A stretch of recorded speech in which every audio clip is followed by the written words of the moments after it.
Chapter 73. Boom! A deafening explosion suddenly erupted, and the mountains shook violently as if doomsday had arrived. Several mountains below immediately collapsed, and rubble flew into the sky. It was an extremely powerful scene. The two great experts of the Imperial Void Realm, the righteous and evil, launched an intense battle. Devil Chi covered the sky and earth, surging and surging violently, covering a part of the sky and causing a part of the world to fall into darkness. However, in the next moment, countless flames emerged from within the demonic cloud. Pillars of fire broke through the surging demonic cloud and shot out, restoring light to the world. Two figures moved quickly in the sky, unleashing powerful divine abilities that were powerful enough to shake the heavens and the earth. Daoist Xiaoyang wore the most precious treasure of the Xiaoyang Peak, the 9 Suns brilliant sky golden crow sky incinerating robe. 9 balls of fire surrounded him like scorching suns, sweeping away the heavy demonic chi. He fought with the great demon monarch of 6 paths. The aura emitted by the two experts was like a mountain, causing people to have the urge to look up.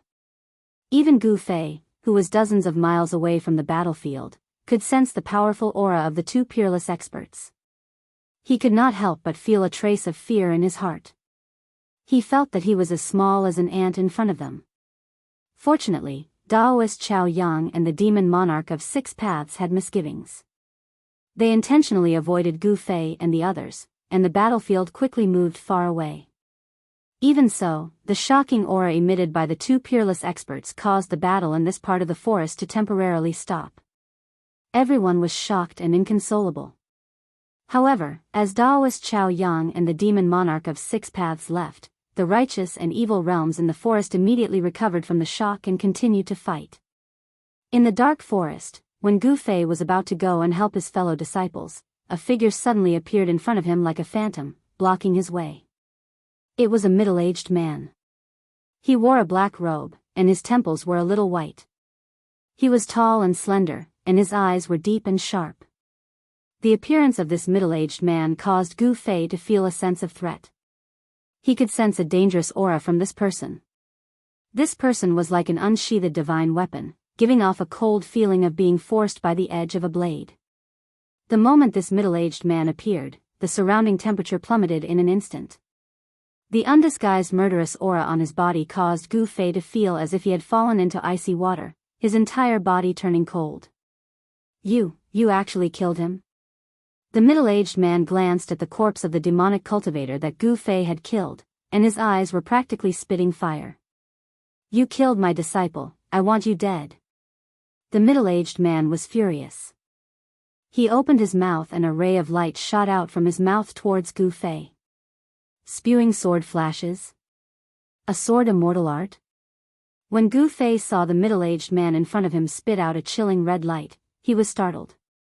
Without thinking, Gu Fei immediately used the 8 desolate steps and rapidly retreated like a phantom. This person was clearly a sword cultivator at the transcending mortality stage. It was difficult for him to contend against him. No wonder the person who attacked him just now also used an incomparably sharp sword light. It turned out that he was this middle-aged man's disciple. This kind of flying sword condensed from a sword immortal art was much more powerful than the ordinary magic treasures of martial cultivators. The sword immortal Dao was said to be able to break through all techniques with a sword in hand. It didn't matter if it was a magic treasure, as long as one slashed out with the sword, everything would be destroyed. It was truly domineering. Boom! Boom! Boom! Gu Fei's figure moved quickly in the forest. However, the middle-aged man pointed at the fiery red sword light with one hand and chased after it. Wherever the sword light passed, trees were immediately chopped in half and fell to the ground with a loud noise. Countless withered branches and withered leaves were stirred up on the ground. How can there be such a sword expert in the demonic path? Why does this person's sword light look so familiar? The 8 desolate steps was indeed a top-notch movement technique. With Gu Fei's cultivation, although he only knew a little about it, he had already displayed the wonders of this combat technique. It allowed him to often avoid the sword light's strangulation at the most critical moment. However, it also made Gu Fei break out in a cold sweat. You you are the mysterious person who attacked me at the foot of Green Spirit Peak that night. Gu Fei exclaimed. He could already see that the sword light used by this middle-aged man was the same as the one used by the mysterious person who attacked him at the foot of Green Spirit Peak the night before the 9 Peaks trials. The sword light of the Li Fire sword chi was cold, but the sword chi it emitted was vast and mighty with a terrifying wave of heat. Humph. I didn't kill you that night. You won't be so lucky now. The middle-aged man's face was full of anger. His expression was ferocious, and there was actually a thick demonic aura on his face. He had actually entered the demonic path of the sword and cultivated a unique Li Fire demonic sword. A crimson-red demonic sword light swept up and down, and Gu Fei could only retreat, unable to fight back at all. One chased while the other fled. The two of them were extremely fast. Soon, the two of them rushed into the depths of the forest, far away from the battlefield where everyone was. However, the strange situation on Gu Fei's side attracted the attention of Dan Chenzi, who was fighting with another demonic cultivator outside the forest. Although Dan Chenzi was fighting with someone else, his eyes and ears were alert in all directions, constantly paying attention to the movements in the forest. The demonic path's ambush this time seemed to be made up of outstanding figures of the younger generation. There were only 2 demonic cultivators in the transcending mortality stage. These demonic cultivators seemed to be training their troops, letting the outstanding figures of the younger generation fight endlessly with Gu Fei and the others, using this kind of life and death battle to temper the outstanding figures of the younger generation of demonic cultivators. Since ancient times, it had been an unchanging law that the righteous and evil could not coexist. When the righteous met the demonic cultivators, there was no need to say any unnecessary words, and they directly drew their swords against each other. Roar! Dan Chenzi shot out thousands of silk-like golden rays, forcing the demonic cultivator who was fighting against him to retreat. Then, he turned around and rushed into the forest, chasing in the direction in which Gu Fei had escaped. The people from the Heavenly Demons sect are really hateful. They actually sent 2 experts in the transcending mortality stage. That Gu Fei is definitely not a match for an expert in the transcending mortality stage. Dan Chenzi was a little anxious. If anything happened to Gu Fei, he, Dan Chenzi, would also be punished by the higher-ups of the sect. Each of the top 10 young experts had unlimited potential. If any one of them was killed, it would be a great loss for the Supreme Mystery Sect. Dan Chenzi, who was leading the team, would certainly not be able to escape the blame. Dan Chenzi, where do you think you are going? Your opponent is me. The demonic cultivator who was fighting endlessly with Dan Chenzi was a black-faced man with the back of a tiger and the waist of a bear. He used a supreme demonic technique to shoot out layers of demonic light, scattering the thousands of golden rays. Then, when he saw Dan Chenzi rush into the forest, he shouted loudly and immediately chased after him into the forest. Gu Fei used the 8 desolate steps with all his strength. Although the middle-aged man was in the transcending mortality stage, it was still difficult for him to catch up to Gu Fei, but Gu Fei also could not lose the middle-aged man. 4 extremely fast figures, one in front and one behind, ran through the forest. Soon, they had chased each other for dozens of miles. After rushing out of the forest, Gu Fei could not help but be dumbfounded. In front of him was a bottomless abyss. There was no way forward, and there were pursuers behind him. Gu Fei had actually fallen into a desperate situation. Chapter 74. In the face of the middle-aged man who was approaching step by step, Gu Fei's muscles tensed up, and his body faintly emitted strange crackling sounds. It was the sound of yuan qi rapidly surging in his body, flowing through his bones and joints. The middle-aged man with a gloomy face seemed to have transformed into a divine sword that had been unsheathed. His whole body surged with a cold sword aura that made Gu Fei feel great danger. Gu Fei did not dare to be negligent. He hurriedly spread the divine weapon qi of the short purple rod that had been smelted into his body all over his body. The silk-like divine weapon qi of the essence passed through his flesh and blood. His skin suddenly turned purplish gold, as if his body was cast from fine iron, giving people a feeling of unparalleled strength. Humph. Struggle on your deathbed, die. The middle-aged man smiled sinisterly, and then he formed a sword finger and pointed it at Gu Fei. The fiery red sword light that was circling and dancing around him suddenly shone brightly, and then emitted an unparalleled cold sword chi, shooting toward Gu Fei. This was a sword immortal flying sword. Not to mention flying to kill the enemy from 100 steps away, the flying swords released by some mighty figures could even take the head of a person from 1,000 miles away. Killing people was as easy as taking something out of one's pocket. Moreover, the flying swords used by those who cultivated the way of sword immortals were not ordinary objects. They were tangible objects that were condensed from the essence of the 5 metals, which were rare in the world. Those who cultivated the way of sword immortals only had their swords in their lives. They breathed and exhaled at the sword every day, using their own essence, chi, and spirit to communicate with the sword, tempering it to be full of spirituality, and its power was unfathomable. With the current strength of Gu Fei's body, even if he could withstand the ordinary magic treasures of cultivators, it would be difficult for him to withstand the sword immortal flying sword that was refined from the essence of the 5 metals. However, Gu Fei had the weapon refinement technique. He had smelted the short purple rod that had been passed down from his master into his body. After the divine weapon chi of the essence spread throughout his body, he could ignore the sharpness of the flying sword. Want to kill me? Not so easy. Gu Fei bellowed angrily and directly punched at the crimson sword light that was about to strangle him. The fist force was as fierce as a surging river. However, the middle-aged man's cultivation level was a full realm higher than Gu Fei's after all. Although the art of sword immortals was a branch of Taoism, it was a divine power with the greatest offensive strength.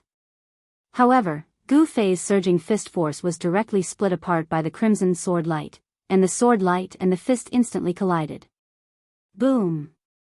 A strong light burst out from the point of impact, and Gu Fei felt an unstoppable force coming from the surface of his fist.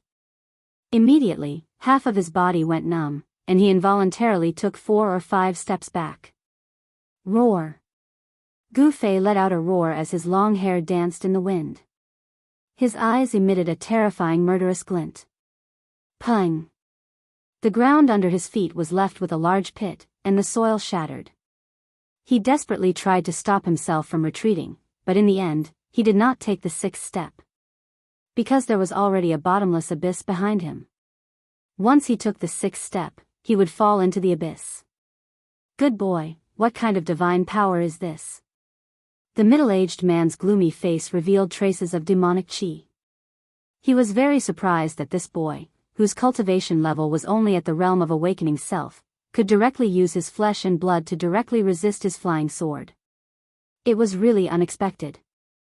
So this boy had this kind of divine power.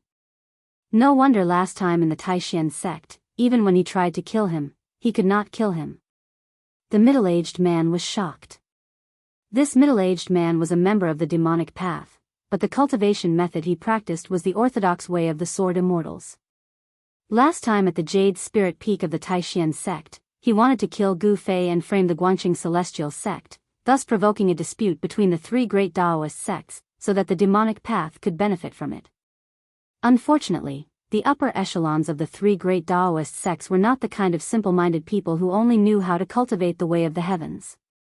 Although the Taishan sect was also secretly investigating the attack on Gu Fei, they did not find the Guangqing Celestial sect because of it.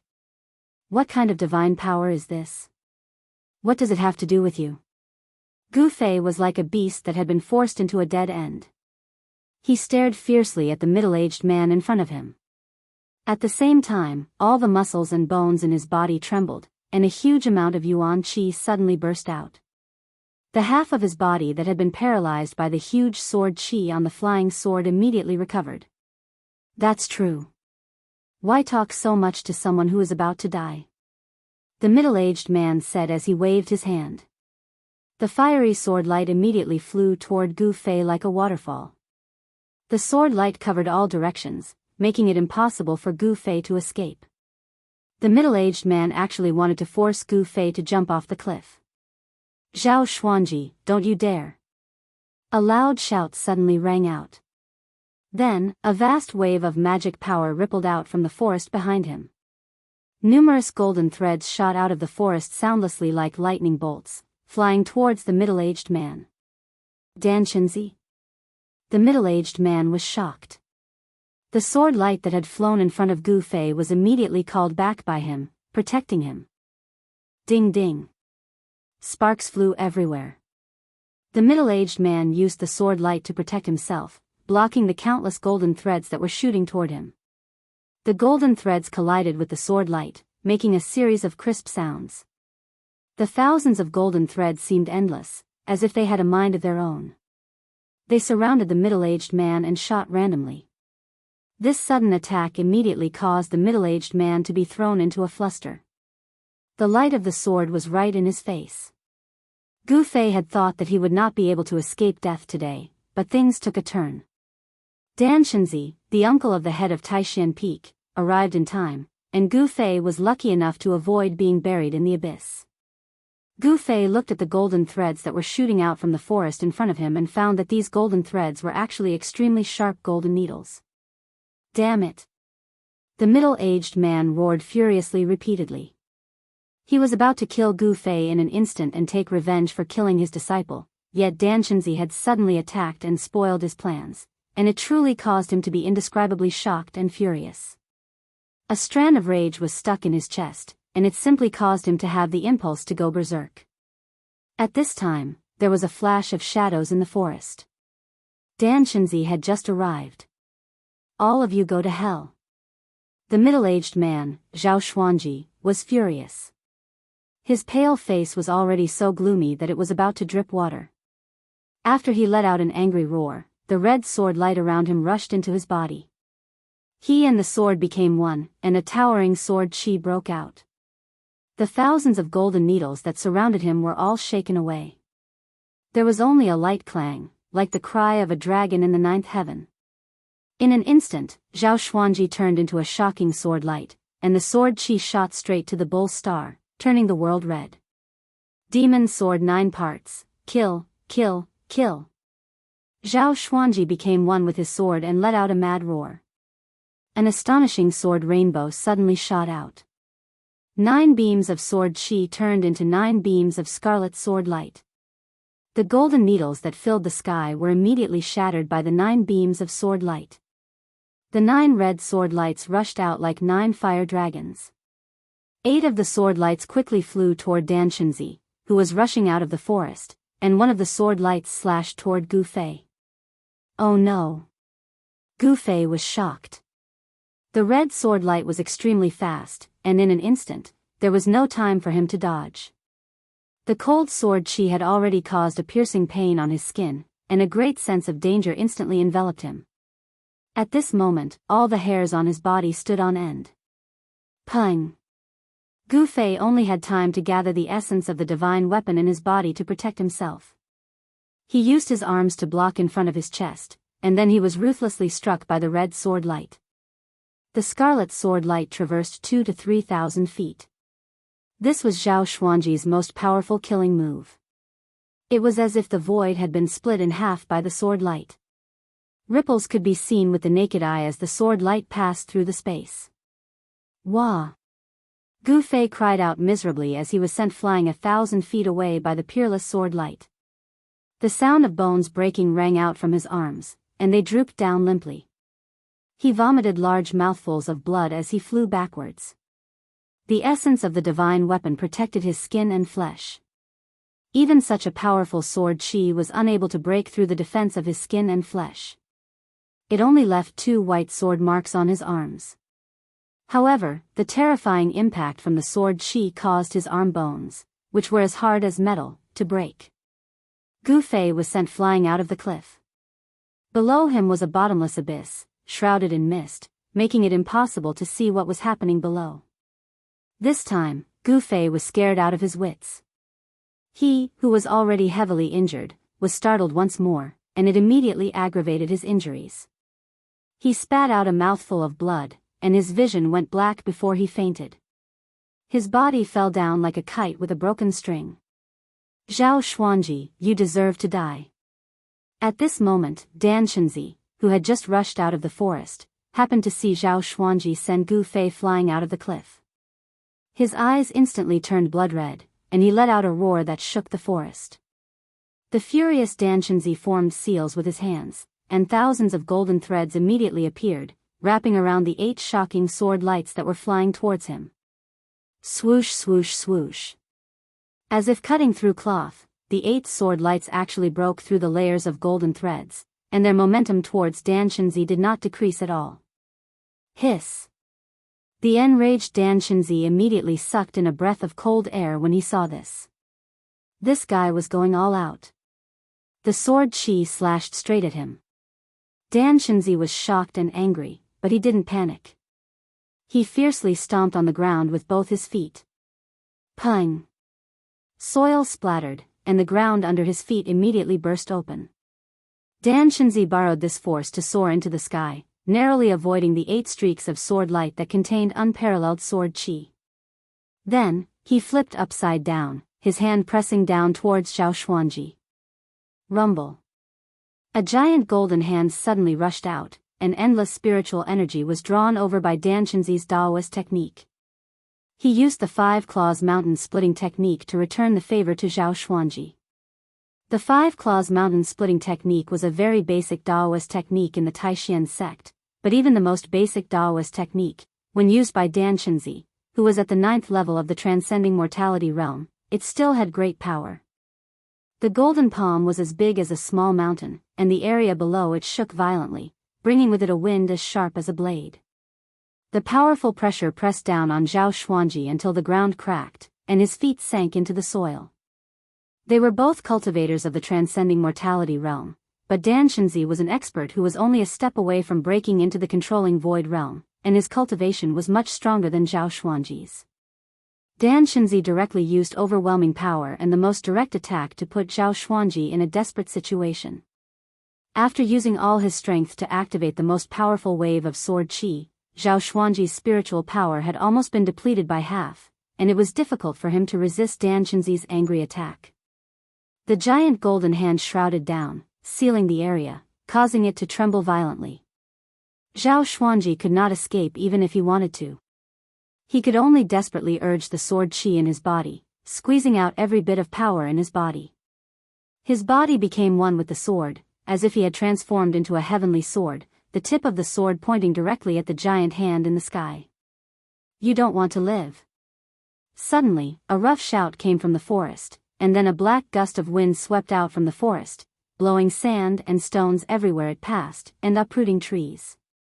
There was a fierce and evil power in the wind, and someone attacked from the wind, directly breaking the field formed by the giant hand, sweeping up Zhao Xuanji, who was shrouded by the giant hand, and then instantly leaving. Boom! It was as if the sky was falling and the earth was cracking. Just at the moment when the wind swept away Zhao Xuanji, the giant hand blasted down, exploding with a loud noise. The earth trembled, and dust rose high into the sky. Then, there was a loud rumble, and half of the cliff collapsed. The scene was extremely shocking. Chapter 75. In the south of the Yan Kingdom, there was the Yunmeng Mountain. It was an ancient mountain range that was rarely visited by humans. This mountain range was filled with strange peaks and was surrounded by clouds all year round.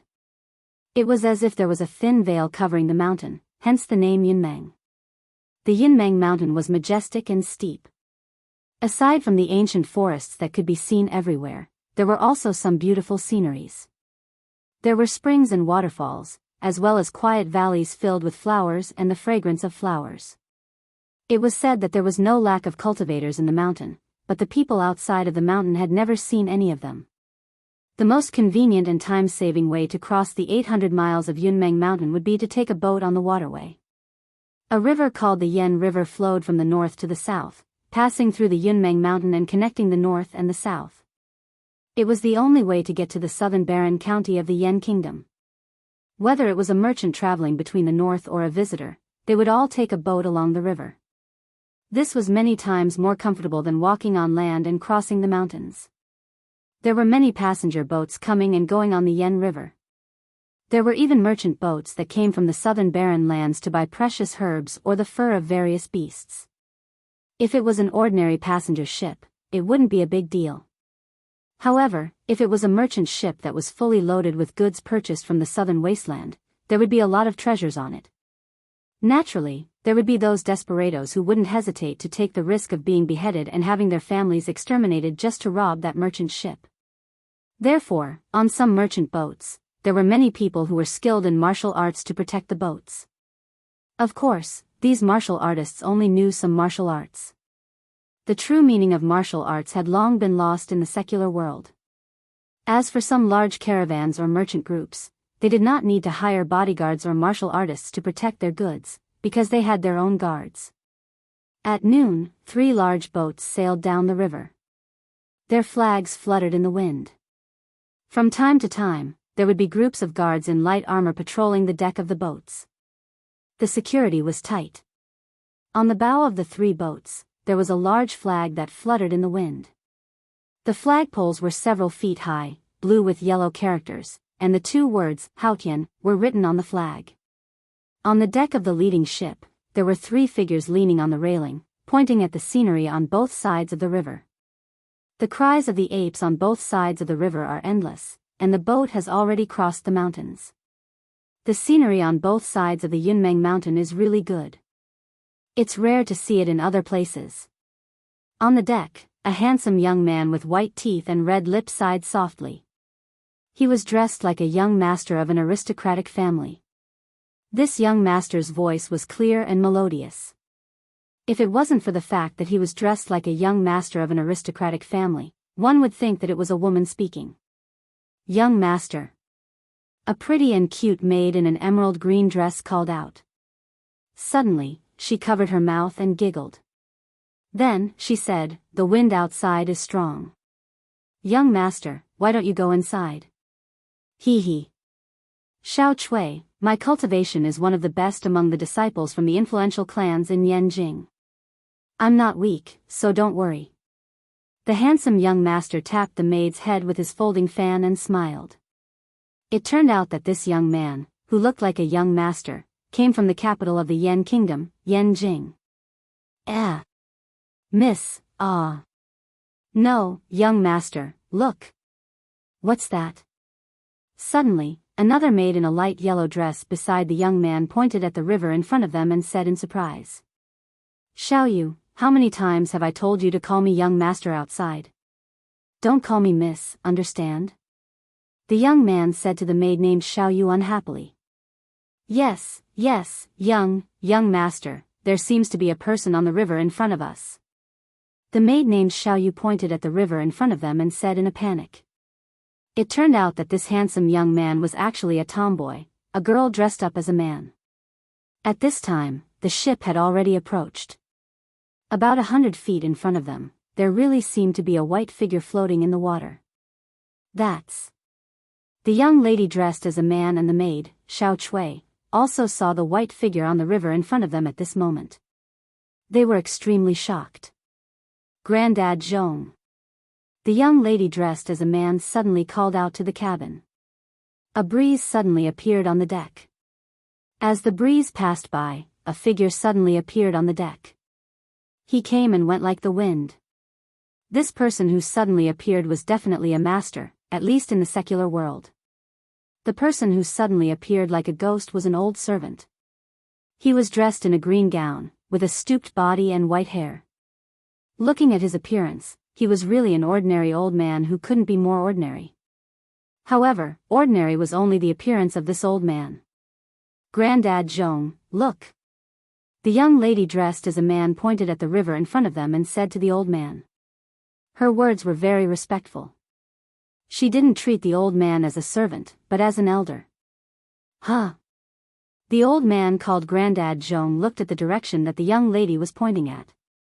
He couldn't help but frown. His turbid eyes flashed with a ray of light. Granddad Zhong waved his right hand, and a silver light immediately sprang out of his sleeve. It was a silver whip. The silver whip flashed in the old man's hand like a spirit snake. It suddenly sprang out of the water and coiled around the person in the water. Then, he suddenly lifted his right hand. Voila! The person floating in the water was pulled out of the water and flew towards the ship. Granddad Zhong took 2 steps back, then reached out his hand to catch the person who was coiled by the silver whip and flew towards the deck. Then, he put the person on the deck. The person's clothes were tattered, and his eyes were closed. He was in a coma. He's still breathing. It seems that he can be saved. Grandad Zhong quickly checked the person's physical condition and found that the person was not dead yet. There was still a faint power surging in the person's body. Even if this person can be saved, so what? It has nothing to do with us. After saying that, Grandad Zhong put away the silver whip, then lifted the person with one hand and was about to throw him into the river. It seemed that Grandad Zhong didn't want to cause any trouble. This person was seriously injured, and the bones of his arms seemed to be broken. Who knew who beat him up like this? This person floating on the river looked a bit strange. After all, Grandad Zhong had been in Jianghu for a long time, so he was far more vigilant against these strange things than ordinary people. Grandad Zhong, wait. Since this person is not dead, let's save him first. Seeing that Grandad Zhong was about to throw the person back into the river, the young lady dressed as a man hurriedly stopped him. Chapter 76. He didn't know how long he had been unconscious. Suddenly, a clear and melodious sound of a zither entered his ears, causing Gu Fei to wake up from his drowsy state. The sound of the zither was like flowing water, extremely beautiful. It made people feel as if they were in the mountains, with a cool breeze blowing on their faces, making them feel comfortable. Sometimes, it was like rain pattering on banana leaves, as if a storm was approaching, and dark clouds were pressing down. Sometimes, it was romantic, and sometimes, it was sad and heavy. Just by listening to the sound of the zither, one could already tell the ups and downs of the zither player's state of mind. Gu Fei opened his eyes and saw that he was lying on a bed. It seemed that this bed could move, moving up and down slightly. What is this place? Gu Fei abruptly sat up, but a bone-deep pain suddenly came from his arms and chest. The sudden pain caused him to involuntarily cry out in pain. At this moment, the sound of the zither stopped. Then, Gu Fei heard a series of footsteps approaching. Looking down, Gu Fei saw that the fractures on his arms had been fixed with wooden planks. However, when he sat up on the bed, his injuries were shaken, so the pain was unbearable. Creak. Bang. The door was pushed open from the outside and a few people walked in. Gu Feilian quickly raised her head and saw 4 people walking in. The person in the lead was a youth so handsome that it made people's eyes light up. This young man looks a little like Ziyu. Why do they both look like boys and girls? Gu Fei's gaze swept across the 4 people. The figures and appearances of the 4 people who came in were immediately reflected in his eyes. Yes. You're finally awake. The young man in the lead was not very old. He looked to be around 17 or 18 years old. However, he seemed to have purposely lowered his voice when he spoke. Even so, the young man's voice was too delicate. The voice sounded like a girl's. Gu Fei couldn't help but feel that something was strange. This was a kind of intuition, and he didn't really sense anything strange about this youth. Who are you? Where is this place? At the same time, Gu Fei's eyes flashed and a fiendish aura immediately spread from his body. This person. Standing behind the young man was an old man with a hunched back and white hair. He was dressed in a green robe, and he felt that the young man's aura had changed drastically. He suddenly became extremely dangerous, causing his heart to palpitate. The old man quietly took half a step forward. Although the old man had only taken half a step forward, the angle was just right. It could even be said to be flawless. Not only could he advance to attack and retreat to defend, he could also vaguely protect the youth and the 2 pretty maids by his side under his wings. Obviously, this old man dressed like a servant was an expert with rich combat experience. Hee. My surname is Ling, and this is the Haotian Trading Group's merchant ship, the youth replied with a chuckle. He didn't seem to notice Gu Fei's hostility towards him. However, the youth's clear and deep voice, which was trying to pretend to be mature, sounded a little awkward to Gu Fei's ears. Brother, why were you injured and fell into the water? Did you meet with bandits? Or, if our ship hadn't passed by and saved you, you would have been in big trouble, brother." The youth tapped his folding fan on his palm and sat down on a chair at the side. The youth didn't say the words, "Enemies are hunting me down," but everyone could hear the obvious meaning behind his words. Haotian Trading Group? Gu Fei couldn't help but ponder. This was the first time he heard of this name. Gu Fei had been cultivating on the mountain since he was young. To the outside world, he was like a blank piece of paper. Everything in the outside world was unfamiliar to him. "I'm Gu Fei. Thank you for saving me." Gu Fei was a person who could clearly distinguish between kindness and hatred. Furthermore, he was determined to keep his mind pure and unaffected by the outside world. Therefore, Gu Fei didn't think too much before saying his name. "Gu Fei? There aren't many people with the surname Gu in the Tenglong continent. There aren't any families with the surname Gu in the Three Kingdoms. May I know where Brother Gu is from?" the youth asked after thinking for a while.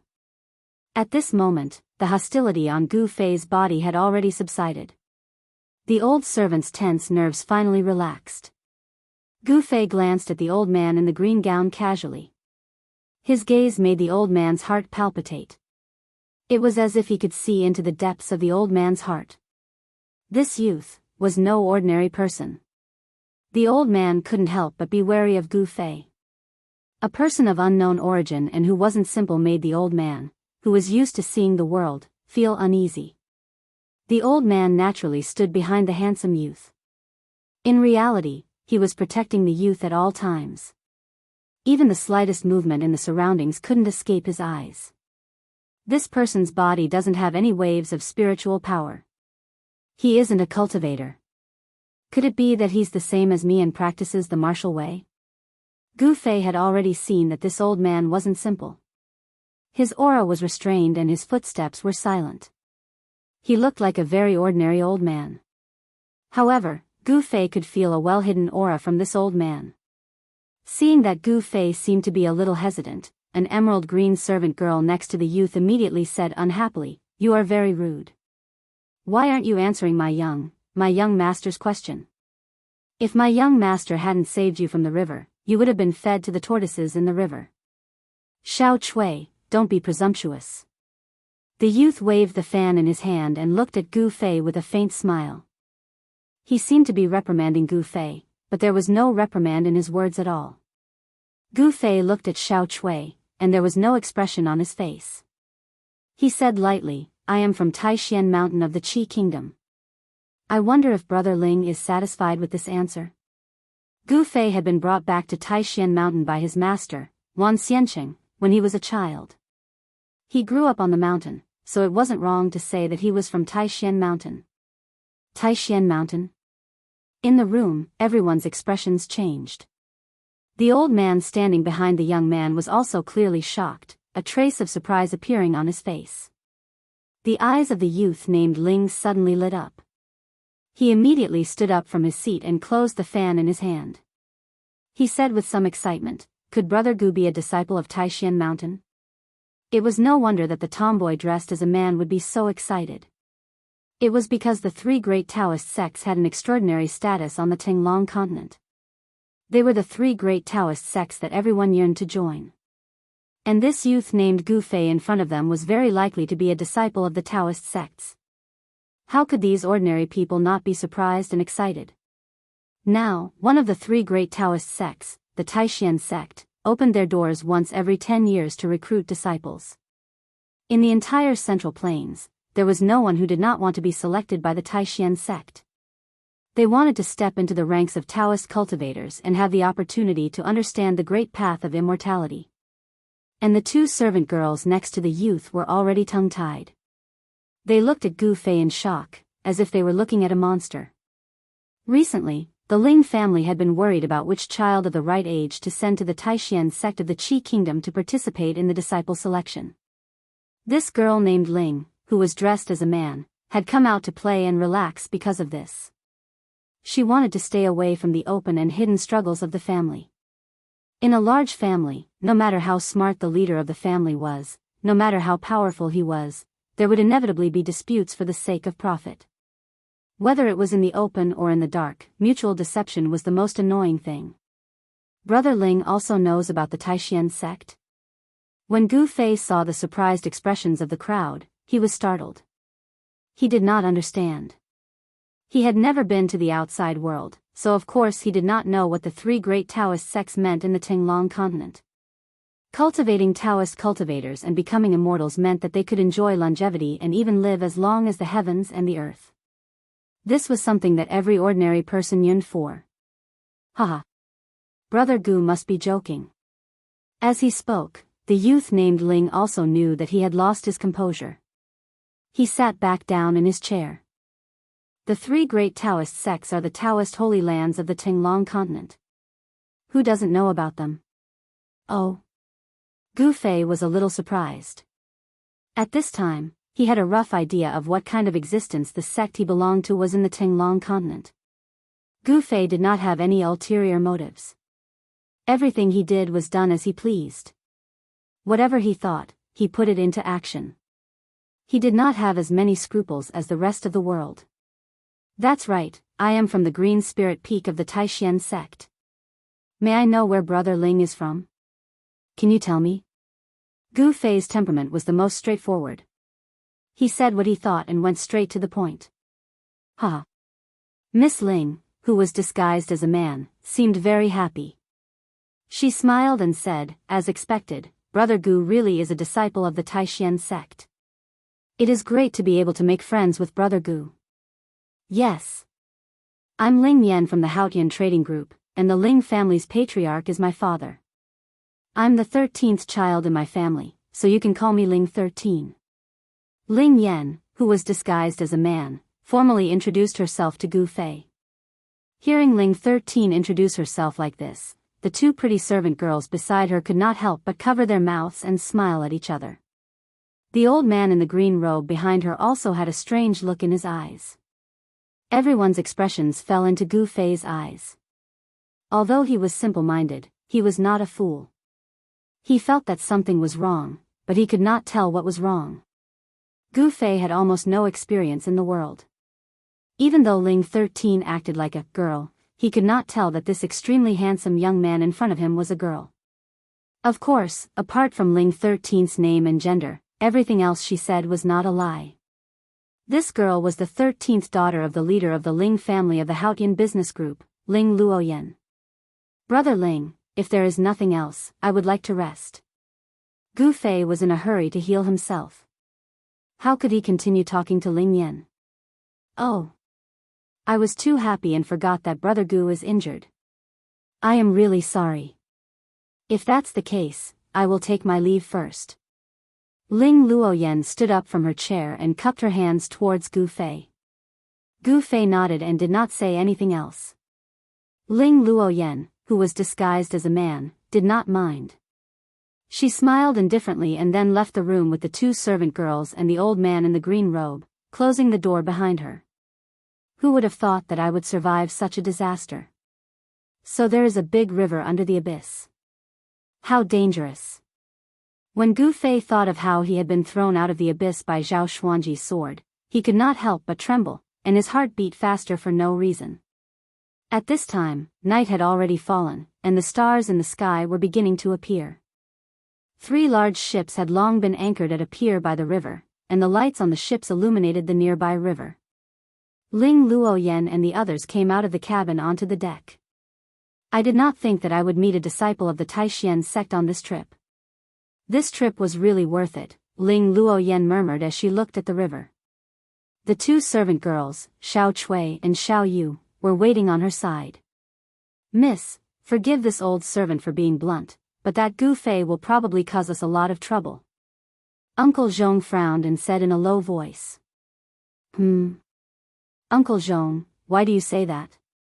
Ling Luoyan was stunned when she heard this. Miss, think about it. In the entire continent, who would dare to make a move against someone from one of the 3 major immortal sects? Someone who would dare to make a move against a disciple of the Taishan sect, one of the 3 major immortal sects, cannot be provoked. Moreover, this old servant did not feel the spiritual power of a cultivator on Gu Fei. Chapter 77. In the cabin, Gu Fei, who was in his room, didn't know that Ling Luoyan and the rest were already suspicious of his identity. He was sitting cross-legged on his bed, using his internal vision to observe the situation in his body. However, it was no wonder that Ling Luoyan and Uncle Zhong were suspicious. How could there not be a disciple of the Taishan sect, one of the three great Taoist sects, who did not cultivate the way? However, Gu Fei's body really did not have the otherworldly aura of a cultivator. Moreover, cultivators walked the path of core formation, nascent soul, and ascended to the way of immortals and gods. They condensed their essence, qi, and spirit, and attracted the spirit of heaven and earth into their bodies. What was the way? That was the collective name for the way and magical power that cultivators referred to. Therefore, there was bound to be a fluctuation of magical power spreading from the body of a cultivator. However, Uncle Zhong could not have imagined that Gu Fei was different from the Taishan sect. The cultivation method of the Green Spirit Peak was not a way, but a martial art. It was a kind of body-refining technique that originated from ancient times and was now lost. Therefore, Uncle Zhong could not sense the fluctuation of magical power on Gu Fei's body, and thus became suspicious of Gu Fei's identity. This was not something that Gu Fei could think of, and he did not need to think about such things. He was now at ease, and he was focused on advancing bravely on the path of martial arts. He could not be bothered with the gazes of others. Under the inner vision, Gu Fei found that not only were his forearms fractured, but even his sternum had cracked. Although Zhao Xuanji's sword could not break through Gu Fei's weapon-refining technique and could not hurt his flesh, the power contained in the sword light was too great. Even if it could not hurt Gu Fei's flesh, it had broken the bones of Gu Fei's forearms. That was not all. Gu Fei's hands were in front of his chest, and when the sword light hit his arms hit his chest. The huge impact caused cracks to appear on Gu Fei's sternum. What a powerful flying sword technique! Gu Fei was secretly alarmed. If he hadn't used the weapon refinement art to fuse the divine weapon qi into his body to block the flying sword's sword light, he would probably have been killed by Zhao Xuanji's sword on the spot. Even so, Gu Fei already knew that not only had his muscles and bones been injured, but his internal organs had also suffered internal injuries. Zhao Xuanji, I will return all of this to you tenfold. Gu Fei had never wanted to kill someone so badly before. Zhao Xuanji had already threatened his life twice. The first time was at the foot of the Green Spirit Peak in the Taishan sect, beside the bamboo forest. At that time, Zhao Xuanji, dressed in black and masked, had strangled Gu Fei with the fiery sword qi, almost taking his head from his body. This time, he had sent him flying off a cliff. Fortunately, below the abyss was the Yan River that spanned 800 kilometers across the Yunmeng Mountains. Otherwise, even if Gu Fei's body was as tough as steel, he would still have broken his bones and died on the spot. The impact of falling from the bottomless abyss was simply too great, and Gu Fei would definitely not be able to withstand it. If he really smashed into the ground, not only would his muscles and bones not be able to withstand such a great force, even his internal organs would be shattered. Someone had already reattached his arm and fixed it with a wooden board, so Gu Fei began to use the body refinement art to heal his injured body. Gradually, a strange sound came from within Gu Fei's body. It was a soft and muffled explosion. As his tendons, bones, and flesh trembled, a huge amount of vitality emerged from his qi and blood, converging on his injured body. The cracks on his sternum immediately healed at a speed visible to the naked eye. Where his forearm was fractured, the vitality turned into threads of light that penetrated his flesh and wound around his broken bones. The threads of vitality gathered around the wound from all directions, connecting the bones and muscles, circulating qi and promoting blood circulation. The clotted blood that had accumulated in the broken bone was immediately forced out of his body. The pain in Gu Fei's wound gradually subsided, and a refreshing feeling slowly seeped into his muscles and bones, giving him an indescribable sense of comfort. At this rate of recovery, my arm will be able to move in less than 2 days. I estimate that it will be completely healed in 5 days. Gu Fei felt the condition of his wound and was already well aware of the state of his injury. As the saying went, it took 100 days to recover from an injury. This meant that if one's muscles and bones were injured, they wouldn't be able to recover without a few months of medical treatment. However, Gu Fei cultivated the body refinement art. Not only was his body 100 times stronger than an ordinary person's, but his flesh and blood also contained the vitality of the 5 elements. Even if his forearm was fractured, the broken bones and broken tendons could be regenerated in a few days, and he would be completely healed. It had to be said that Gu Fei's body's recovery speed was truly astonishing. This was perhaps the advantage of being a martial artist. Not only was his body strong, but he could also quickly recover from injuries. The Haotian merchant group's ship rested at the pier of the Yen River for a night, then set sail again when the sun rose. Even if the wind and water were smooth, the Haotian merchant group's ship could only travel 100 or 200 kilometers a day. Of course, this was also because the ship only traveled during the day. There weren't many boats that dared to sail on the Yen River at night, as it was simply too dangerous. There were countless dangerous shoals and submerged reefs along the waterways of the Yunmeng Mountain. Even during the day, there were still dangers. Who would take the risk to travel at night? In the next 2 days, apart from the servants who brought him 3 meals a day, no one else came to disturb Gu Fei. Perhaps because they knew that he was recuperating, even that handsome young man who looked like a girl didn't appear. Gu Fei couldn't have asked for more than anyone to disturb him, so he naturally seized the time to recuperate.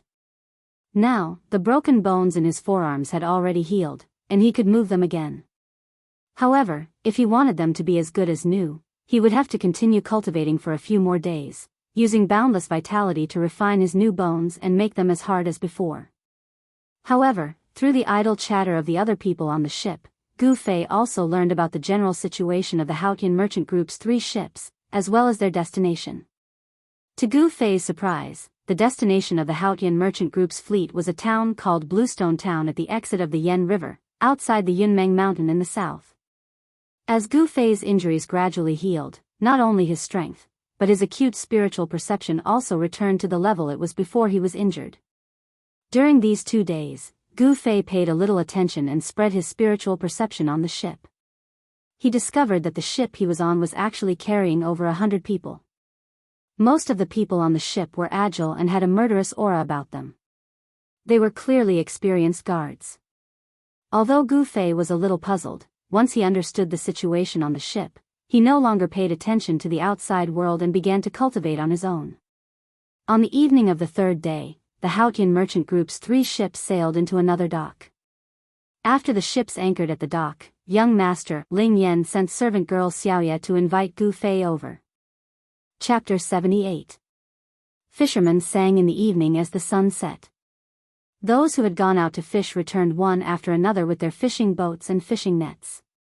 The Yen River basin within the 800 miles of the Yunmeng Mountains wasn't completely deserted. On both sides of the Yen River, where the water flow was steady and slow, there were docks every 100 to 200 miles for ships traveling from the north to the south to rest. Although it was in a primeval forest like the Yunmeng Mountains, there were many people living at the docks along the river. In order to ensure that this 800 miles of waterway would be unimpeded, the Yen Kingdom had set up relay stations at each of the docks, and there were even troops stationed in the relay stations. Even so, there were still many cases of bandits robbing merchant ships in these remote areas. Some fugitives were constantly eyeing this waterway that connected the north and the south. The Haotian trading group's 3 large ships were docked at the dock, their flags fluttering in the wind. In the evening, many people walked out of their cabins and stepped onto the dock, entering the small village at the dock to buy some food or daily necessities. At this time, Gu Fei followed the servant girl, Xiaoya, to the deck at the bow of the ship. There were more than 10 ships of various sizes anchored at the dock, but there was no doubt that the Haotian trading group's ships were the most eye-catching. Haha. Brother Gu, how's your injury? I've been busy with chores these few days and haven't been able to visit you. I hope Brother Gu doesn't mind. Ling Luoyen, who was disguised as a man, hurriedly stood up when she saw Gu Fei walk out of the cabin. Thanks to Brother Ling, my injury is no longer a problem. I'll be completely healed in a few days. Under Xiaoya's guidance, Gu Fei sat down at a carved red sandalwood table on the deck. When Ling Luoyen heard this, a strange look flashed across her eyes. At the same time, she also noticed that the wooden planks used to fix the broken bones on Gu Fei's arms had disappeared. Evidently, the broken bones in Gu Fei's arms had been reconnected and could be moved in the past few days. How could his injury have healed so quickly in just a few days? Although Ling Luoyan was shocked, she remained calm and collected as she sat down with a faint smile. Brother Gu's injuries actually healed so quickly. It's really surprising, Ling Luoyan said with a smile. She was very curious. Could it be that Gu Fei had taken an elixir of immortality? For normal people, it would take at least a few months for broken bones to regenerate. Ling Luoyan no longer doubted Gu Fei's identity. Actually, in these 3 days, Ling Luoyan hadn't been busy with the ship, but had used the Ling family's information network to investigate Gu Fei's identity. Although they were on a ship, and the ship was sailing in the Yunmeng Mountain, Ling Luoyan had ways to communicate with the outside world. With the power of the Haotian trading group, news about the Taishan sect and Gu Fei quickly reached Ling Luoyan. My cultivation method is a little unique, so even if I'm injured, I can recover very quickly. Gu Fei told the truth and did not intend to hide anything. The reason why Gu Fei was so calm was because he already knew that there were no particularly powerful experts on the 3 ships of the Haotian trading group.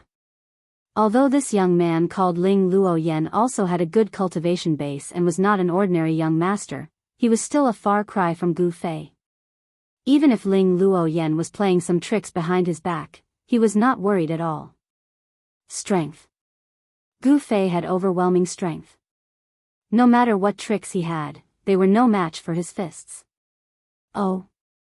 Ling Luoyan was a little surprised and said, Brother Gu is from the Taishan sect, but if I'm not wrong, you don't seem to be a cultivator. Gu Fei couldn't help but smile when he heard this. This Ling Luoyan was interesting. With his cultivation base and knowledge, how could he see through me?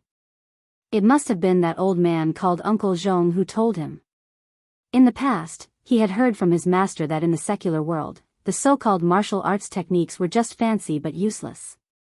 Those who truly understood the true meaning of martial arts were as rare as phoenix feathers and unicorn horns. However, from the aura that Uncle Zhong exuded, he was clearly a cultivator and had already refined his qi and blood.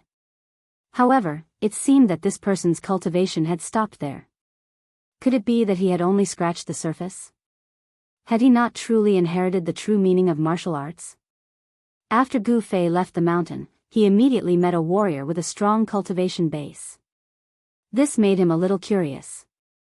He faintly felt that in the secular world, there were crouching tigers and hidden dragons. I'm not a cultivator, and not everyone in the Daoist sect is a cultivator. Gu Fei replied.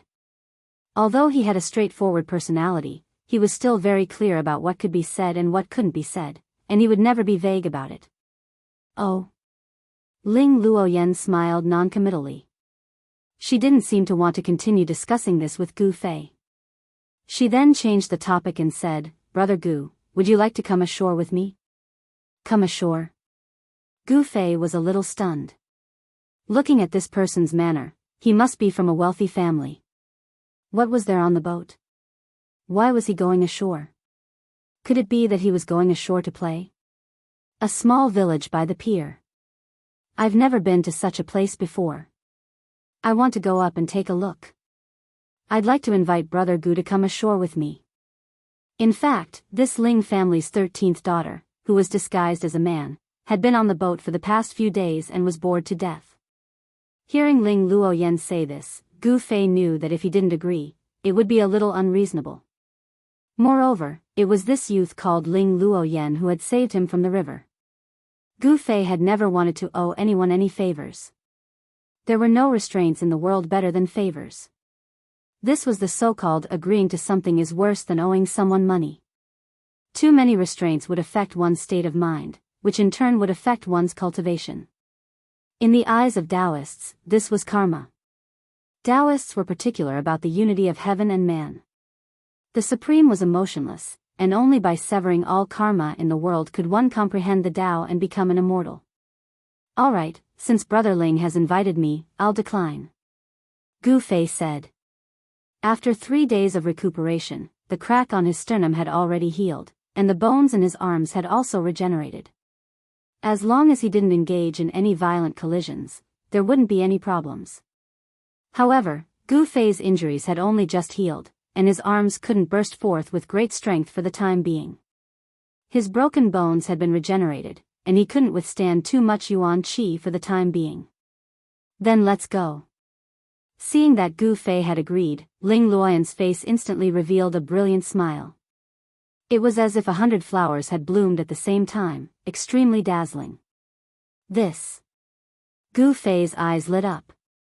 Her smile seemed like, when junior sister Zhao was happy, she also smiled like this. However, this brother Ling was clearly a man. Gu Fei had been cultivating the ancient body refining technique on Taishan Mountain's Ling Chui Peak since he was young. There weren't many female disciples in the sect, and the women he had seen were either Zhao Ziru or a few female seniors in the sect.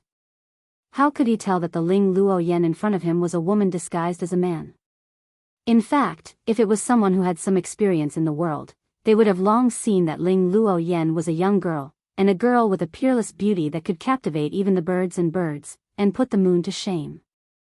Young master, do you want me to wait by your side for your orders? When Ling Luoyan and Gu Fei were about to go ashore, Uncle Zhong, who was wearing a green robe and had a stooped body, suddenly appeared behind them like a ghost. Aya, you scared me to death. Ling Luoyan's body suddenly trembled, and she almost fell from the edge of the boat because of the sudden voice that came from behind her. Uncle Zhong, you're going to scare people to death by appearing and disappearing like a ghost. Ling Luoyan said with a lingering fear in her heart. Her appearance was that of a girl. But in fact, she was really a girl. Only a person like Gu Fei, who was not familiar with the affairs of the world, would not be able to see it. I really deserve to die for scaring the young master, but I didn't do it on purpose, Uncle Zhong analyzed. Although he called himself an old servant, he was clearly different from the other servants. In fact, Gu Fei already knew that Uncle Zhong had been secretly observing him and Ling Luoyan. How could this be? Was he a man-eating beast that would eat Ling Luoyan? This feeling of being watched made Gu Fei feel very uncomfortable. Thus, when Uncle Zhong came out from the dark, his expression became somewhat displeased. All right, you stay on the boat. I won't be at ease without you watching the boat. Ling Luoyan said. She did not want anyone to be between her and Gu Fei. Yes. Uncle Zhong took a look at Gu Fei and retreated. The two of them leaped onto the pier and disregarded the astonished gazes of the people on the pier as they headed towards the shore. Leaping from a boat that was dozens of feet high onto the pier was no different from suicide for an ordinary person. Dusk. The bright red sun above the mountains in the west gave off the last rays of the day, dyeing the clouds in the sky a fiery red, as if there were balls of fire burning in the clouds. The two of them were stepping on a bluestone pavement.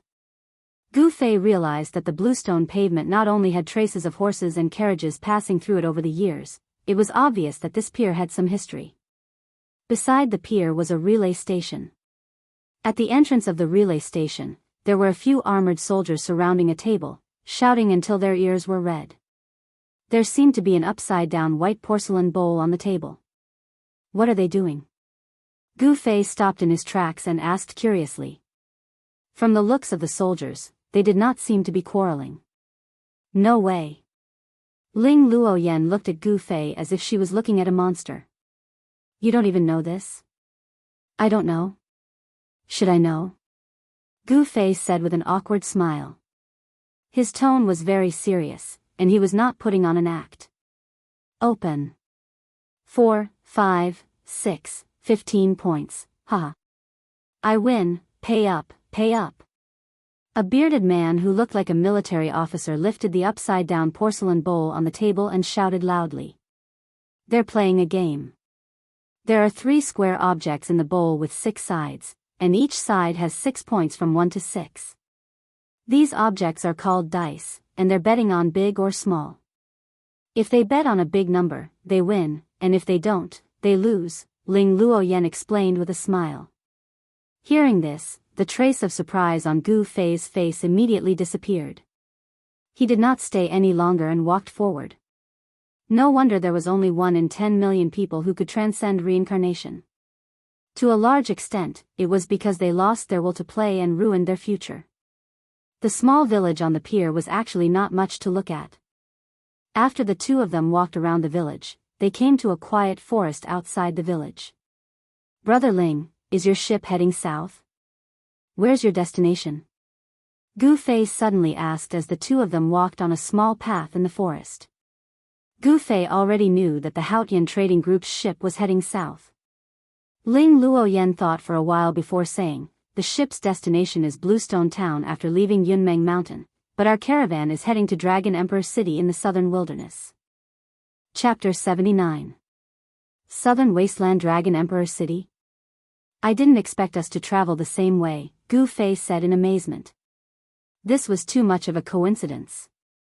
Ling Luoyan's group had actually expanded their business to the southern wasteland? If Nangong Chu knew what kind of business group Haotian Business Group was, he wouldn't be surprised. Haotian Business Group could be said to be the largest business group on Tinglong continent. The Haotian trading group's tentacles had practically extended to every place in the continent where humans resided. The three kingdoms of the Central Plains, the Buddhist land of the West, the northernmost Devil Land, and even the extremely mysterious and illusory plentiful city Ghost Estate of Legend had business dealings with the Haotian trading group. "Oh. Brother Gu is also going to the southern wasteland? We're going the same way. Why don't we travel together so that we can take care of each other?" Ling Luoyan was a bit surprised, but soon became happy. If they could establish a relationship with Taishan sect, one of the three major Daoist sects, because of Gu Fei, it would undoubtedly be a great thing for Haotian Business Group. That's great. It was Gu Fei's first time going down the mountain, so how could he know how to go to the southern wasteland?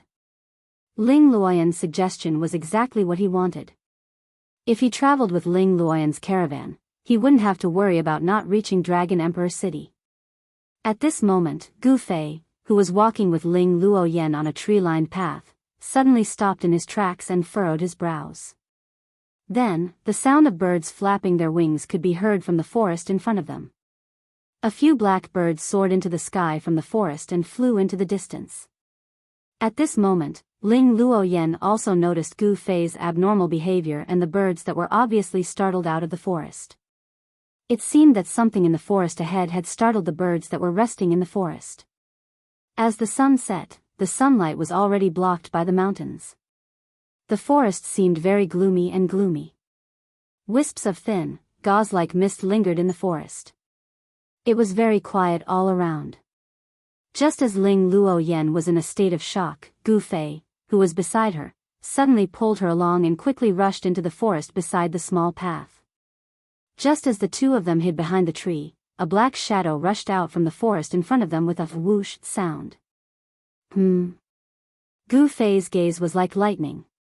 In an instant, he clearly saw the appearance of the person who had suddenly rushed out of the forest. When he saw this person, Gu Fei couldn't help but be somewhat surprised. That was because that person could no longer be called a human.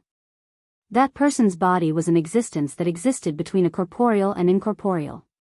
This person had a face that was even whiter than a piece of white paper, and a pair of eyes actually flickered with a strange green light. The black clothes on his body seemed to be covered by a layer of fine gauze.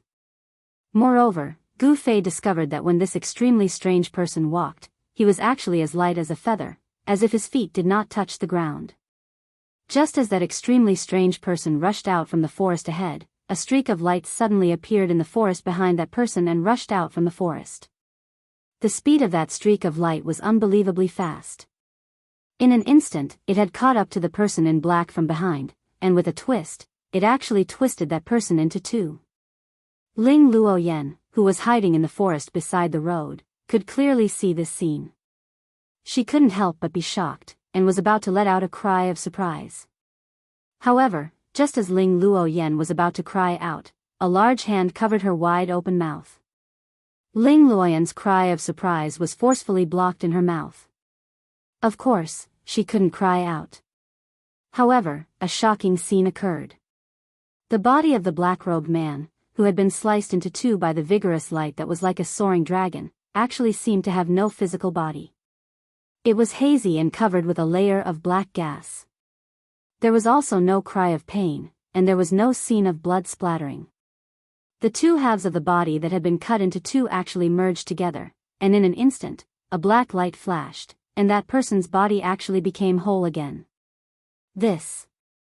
Hiding behind a tree, Gu Fei couldn't help but be shocked when he saw this scene. The cultivation of this white-faced person in black did not seem to be very high. His body was twisted into two, but he could still instantly recover. What kind of remarkable ability was this? It was really too shocking. The pale-faced person in black seemed to be very afraid of the person behind him. After his body recovered, he hurriedly turned into a gust of cold wind and rushed up the mountain. Humph. Where do you think you're going? In the forest, a cold laugh sounded.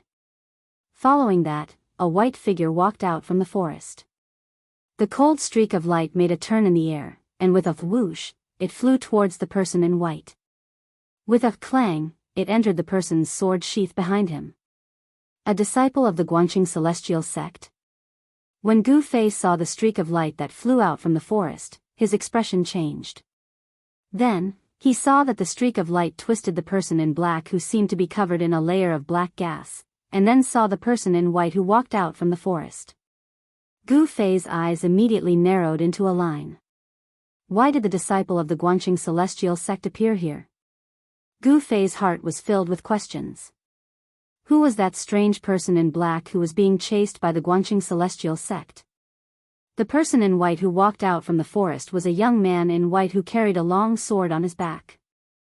After that young man kept his flying sword, he did not stop at all. He immediately used the divine movement technique and chased after the escaping gust of cold wind.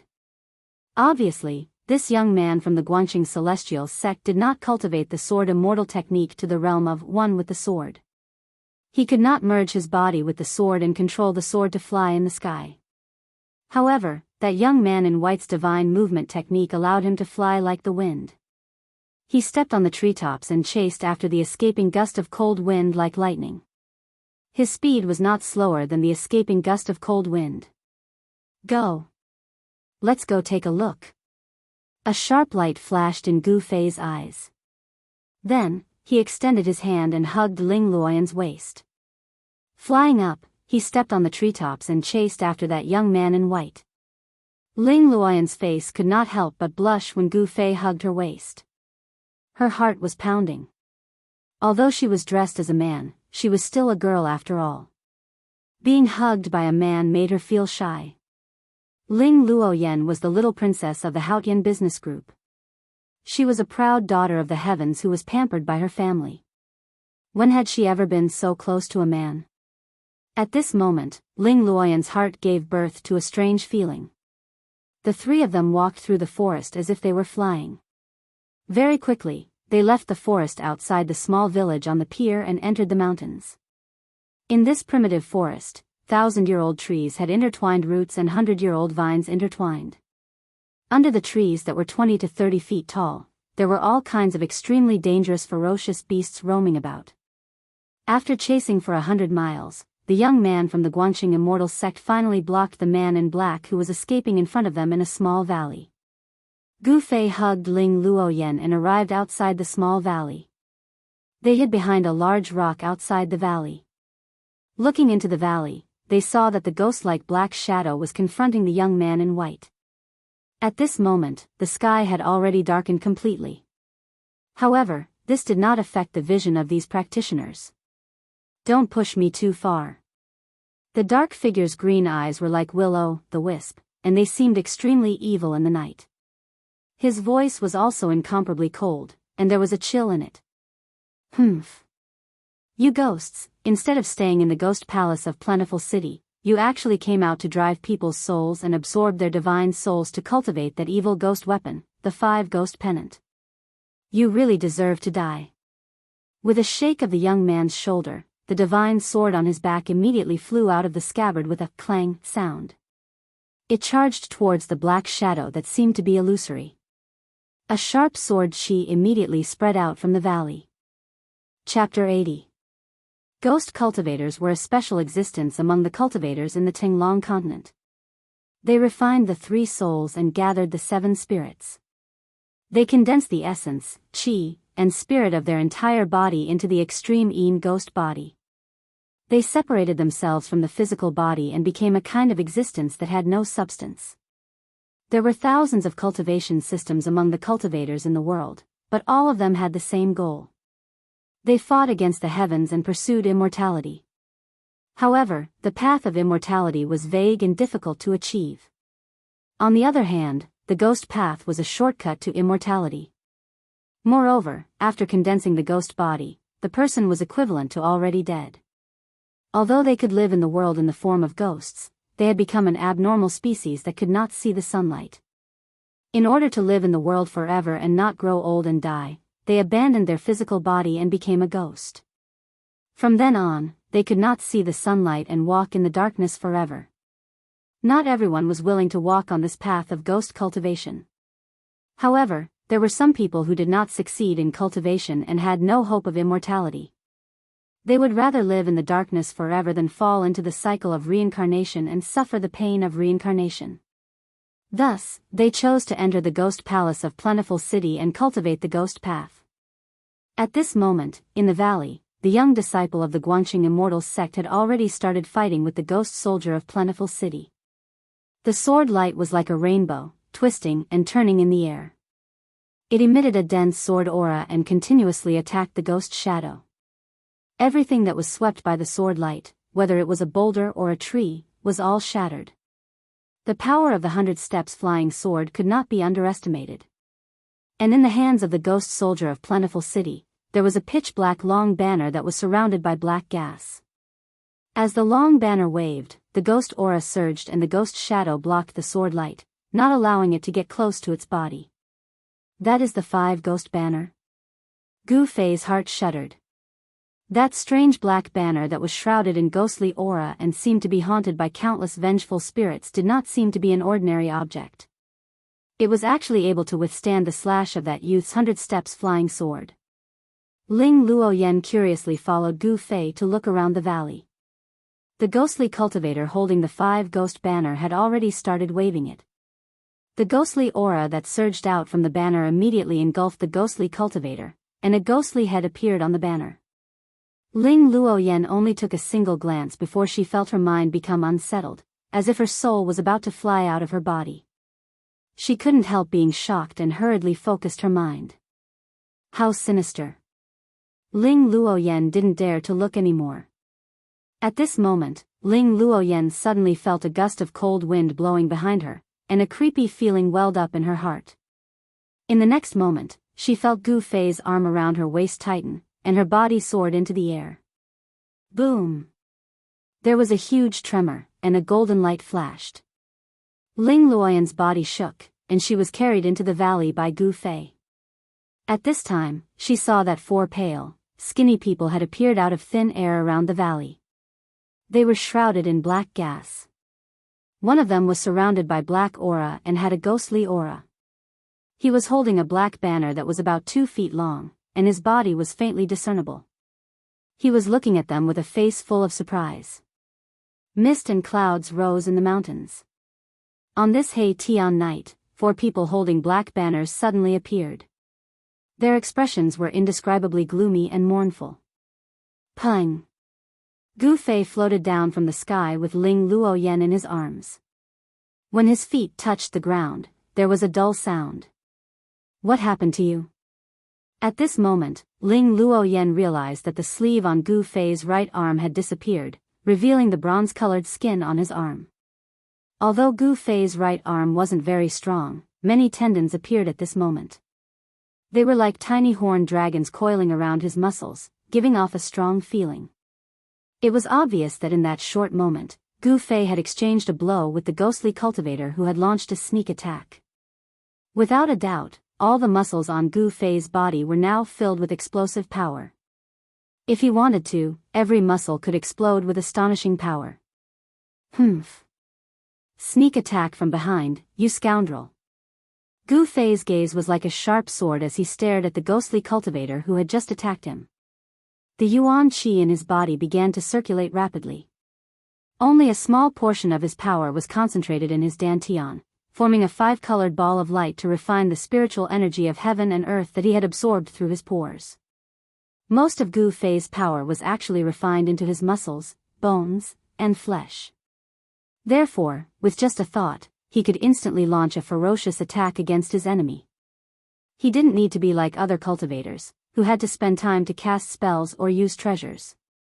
Although the time it took to cast spells and use treasures was actually very short, it was that short instant that allowed Gu Fei to gain the upper hand when fighting against cultivators of the same level. The two people fighting in the valley didn't expect that there would be uninvited guests outside the valley. The young man from the Guangxing Immortal sect and the ghostly cultivator who was controlling the ferocious ghostly head with the 5-ghost banner were both shocked. When the young man from the Guangxing Immortal sect saw the other 4 ghostly cultivators holding the black banners, his expression instantly changed. With a split second of concentration, the ferocious ghostly head that was spitting out jade-green ghostly fire immediately spat out a mouthful of ghostly fire at the sword light. Buzz! The sword light that was spat out by the ghostly fire seemed to have dimmed a little. The young man was instantly shocked. The ghostly fire that the ghostly head formed from thousands of ferocious souls from the 5-ghost banner spat out was actually able to damage the split sword. It was beyond his expectations. Hee. There's a path to heaven, but you refuse to take it. The 5-ghost banner that the 5 of us refined just so happens to lack 3 ghostly generals. We'll use the souls of the 3 of you to refine the banner's ghostly generals. The 4 ghostly cultivators who suddenly appeared outside the valley held ghost banners that were shrouded in black qi and pressed towards Gu Fei and Ling Luoyan from 4 directions. Gu Fei's expression was incomparably grave. He could feel a huge wave of yin qi from the 4 ghostly cultivators, especially the 5 ghost banners in their hands. He could vaguely see ghostly shadows flickering on the banners, as if those ghosts were about to rush out from the black banners. The aura that was emitted from the black banners made Gu Fei feel uneasy. The cultivation of these ghostly cultivators didn't seem to be weak, and with the 5-ghost banner in their hands, the situation was very disadvantageous to Gu Fei and Ling Luoyan. At this moment, the ghostly cultivator who was fighting with the young man from Guangxing Immortal sect suddenly controlled the 5-ghost banner and retreated, abandoning the young man. The young man waved his hand, and the sword light immediately flew back to him. It danced around his body and swept away the cold ghostly qi that was surging towards him. Ghostly qi was something of extreme yin and extreme cold. It could corrode the yang qi in a person's body. If an ordinary person were to come into contact with a trace of ghostly qi, they would either fall sick or die. The ghostly cultivator didn't just let the young man from Guangxing Immortal sect go. Instead, he and the other 4 surrounded the 3 people in the valley. The 5 ghostly cultivators laughed sinisterly as they waved the 5 ghost banners in their hands at the same time. As the black banners danced, ghostly qi surged out and quickly spread out. In an instant, ghostly qi surged in all directions, and ghostly cries could be heard. The pitch-black ghostly qi sealed the entire small valley. 5 balls of pale green ghostly fire wrapped around 5 ghostly heads that were the size of car wheels. They emitted a terrifying and eerie aura, constantly appearing in the surging ghostly qi in the surroundings.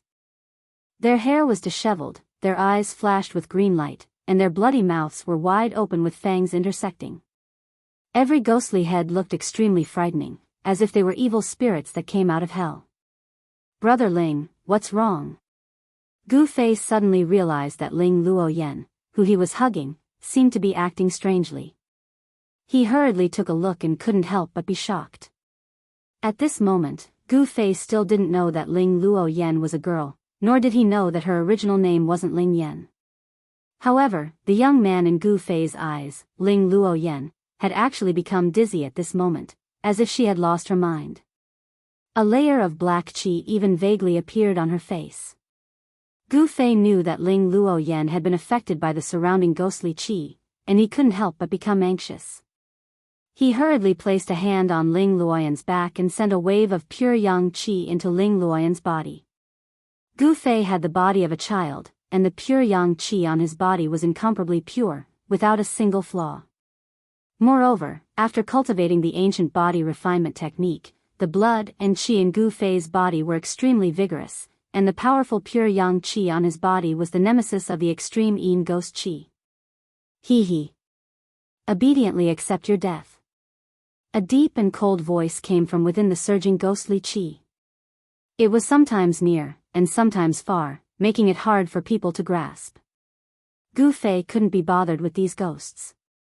After a wave of pure yang qi entered Ling Luoyan's body, the black qi on Ling Luoyan's face was immediately dispelled, and her face regained its normal color. Gu Fei couldn't help but be delighted. Roar! Even if I have to destroy my Dao power today, I'm going to exterminate all of you ghosts. The young cultivator from the Guanxing immortal sect roared angrily. He actually bit the tip of his tongue and spat a mouthful of blood on the sword light.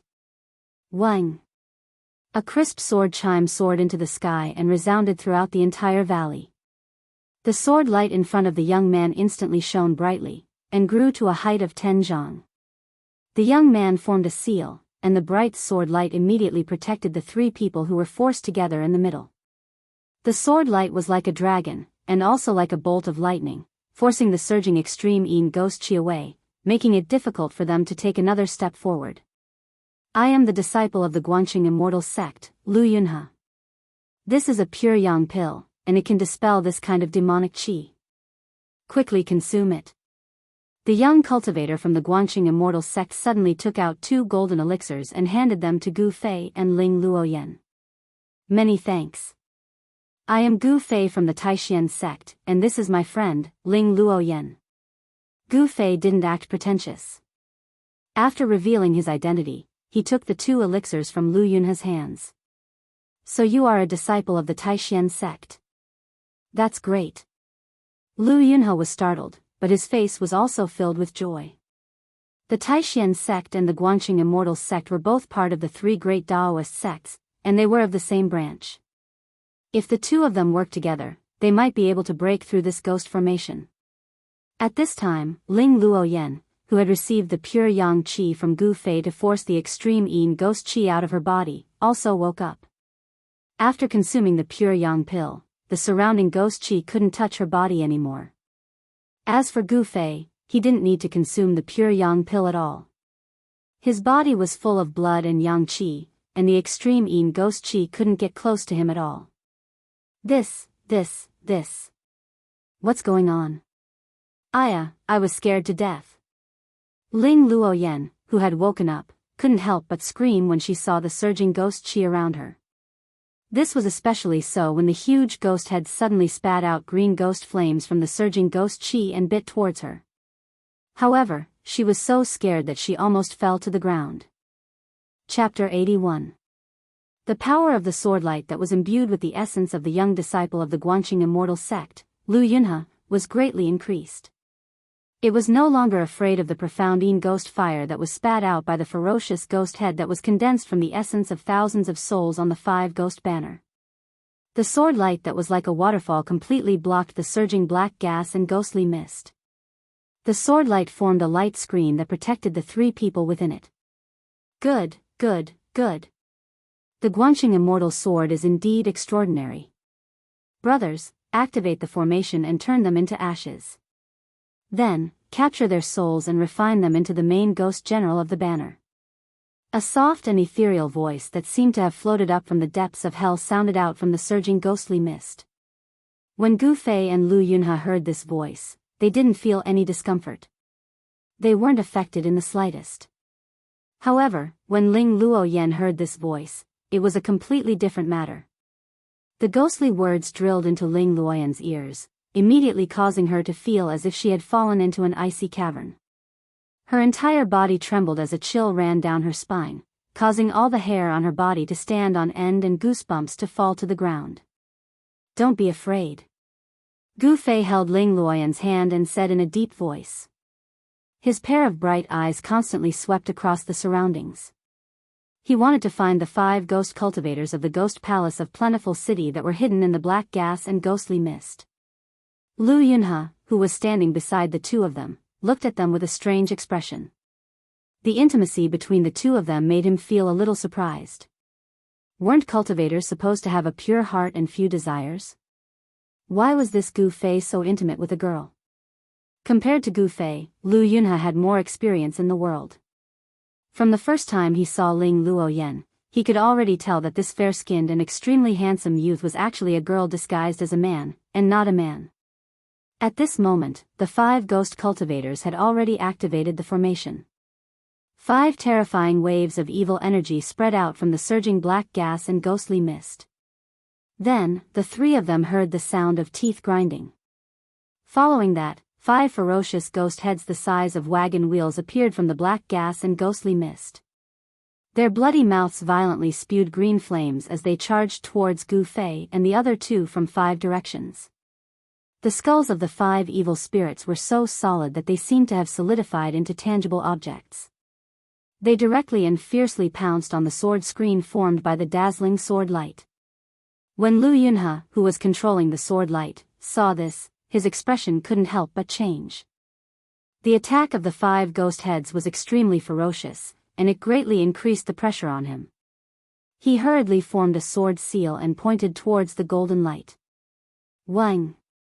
With a loud bang, the sword light exploded and swept away the 3 ghostly heads that were surrounded by ghostly flames that were charging at him like a bolt of lightning.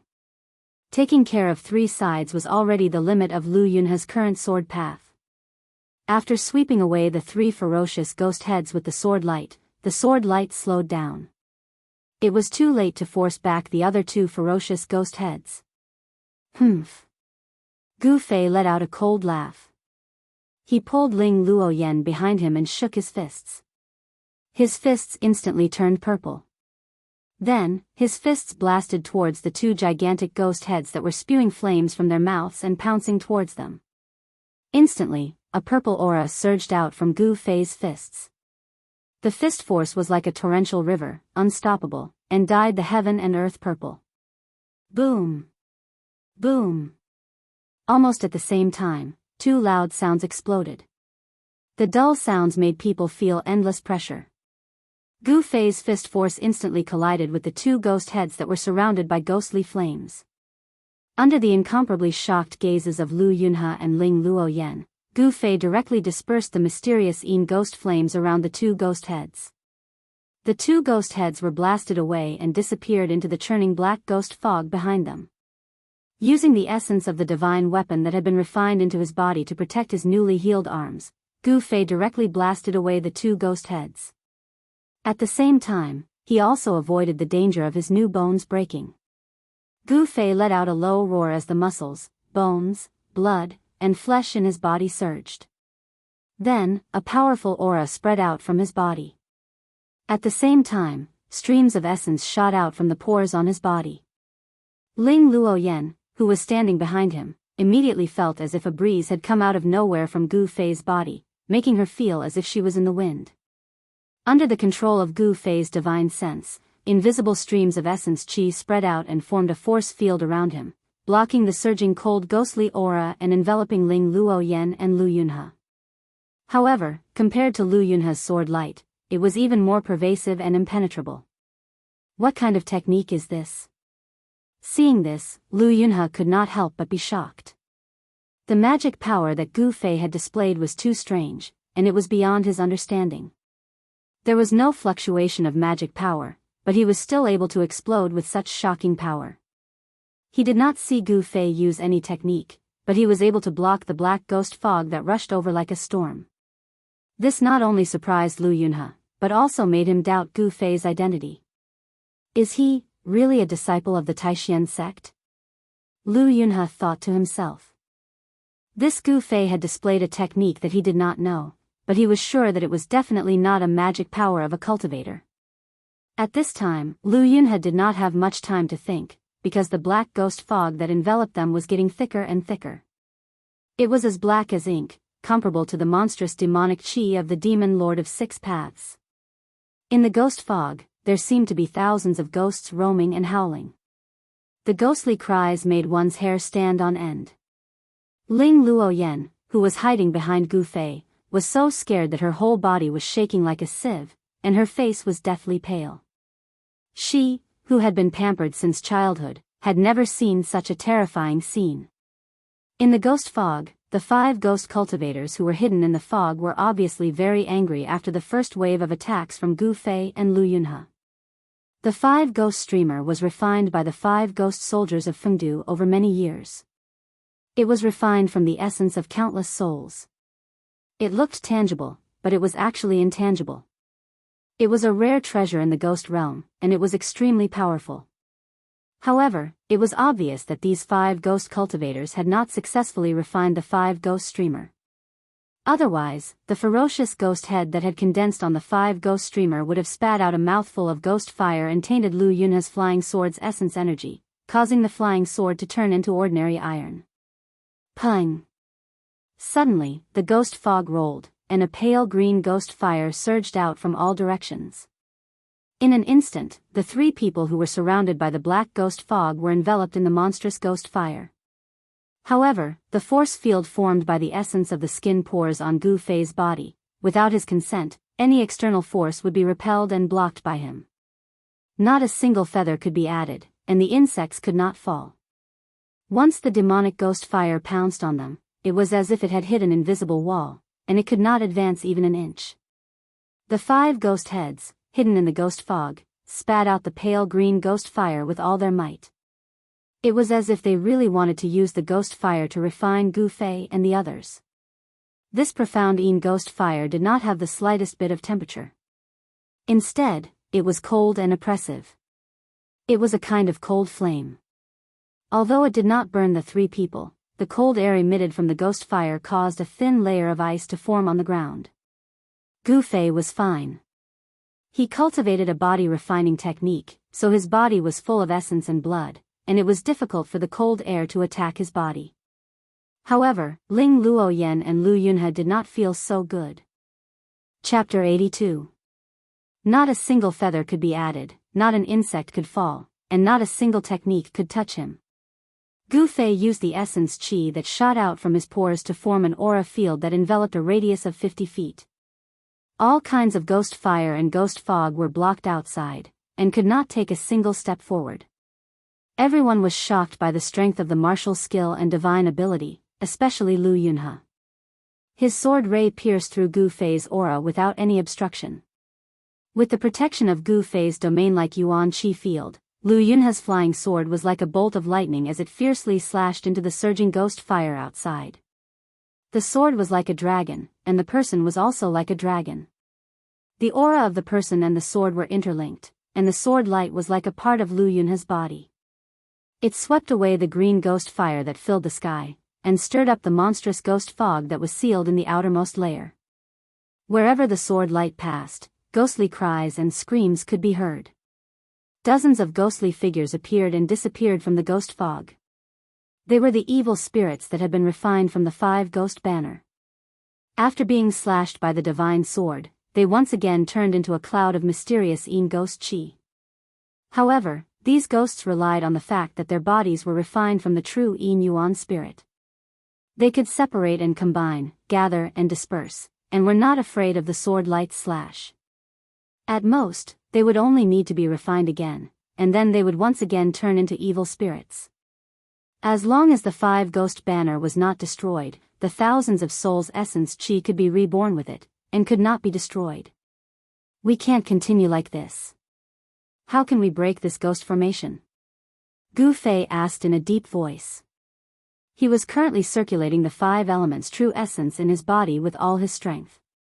Every time the pores on his body opened and closed, streams of pure Yuan Qi would spurt out.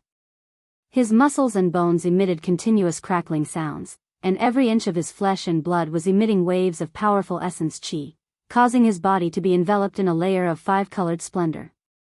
Streams of essence Qi circled around his body. His body seemed to be forged from fine iron, and it emitted an incomparably powerful pressure that caused Ling Luoyan's mind to tremble. It was as if she had forgotten the ability to think, and her mind was completely blank. Gu Fei's tall figure had already been imprinted in the depths of her heart. They're hidden in the ghostly mist, making it difficult to determine their location. It's going to be difficult to break this formation. At this time, Lu Yunhe was already sweating profusely. Beads of sweat the size of soybeans flowed down his face. The magic power in his body was being rapidly consumed, causing him to feel like he was about to collapse. This was a bad sign. If his spiritual power was exhausted, then he would definitely not be much stronger than an ordinary person. The abilities of a martial cultivator could be said to be derived from the spiritual power within their bodies.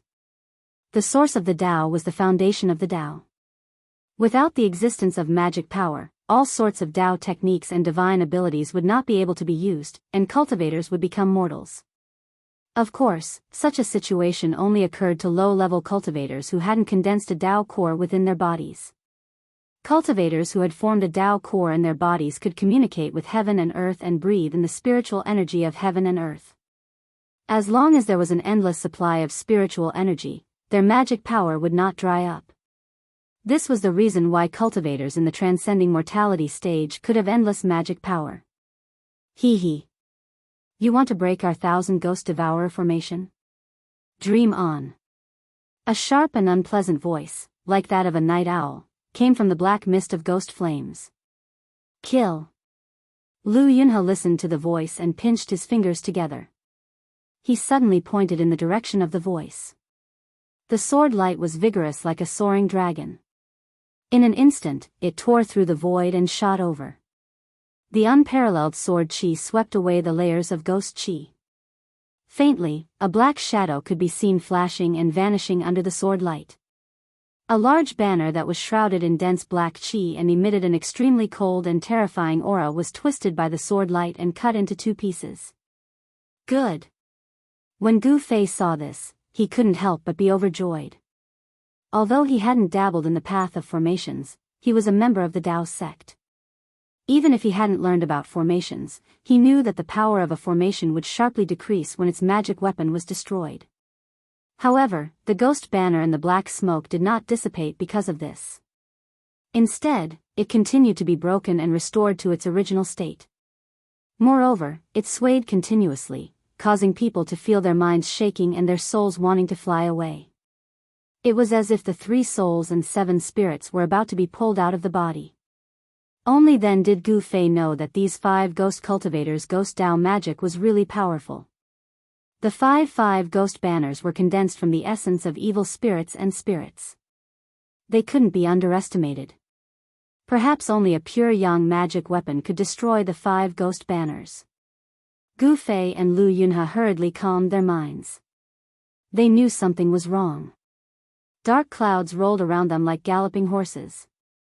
Mixed with the chilly wind and ghost howls, it was really terrifying to the extreme. Suddenly, there was a thud. Someone fell behind them. Gu Fei was shocked and hurriedly turned to look.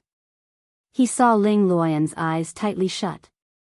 She fell to the ground with a face full of pain. She had already fainted. What's going on? The Xian Yin ghost chi didn't penetrate into the area covered by my Yuan chi. How did he still get hit? Gu Fei was shocked. Actually, what he didn't know was that this 5 ghost banners was actually an extremely sinister magic weapon of the ghost Dao. Not only could it emit black ghost fog and condense the form of evil spirits, it could also bewitch the mind. Between Gu Fei and Lu Yunhe, one was a martial artist and the other was a sword cultivator. Their minds were incomparably firm, and it was hard for external objects to sway them. But Ling Luoyan was different. Her cultivation was far from Gu Fei and Lu Yunhe's. She was born in a noble family and grew up under the protection of her family. She had never experienced any hardship or suffering. Thus, she only took a few glances at the 5 ghost banners that appeared from the fog and immediately closed her mind. Her mind suddenly became muddled, and she fell to the ground, fainting. Suddenly, a dark green flame flashed. The black ghost fog that Lu Yunhe's sword light had dispersed rose again and enveloped the ghost banners. The ghost banners disappeared, and only the ghost flames that surged out from the black fog were still locked in a stalemate with Gu Fei's Yuan Qi force field and Lu Yunhe's flying sword. Ling Luoyan, what's wrong? Gu Fei was shocked and hurriedly asked. He was currently using all his strength to resist the green ghost flames that were surging in from all directions. His body was like being sandwiched in the middle of a large mountain, unable to move at all. She's fine. She's just bewitched by the ghost techniques of the ghost banners, Lu Yunhe said indifferently. Only then did Gu Fei relax. But he immediately realized that there was an indescribable strange feeling in his heart. He's unconscious, why am I so nervous? Boom. Boom. Boom, a part of the world trembled violently. The ghost flames and black fog sealed the heavens and trapped the earth. The ghost formation once again changed. Loud noises sounded continuously, and the power was vast. It was as if thousands of vengeful spirits and evil spirits had appeared. The chilly wind howled, and the black clouds rolled. Streams of terrifying lunar ghost energy attacked Gu Fei's force field, causing his body to shake violently. Gu Fei was shocked to find that the profound Yin ghost flames from the ghost formation were refining his Yuan Qi force field. The range of the Yuan Qi force field was shrinking. 50 feet, 40 feet, he couldn't hold on any longer. His clothes were already soaked in sweat. His skin and flesh were trembling slightly. A powerful martial artist's Yuan Qi was surging in his body, flowing through his muscles and bones. There were bursts of explosive sounds. The thunder of the heavenly drum forged his muscles and bones. Even when he was fighting with others, Gu Fei's ancient cultivation method was still circulating. He was also cultivating. He was cultivating at all times. To him, fighting a life and death battle was also a way of cultivation. It could even be a shortcut. At this time, Lu Yunhe also noticed Gu Fei's strange state. He knew that the situation was extremely dangerous. The 5 ghost cultivators were actually planning to use the power of the ghost formation to drive the lunar ghost flames to refine them. If their bodies were refined and their souls were captured, they would become ghosts on the 5 ghost banner. There would only be one outcome. They would never be able to reincarnate, and their souls would scatter. If I ignore Ling Yan, I might be able to break out of the ghost formation. Gu Fei thought. His body was extremely strong, so he didn't have to worry about being attacked by the profound Yin ghost qi. If he were to disregard everything, Gu Fei would still have a chance of escaping. However, this young man called Ling Yan had saved him in the river. With this karma, if he were to escape alone, it would definitely leave a shadow of ingratitude in his heart, and a flaw would appear in his unwavering heart of cultivation. It would become an obstacle that was difficult to overcome in his cultivation, and this was something that Gu Fei could not allow to happen. Just as the surging Yin ghost flames were getting closer and closer, and the 2 of them were struggling to hold on, there was a sudden rumble. Thousands of thunderbolts struck down from the sky. Rolling black qi and ghost flames immediately swept in all directions. A ball of extremely cold lunar ghost qi was immediately dispersed by the thunderbolts, and specks of stars once again appeared in the sky above the 2 of them. The vast waves of magical power shook the heavens and the earth. The golden thunderbolts were like countless golden snakes dancing wildly, like mercury flowing on the ground. They swam in all directions, and a ghost Dao formation that was filled with towering ghost qi was instantly destroyed. Several terrified screams could be heard. In the midst of the thunderbolts, thousands of evil souls and malicious ghosts were destroyed, turning into wisps of green smoke. The 5 most powerful ghost heads also seemed to have lost their spiritual qi due to the thunderbolts. They became unstable, as if they were going to disappear at any time. 5 ghostly shadows appeared and turned into a gust of chilly wind. They carried the skulls of the 5 evil spirits and flew towards the west at an extremely fast speed. In just an instant, they disappeared into the mountains in the west. Quickly, follow me. At this time, a loud shout came from the sky. Gu Fei saw a Vajra shooting down from the sky. It carried Lu Yunhe and flew toward the south at an extremely fast speed. Flying on a sword? A transcending mortality stage sword cultivator? Seeing this sudden scene, Gu Fei couldn't help but be shocked, but he didn't panic. The terrifying pressure that was as strong as a mountain suddenly disappeared, causing his body to sway, and he almost fell to the ground. Ha! Junior brother Qi, why are you in such a hurry? Come and catch up with your senior brother. At this time, a loud laugh came from the north. It wasn't loud, but it echoed far and wide, echoing through the mountains. Chapter 83. Carrying the unconscious Ling Luoyan, Gu Fei dashed into a pile of rubble in the valley. Just as he hid, he saw a streak of rainbow-like fiery light shooting over from the northern horizon, chasing after the golden sword light that had swept Lu Yunhe away. The two streaks of sword light were extremely fast, seemingly even faster than the 5 ghosts that had escaped. They disappeared into the distance in an instant. "Zhao Xuanji, you traitor!" Indistinctly, a weak voice came from the southern sky.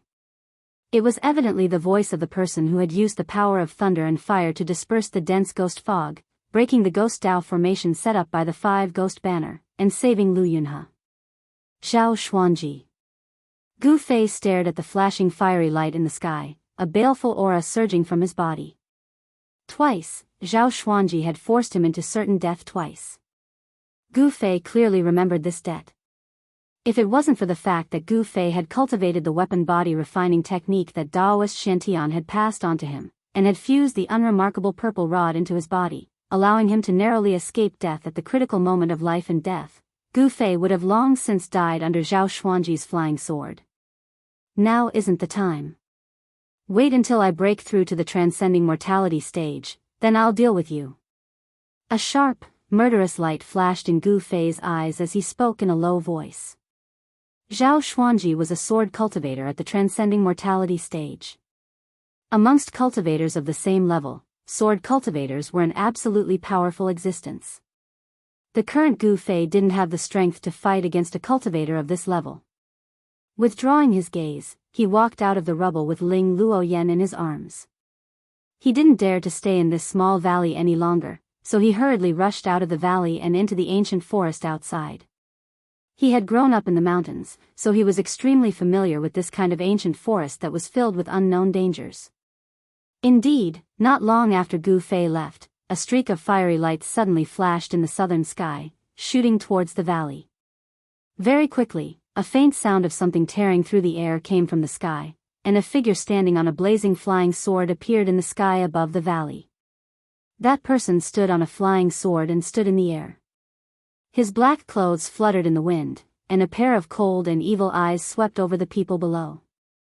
This person was the fire sword demon, Zhao Xuanji, who had already fallen into the demonic path of Gu Fei's disciple. I seem to have sensed that person's aura when I passed by this place just now. Zhao Xuanji's hazy face was so dark that it seemed like it was about to drip water. It was so dark that it was terrifying. That person has already been sent into the abyss of my sword of that of my sword. How can he still live? After a moment of thought, Zhao Xuanji fused with his sword and turned into a 30-meter-long streak of sword light. He flew north and disappeared into the starry sky in the blink of an eye. Of sword, yang sword of yang of. And, was, chin of the sword, he refined, the sword into the sword of the sword of. With the help of the psychic sword artifact, he could enter and exit the dark world and roam the world. To be able to shoot out a sword pellet from one's mouth and kill the enemy from miles away, among the transcending mortality stage cultivators, only sword cultivators could do this. Gu Fei had already experienced how terrifying Zhao Xuanji was. Thus, by the time Zhao Xuanji returned, he had already carried Ling Luoyan and traversed more than 10 miles through the ancient forest. Gu Fei had entered the forest like a fish in the sea. How could Zhao Xuanji discover his tracks? However, walking in the primitive ancient forest, there was no starlight or moonlight, so it was difficult to accurately determine the direction. Therefore, Gu Fei found himself lost in the dark and dense forest. If an ordinary person were to get lost in such a dangerous ancient forest, there would only be one outcome, and that was to become food in the stomach of a ferocious beast. Gu Fei didn't dare to leap onto the treetops, as it would be too conspicuous. Even in the dark, for someone of Zhao Xuanji's cultivation, there wasn't much difference between night and day. If Zhao Xuanji discovered his tracks, it would be very dangerous. After all, he had only managed to escape from Zhao Xuanji's sword by a fluke the last 2 times. If they were to meet again, Gu Fei knew that he would die without a doubt. Even with the protection of the weapon refinement art, he would still die without a doubt. After carefully walking about 3 to 4 miles through the dense forest, Gu Fei found that the trees around him seemed to have grown taller. He seemed to be walking into the depths of the ancient forest. Trees that required several people to wrap their arms around were intertwined with each other, and vines that were hundreds of feet long intertwined. The forest seemed to be a dangerous place, and there might even be ferocious beasts roaming about. This was because he found that there were no signs of weak beasts in the nearby forest. Whoosh! Suddenly, a gust of fishy wind gushed out of the forest without any warning. The thick layer of withered leaves on the ground was swept up into the air and fluttered in the air. At the same time, a huge black shadow scuttled out of the forest in front of him and entrenched itself on the ground. A pair of green eyes emitted a sinister light as it stared at Gu Fei. The forest was immediately filled with a fierce aura. Gu Fei fixed his eyes on it. It turned out that the black shadow that had pounced out of the forest in front of him was a huge tiger, a big black tiger that was 4 to 5 meters long. The clouds came from the dragon, and the tiger gave birth to the wind. It turned out to be a huge worm. Gu Fei chuckled. He didn't think much of this ferocious tiger, but he seemed to have thought of something, and his expression instantly became extremely solemn. Swoosh! With Ling Luoyan in his arms, Gu Fei disappeared from where he was, and the next moment, he instantly appeared beside the huge tiger. At this moment, the huge tiger was shaking its head, wanting to let out a tiger roar that could intimidate all beasts. However, Gu Fei couldn't let this black tiger roar. In this quiet forest, the roar of this huge tiger could probably be heard dozens of miles away. If Zhao Xuanji was still nearby, it would be terrible. Turning his body and kicking his leg, Gu Fei's right leg swept out at the tiger's head like a rapidly swinging whip. The force of his leg compressed the air, instantly producing a low explosive sound that sounded like thunder. It was as if the air had exploded from his kick, and the atmosphere screeched, making one's heart skip a beat. Pung! Crack! The huge tiger, which weighed hundreds of kilograms, was sent flying by Gu Fei's kick, producing a bone-chilling sound of bones shattering. The ferocious tiger was also very pitiful. It had wanted to roar and show its might, then pounce on the food that had been delivered to it. However, before it could roar, it was kicked by someone. Its skull was shattered on the spot, and blood spurted out of its 7 orifices as it flew out like a broken sack. Pung! It smashed heavily onto the withered branches and withered leaves, causing the entire ground to shake. The broken leaves on the ground were mixed with dust and rose into the air. This giant tiger lay motionless on the ground. It was as dead as it could be. Chapter 84. Half an hour later, at the bottom of a short mountain in the primitive forest, there was a cave. The entrance of the cave had been blocked by branches and leaves, and there was a bonfire in the cave. The entrance was blocked by branches, so there was no need to worry about people discovering the fire from afar. Beside the bonfire, there were 2 people. One of them seemed to be asleep, lying on the ground, while the other was sitting cross-legged on the ground. From time to time, he would flip the golden and glossy pieces of meat on the wooden rack. The tempting smell of meat lingered in the cave.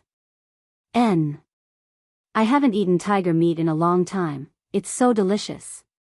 The man sitting beside the bonfire, eyes staring at the roasted meat on the rack, almost drooling, was Gu Fei.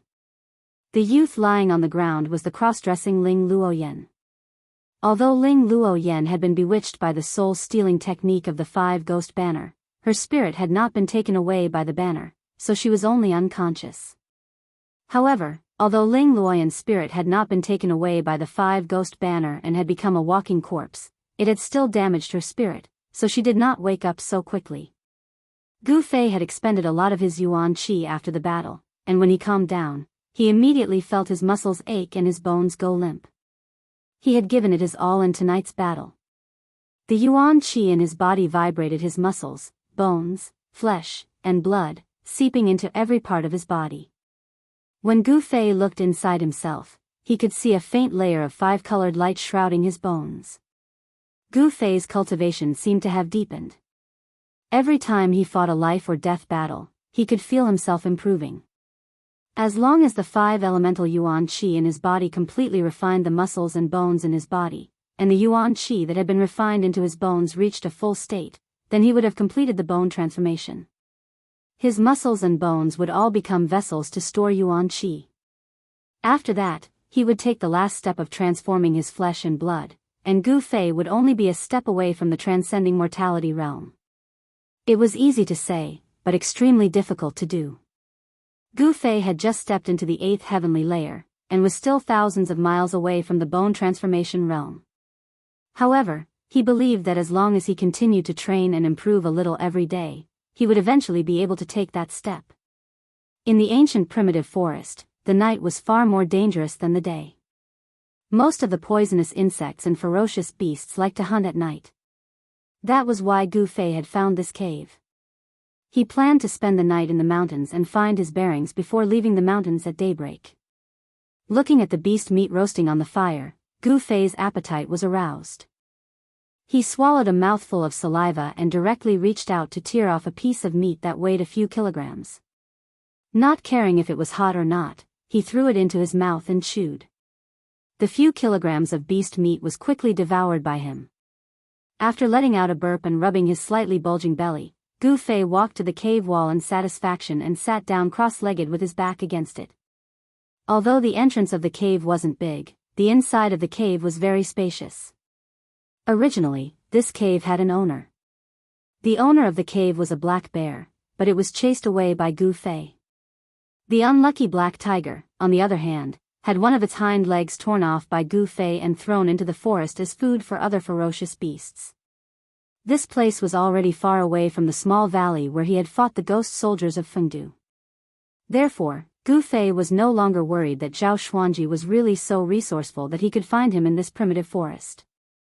Therefore, as usual, he let a wisp of his soul sense wander outside his body, constantly sensing the movements in the outside world, and then immersed himself in cultivation. His slender and strong body didn't move at all. He began to guide the surrounding wood essence into his body, and then let it flow throughout his body. The wood essence nourished his flesh, muscles, and bones, making Gu Fei's body full of vitality, like a new sprout of flowers and trees in spring.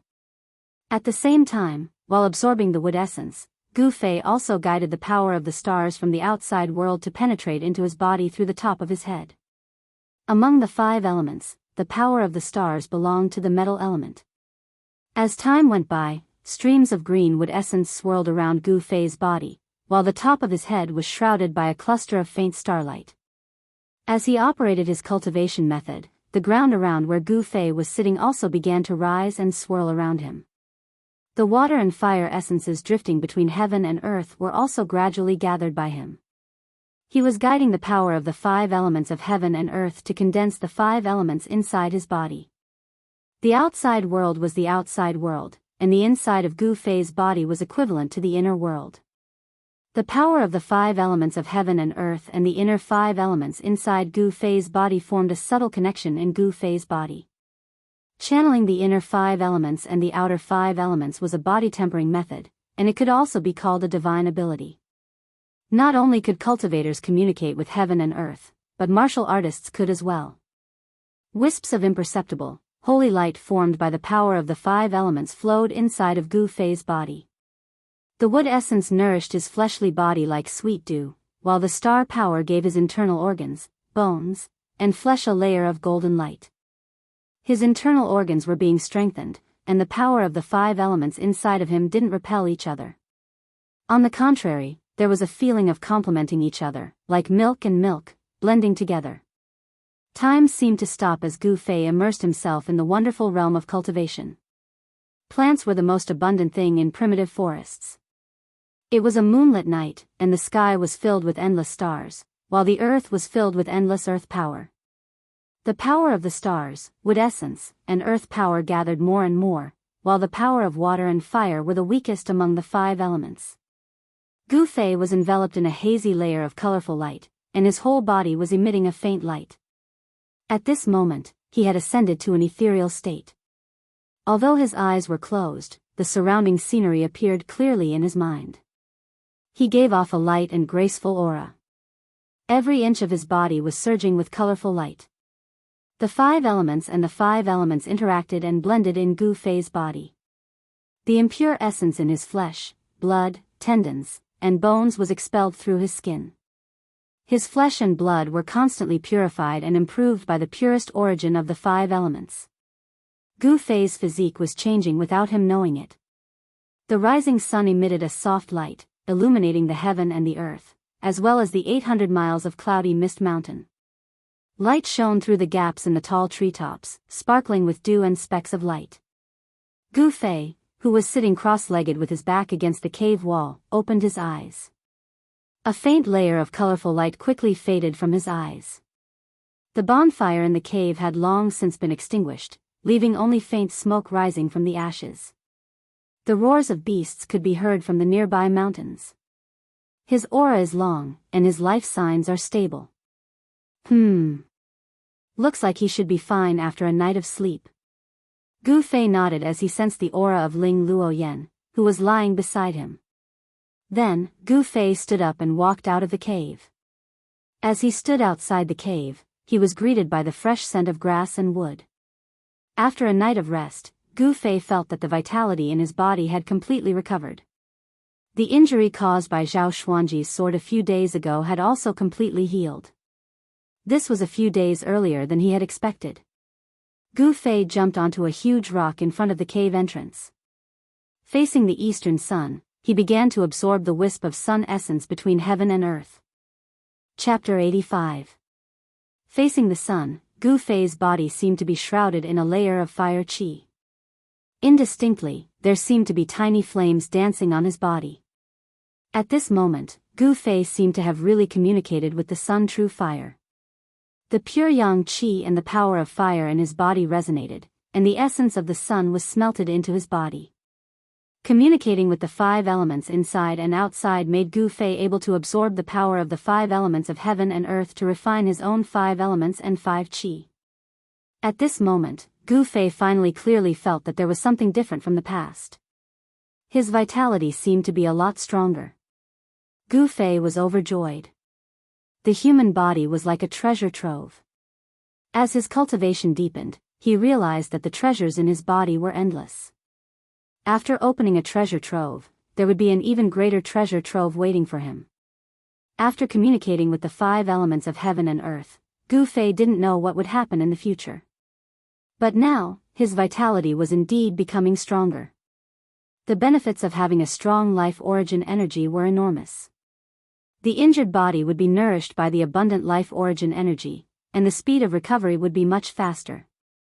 Severed limbs could even grow back, bones could grow back, and flesh could reach the realm of immortality. When the sun was high up in the sky, Gu Fei gradually stopped absorbing the sun qi. The redness on his skin gradually receded, and the hazy flame that shrouded his body also converged into his body. After a night of cultivation, although Gu Fei did not make any breakthroughs in his cultivation, he felt that his body seemed to be much lighter and more powerful. The 5 elemental qi in his body was lively, constantly nourishing his blood, flesh, tendons, and bones. He gently moved his body. Swoosh! He jumped down from the rock and rushed into the forest. A few afterimages flashed past. He waved his hands and shot out a few dazzling blade-like auras. Wherever they passed, the giant trees were chopped down one after another. With a rumbling sound, the fallen giant trees in the forest set off clouds of smoke and dust, and leaves fluttered in the air. At this time, a figure appeared at the entrance of the cave. Seeing the figure moving quickly in the forest, she was shocked. Gu Fei, she saw too many surprises in this person. Swoosh! In the next moment, a figure flickered at the entrance of the cave. Gu Fei appeared in front of Ling Luoyan, leaving behind a series of afterimages that had yet to dissipate. You're finally awake. Gu Fei looked at Ling Luoyan's face and saw that she was sickly pale. Her spirit was dispirited, and it seemed that her mind had suffered quite a bit of damage. Actually, Ling Luoyan was lucky. The 5 ghostly cultivators from the Ghost Palace of Plentiful City hadn't completely refined the 5 ghost streamer. If it had been a fully refined 5 ghost streamer, with just a shake of the streamer, regardless of whether it was a human or a beast, their souls would be extracted and turned into nourishment for the streamer. What is this place? Ling Luoyan looked around and asked. Gu Fei shrugged and said, I also don't know where this place is. I only know that we are in the mountains, a primitive forest full of dangers. What do we do now? Ling Luoyen couldn't help but furrow her brows. Her disappearance would definitely cause chaos in the caravan. This was predictable. You should be more familiar with this mountain than I am. Gu Fei smiled awkwardly. This was his first time leaving the mountain, so how would he know where he was? Ling Luoyen pondered for a moment and said, the 800-mile Cloudy Mountain. This is a primitive mountain in the south of the Yen Kingdom. We must return to the ship. Do you know which direction to go? Gu Fei asked. Although it was possible to distinguish north, south, east, and west in the mountains during the day, he didn't know which direction was towards the big river. Even with Gu Fei's sharp hearing, he couldn't hear the sounds of people and the sound of flowing water. This place should be a desolate and uninhabited land, and there shouldn't be any big rivers. Why did you bring me to this godforsaken place? Ling Luoyen couldn't help but panic. She looked at the surrounding terrain and found that this was simply a desolate land. In the distance, the silhouettes of ferocious beasts could be seen moving in the forest. There were towering ancient trees with their crowns blotting out the sun, century-old vines twisting and climbing, and the crisp cries of unknown birds resounding in the forest. This was the first time Ling Luoyen had set foot in such a desolate land. She was at a loss and didn't know what to do. After all, she was a girl, a flower in a greenhouse. She had never experienced something like this before. Her eyes reddened, and she had the urge to cry. You're a man, why are you acting like a girl? You're just lost in the wilderness. Gu Fei couldn't help but shake his head when he saw Ling Luoyen's pitiful appearance. At this time, Gu Fei still couldn't tell that Ling Luoyen was a girl. Even though he had smelled a faint fragrance when he hugged her last night, and she was very light, it didn't take much effort for him to carry her. Gu Fei pondered for a moment and suddenly said, all right, although we don't know where we are, I still have a way to return to the river. What way? Ling Luoyen hurriedly asked. She was so anxious that she was about to cry. A stupid way. The place we are at now should be no more than 200 li from the river, and the river flows from the north to the south, passing through the 800 li of Yunmeng Mountain. Then, we can use this place as a starting point and walk 200 li in a straight line to the east and west. Won't we be able to return to the river then? Gu Fei said seriously. 200 li in the east and west? You're joking, right? Ling Luoyen said in shock. This was a primitive forest. Even if they didn't die, they would be half dead if they walked a few hundred li on foot. Even if it was a broad road, the soles of their shoes would be worn through after walking a few hundred li. Wouldn't their legs be crippled? Ling Luoyen couldn't help but feel her heart palpitate when she thought of this. Do I look like I'm joking to you? Unless you have a better way, this is the only way. Gu Fei said in a bad mood. If it was up to his character, he wouldn't even want to return to the river. He would just walk in this primitive forest and keep heading south. There should be quite a number of fierce beasts in the mountains, and he could fight with them as he hurried along. When he reached the southern wilderness, his cultivation would definitely improve by a lot. A comfortable life would make people lazy, and this wasn't what Gu Fei wanted. Only by constantly being in danger would his cultivation improve. Only with pressure would there be progress, and he had to constantly maintain that fierce spirit of improvement. Ling Luoyen couldn't help but be startled when she heard this. She really couldn't think of any other way at the moment. Why don't you wait for me here? I'll go scout the way. Once I've confirmed the direction, I'll come back to pick you up, Gu Fei said to Ling Luoyen when he saw her hesitation.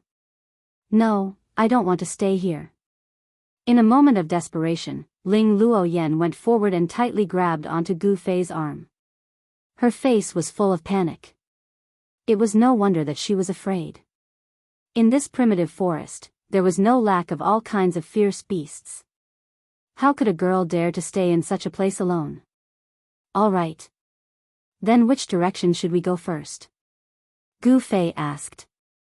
East and west, the chances of returning to the river were 50-50. You said we should go in that direction. How could Ling Luoyan have any ideas? Everything would be decided by Gu Fei. The sun rises in the east, so let's go east. Gu Fei looked at the sun in the east and said in a low voice. Let's go. Since the decision was made, Gu Fei's figure flashed and he headed east. Ah! Wait! Ling Luoyan hurriedly shouted and chased after him. Walking in the endless primitive forest, Gu Fei would often see some broken bones, but most of them belonged to large herbivores. For example, when he walked through a swamp with lush water plants, he would see a few 10-meter-long and several meter-tall elephant skeletons lying in the water plants, or a few bull skeletons scattered among the rocks. However, Gu Fei also found some unknown giant skeletons scattered in the forest. They looked especially terrifying as they were hidden in the forest grass.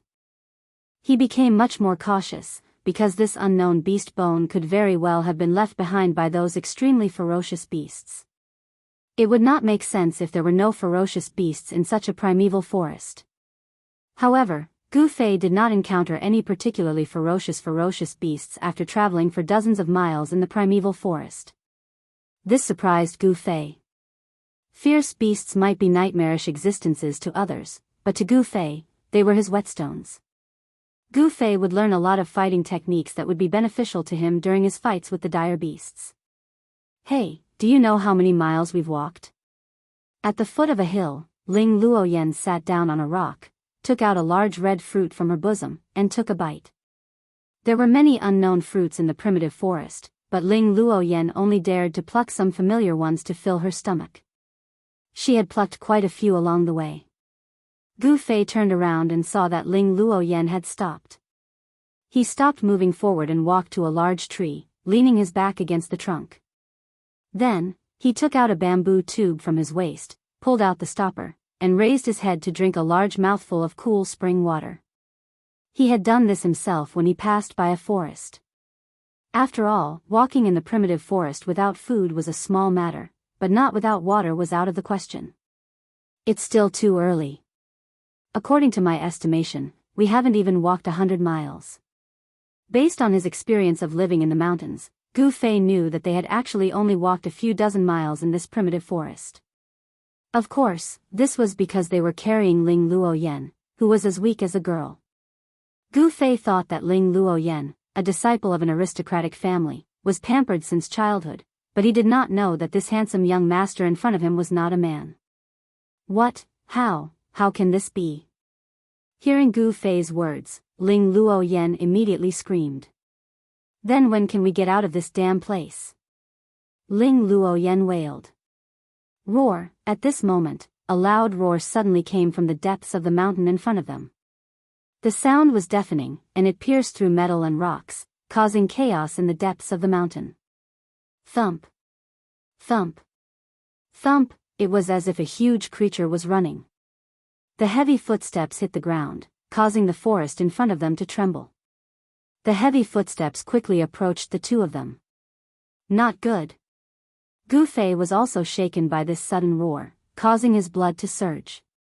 His body trembled, and his eardrums almost ruptured. He threw the bamboo tube in his hand and leaped towards Ling Luoyan, who was still in a daze, with lightning speed. He grabbed her under his ribs, jumped onto the top of the tree, and left like the wind.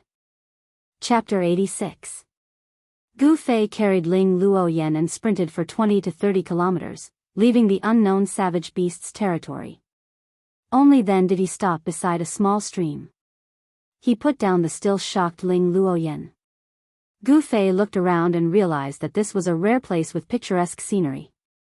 The mountain spring water converged into a small stream. The water was so clear that one could see the bottom, and one could vaguely see some unknown fish swimming in the stream. The surroundings of the small stream were covered with wisterias. All sorts of flowers bloomed beautifully. The fragrance of the flowers lingered in the air, giving one a refreshing feeling. In addition, there was the pleasant chirping of birds coming from the branches of the large trees beside the small stream. This was definitely a good place to rest. The tall trees blocked the scorching sun in the sky, and there was a large area of shade under the trees. Gu Fei sat down on the protruding root of a huge tree. He still had lingering fear in his heart. That savage beast just now was the most powerful savage beast he had ever seen. Even a transcending mortality realm cultivator would have to retreat if they met this savage beast. What was that? Ling Luoyan was so shocked that her face turned pale, and she asked with a trembling voice. Although she hadn't seen what that thunderous roar looked like, just the roar alone was enough to make one's heart tremble. One could imagine how terrifying that savage beast was. The 800 miles of Yunmeng Mountain is indeed not simple. It actually has such a powerful savage beast, Gu Fei muttered to himself. He didn't answer Ling Luoyan's question, as he was also frightened. Just now, they had unknowingly barged into the territory of a terrifying savage beast. I don't want to stay in this godforsaken place anymore. Hurry up and think of a way to get us out of here. Ling Luoyan had witnessed the cruel law of the jungle this time, and it could only be described as ghastly. Humph. How can you see the rainbow without going through a storm? If you can't even endure such a small pain, how can you step into the ranks of the strong? Gu Fei said disapprovingly. The performance of this ridiculously handsome youth in front of him, who had white teeth and red lips, made him a little disappointed. Were all aristocratic family disciples this week? Gu Fei couldn't help but think of Wang Yuanji, who often bullied him in the past. Wang Yuanji was a fellow who bullied the weak and feared the strong. When Gu Fei's cultivation was low, he would bully Gu Fei as he pleased, but once Gu Fei's cultivation increased by leaps and bounds, he no longer dared to find trouble with Gu Fei. However, Dong Fangchen was also a descendant of an aristocratic family, and he was a decent opponent. It seemed that not all aristocratic family disciples were mediocre. Gu Fei looked at the sky. After a round of torment, the sun was already high in the sky. It was noon.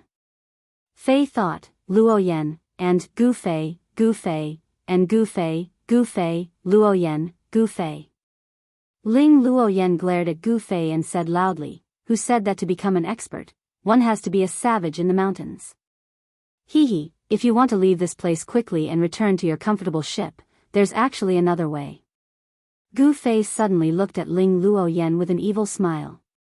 What do you want to do? Ling Luoyan asked.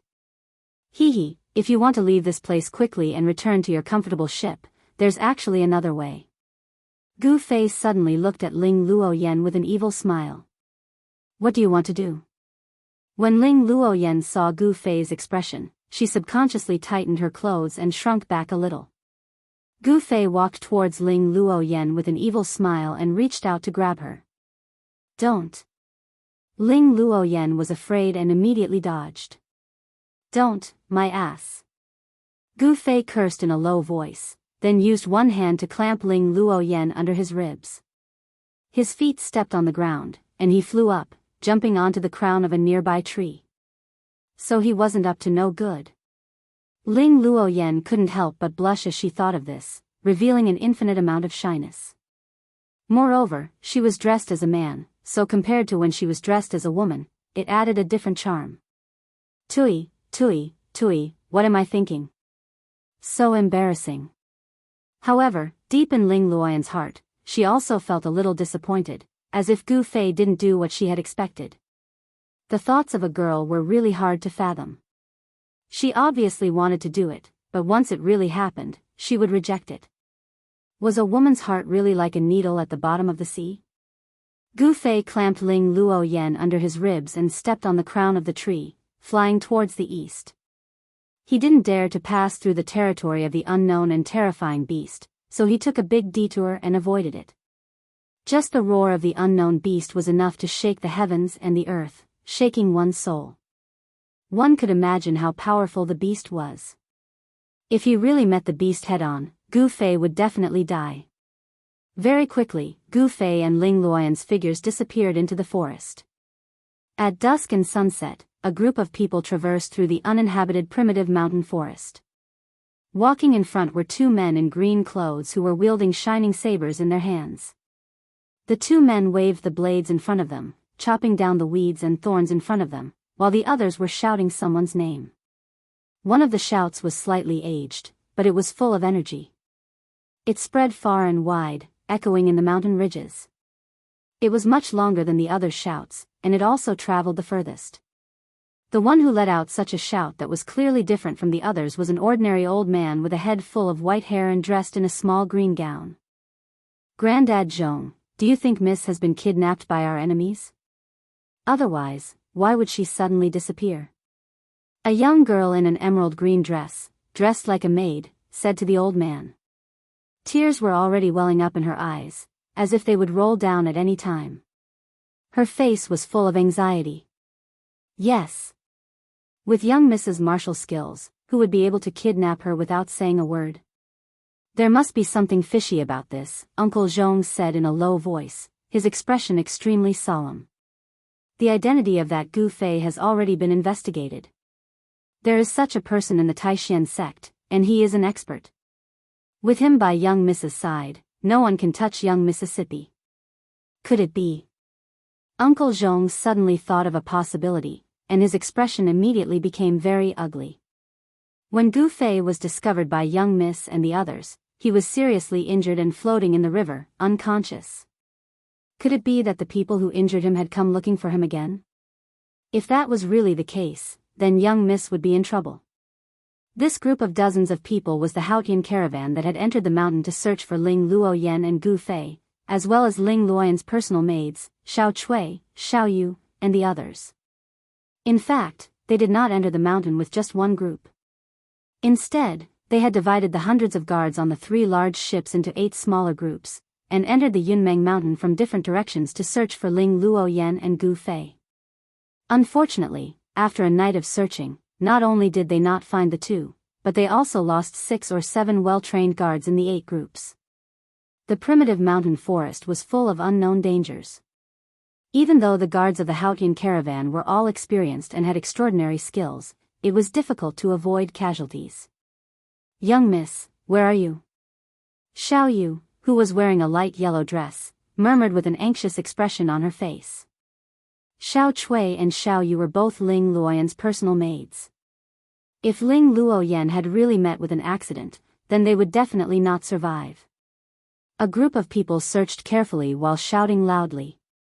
However, only the echoes of the crowd could be heard in the mountain ridge, and there was no response from their Ling 13 Mississippi. Under Uncle Zhong's lead, this group of people crossed a slope, passed through some bushes, and walked into a piece of land.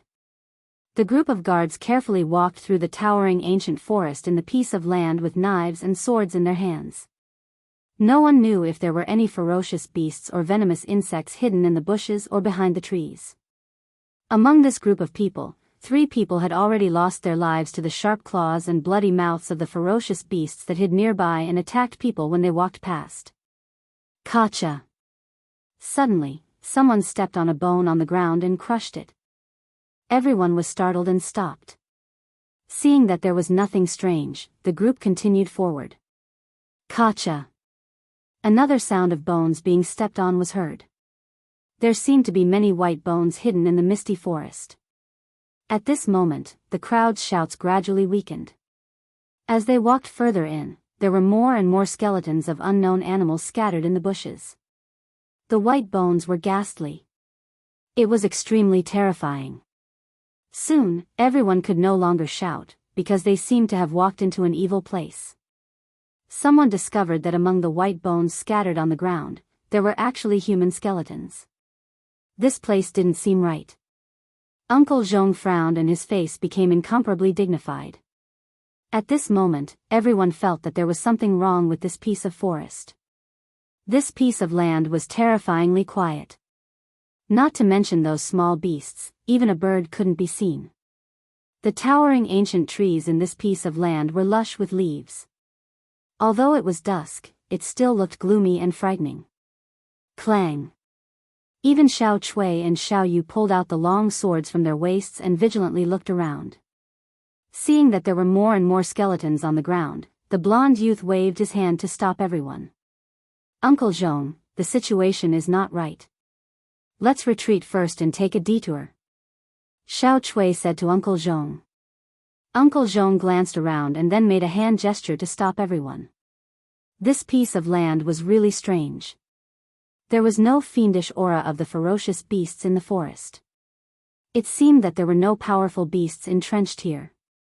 Everyone relaxed their hands and feet and slowly retreated, wanting to leave this piece of land. Puff!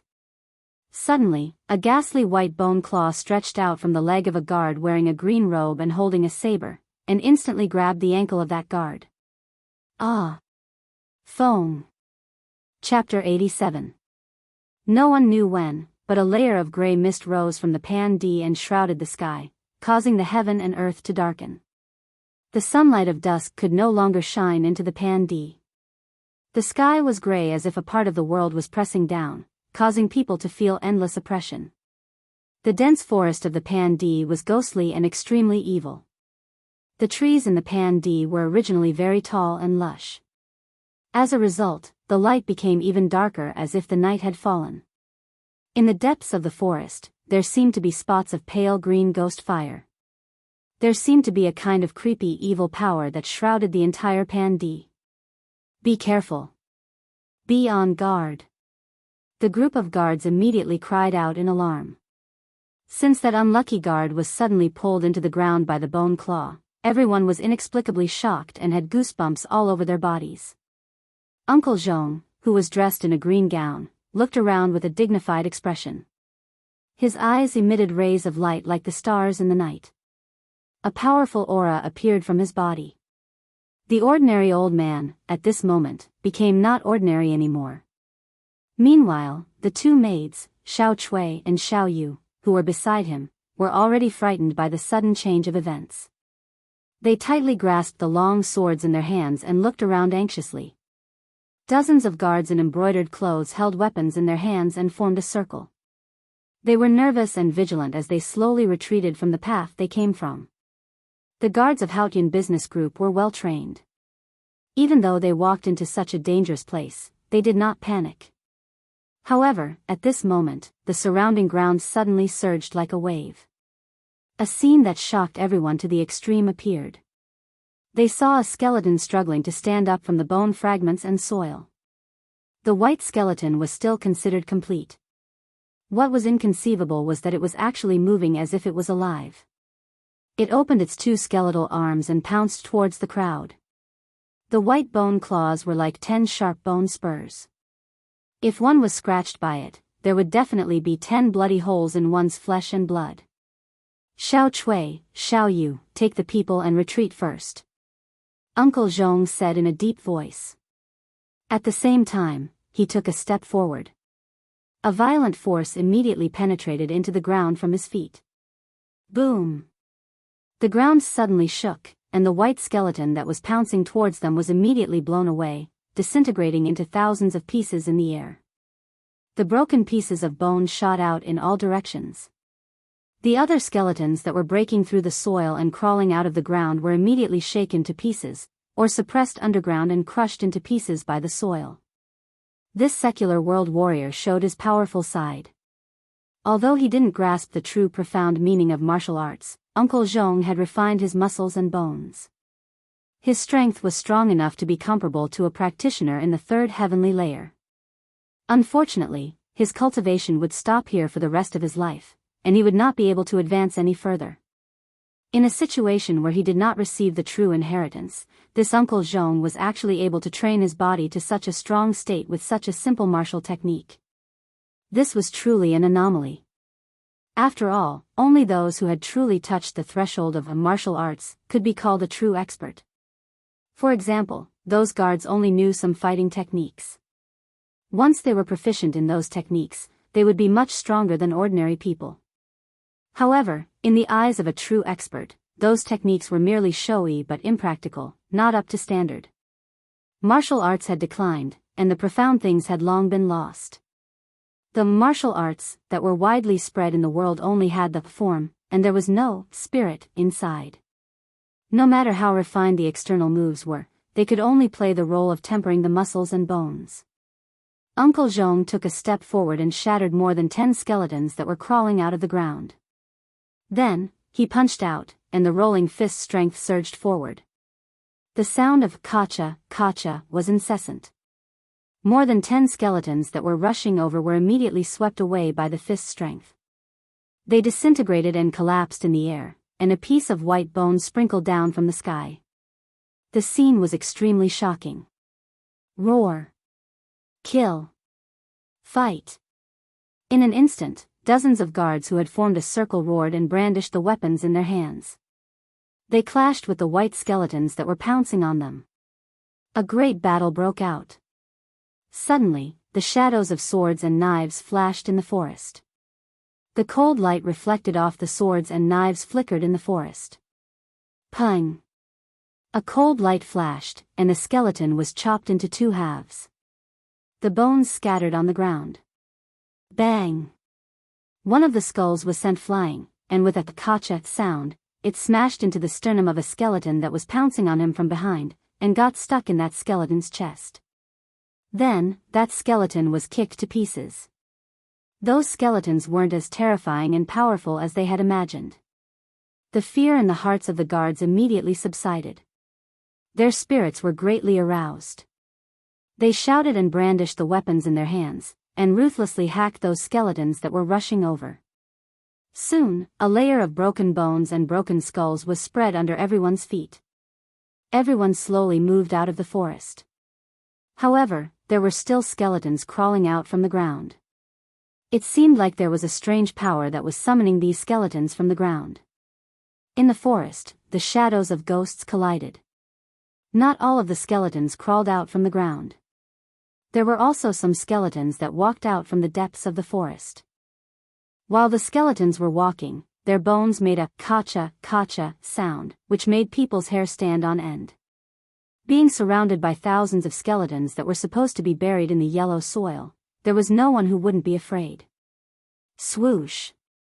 Xiao Chui pierced the skull of a white skeleton in front of her with her sword. She said to Uncle Zhong with a pale face, "What should we do? These damn things seem to be endless." Wow!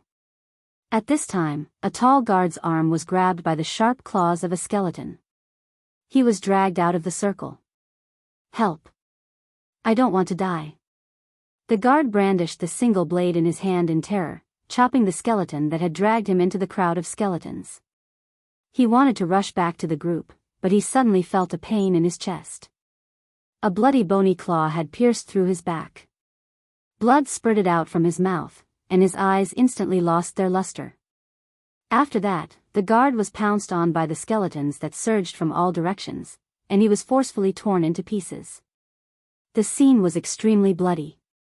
All of this happened in a short moment. Even if everyone wanted to save him, it was already too late. Send a signal, gather the people nearby to help. Seeing this, Uncle Zhong's eyes couldn't help but turn red. This group of guards that followed Ling Luoyan was personally trained by him. Every one of them was an elite, and they weren't any weaker than the veterans that had survived hundreds of battles.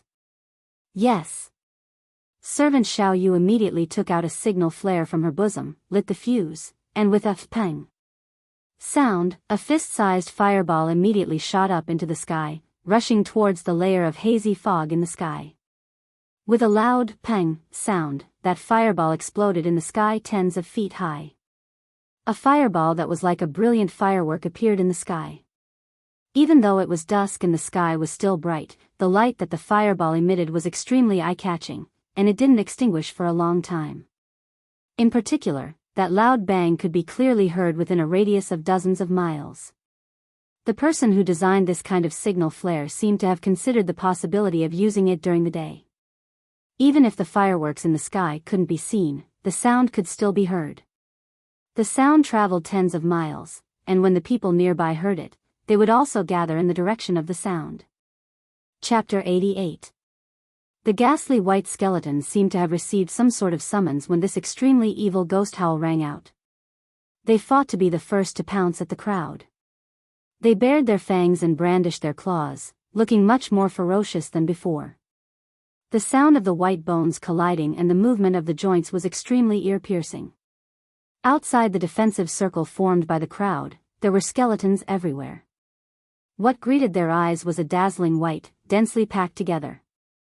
Although these skeletons couldn't be said to be endless, there were at least 8,000 of them, if not 10,000. This was simply invincible. Uncle Zhong was secretly shocked.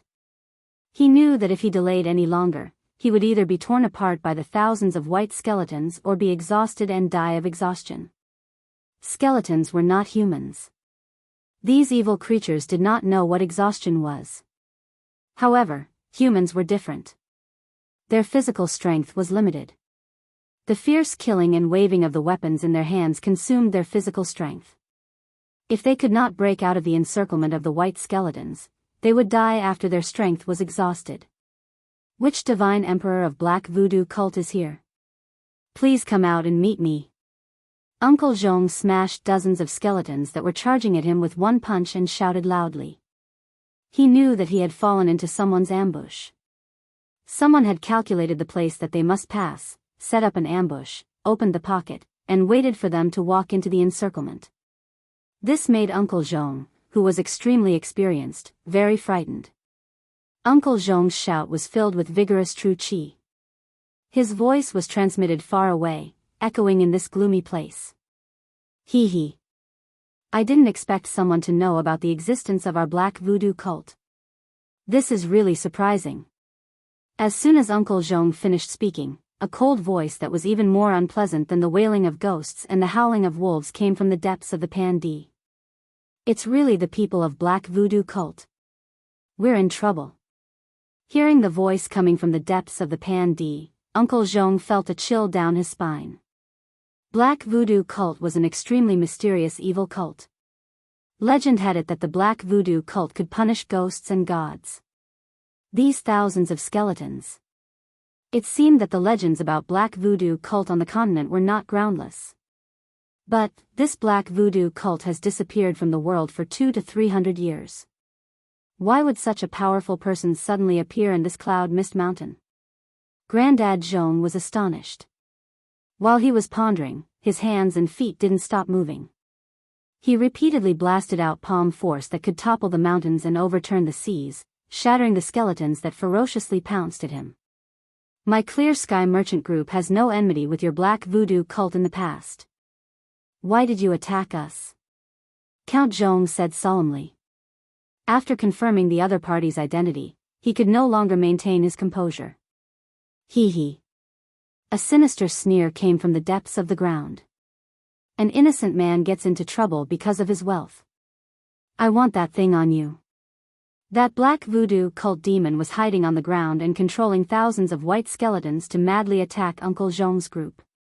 However, he didn't show himself. Moreover, his voice was erratic, making it hard to determine where he was coming from. Humph. I don't have what you want on me. Hearing this, Uncle Zhong's expression immediately changed and he said loudly. If that's the case, this day next year will be the anniversary of your death. You will have no regrets dying in the hands of my ancestor White Bones. Hee hee. The unpleasant ghostly voice immediately resounded. Its words were filled with cold killing intent. At this point of time, everyone had been fighting against those white skeletons that were baring their fangs and brandishing their claws at them from all directions. They were already exhausted. Except for Granddad Zhong, who had a profound cultivation base and was able to launch powerful palm strikes, all the guards were already covered with wounds. Even the dresses worn by the two maidservants, Xiao Chui and Xiao Yu, were torn by those skeletons in a few places. Wah! Ah! A few more screams were heard as several guards were pulled out from the crowd. In an instant, they were torn into pieces by the sharp claws of the white skeletons. The scene was extremely bloody. These thousands of skeletons were extremely evil. They clearly didn't have any signs of life or even soul fluctuations, but they could still move and attack people. Black voodoo cult's methods were truly terrifying. They didn't even let the dead go. Rip. A sharp claw tore a long hole in the clothes on Uncle Zhong's back, revealing the skin inside. Roar. Uncle Zhong roared angrily. With a backhand palm, he smashed the skeleton that attacked him from behind into pieces. He was inexplicably shocked and angry. These skeletons were not afraid of being destroyed at all. They rushed forward without any scruples. Even if they were smashed into pieces, there were still other skeletons that continued to attack. It was extremely strenuous to deal with them. Ha! Suddenly, a hearty laughter resounded from deep within the mountain and spread far away. This laughter came so suddenly that not only Grandpa Zhong's group, but also the black voodoo cult demon who had been hiding in the forest all this time was greatly surprised. A little demon dares to call himself an ancestor? How laughable! After that, a voice resounded from within the forest, and it was filled with undisguised disdain. Hearing this voice, the guards who were fighting desperately with the white skeletons didn't have any reaction. However, Uncle Zhong, Little Chui and Little Yu were delighted. At this critical moment, that person actually appeared. Who are you? The black voodoo cult demon who called himself Ancestor White Bones hiding in the dense forest was shocked and angry. It seemed that he was quite afraid of the person who suddenly spoke. The entire place had been covered by his strange evil art. He didn't even notice that the person had come in from outside. This was enough to prove one thing. That person was stronger than him. How dare you look down on me? You're courting death. The black voodoo cult's ancestor White Bones seemed to be furious. He let out an extremely sharp and angry shout. A light green demonic smoke floated out of the dense forest. The flowers and grass that came into contact with this smoke immediately withered at a speed visible to the naked eye. Everyone, hold your breath. Don't breathe. Seeing that, Grandad Zhong was shocked at once. He hurriedly shouted at those guards. Obviously, the light green mist that spread out from the dense forest was a kind of extremely poisonous thing. At this moment, the white skeletons that were attacking the guards actually stopped for a moment. Then, like a tide, they quickly retreated in all directions. The movements of these skeletons were neat and orderly, as if they were a well-trained army of white bones. How did he do it? Everyone was inexplicably surprised. Uncle Zhong was even more shocked.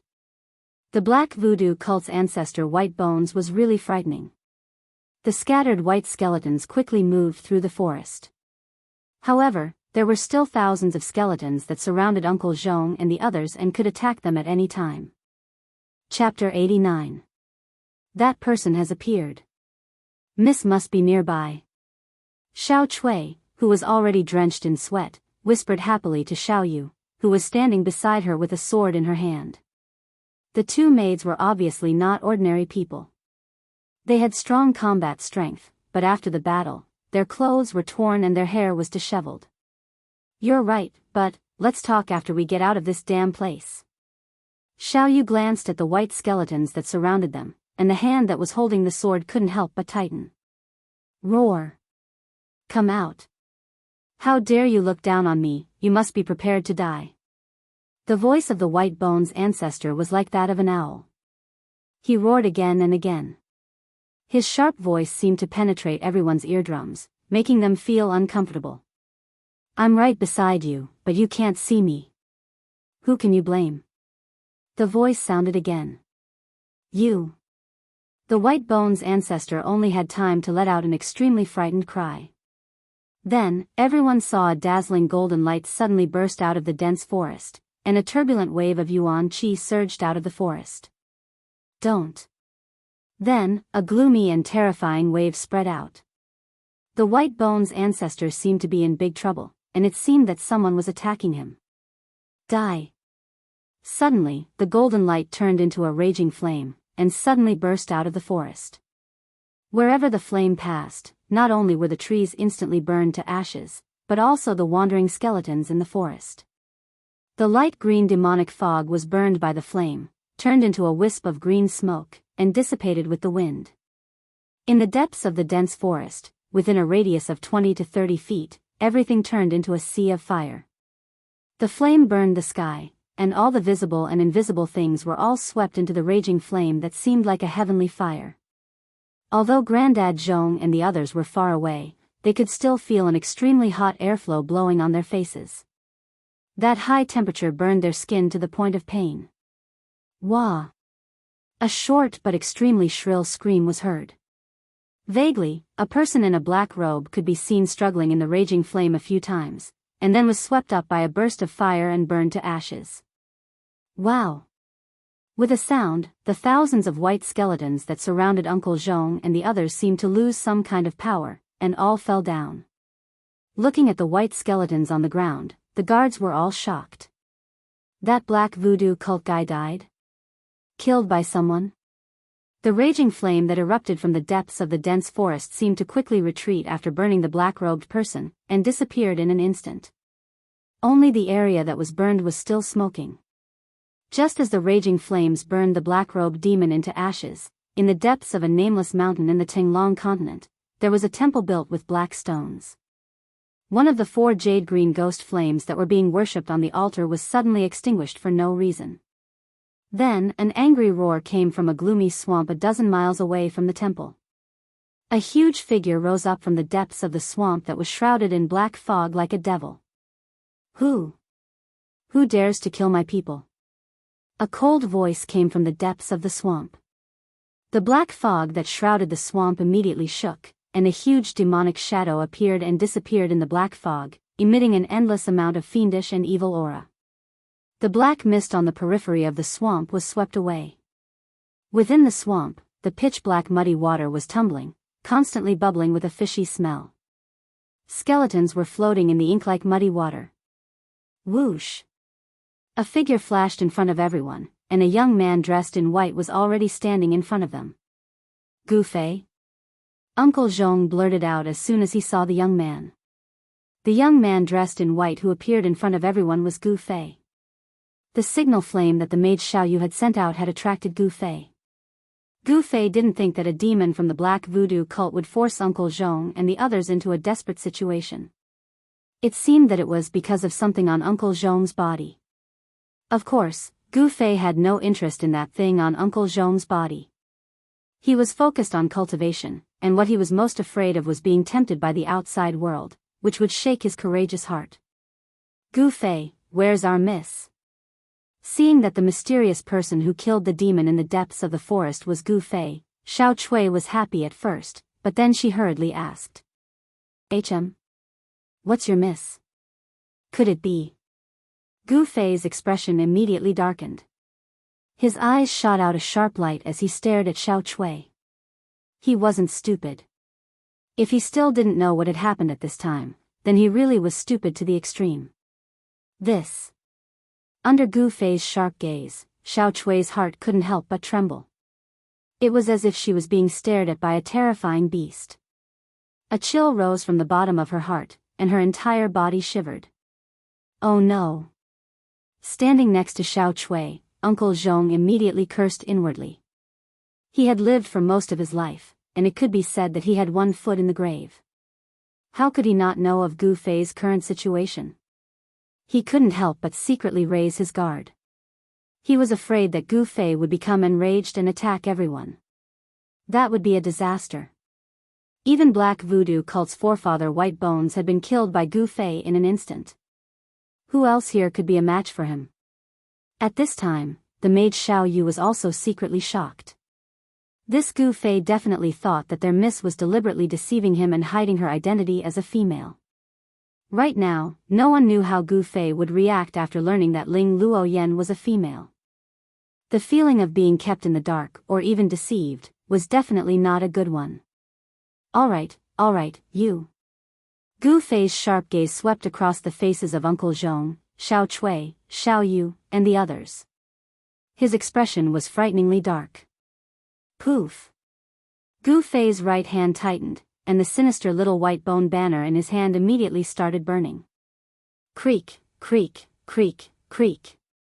The little banner let out a sound like oil being squeezed as it burned. A layer of demonic light surged out, and there seemed to be layers of illusions dissipating within the light. In an instant, the demonic energy inside the little white bone banner was refined by the fierce flames, and the little white bone banner instantly turned into ashes. The moment the little white bone banner turned into ashes, the thousands of white skeletons lying on the ground in the forest, in the grass, all silently turned into a pile of bone powder at the same time.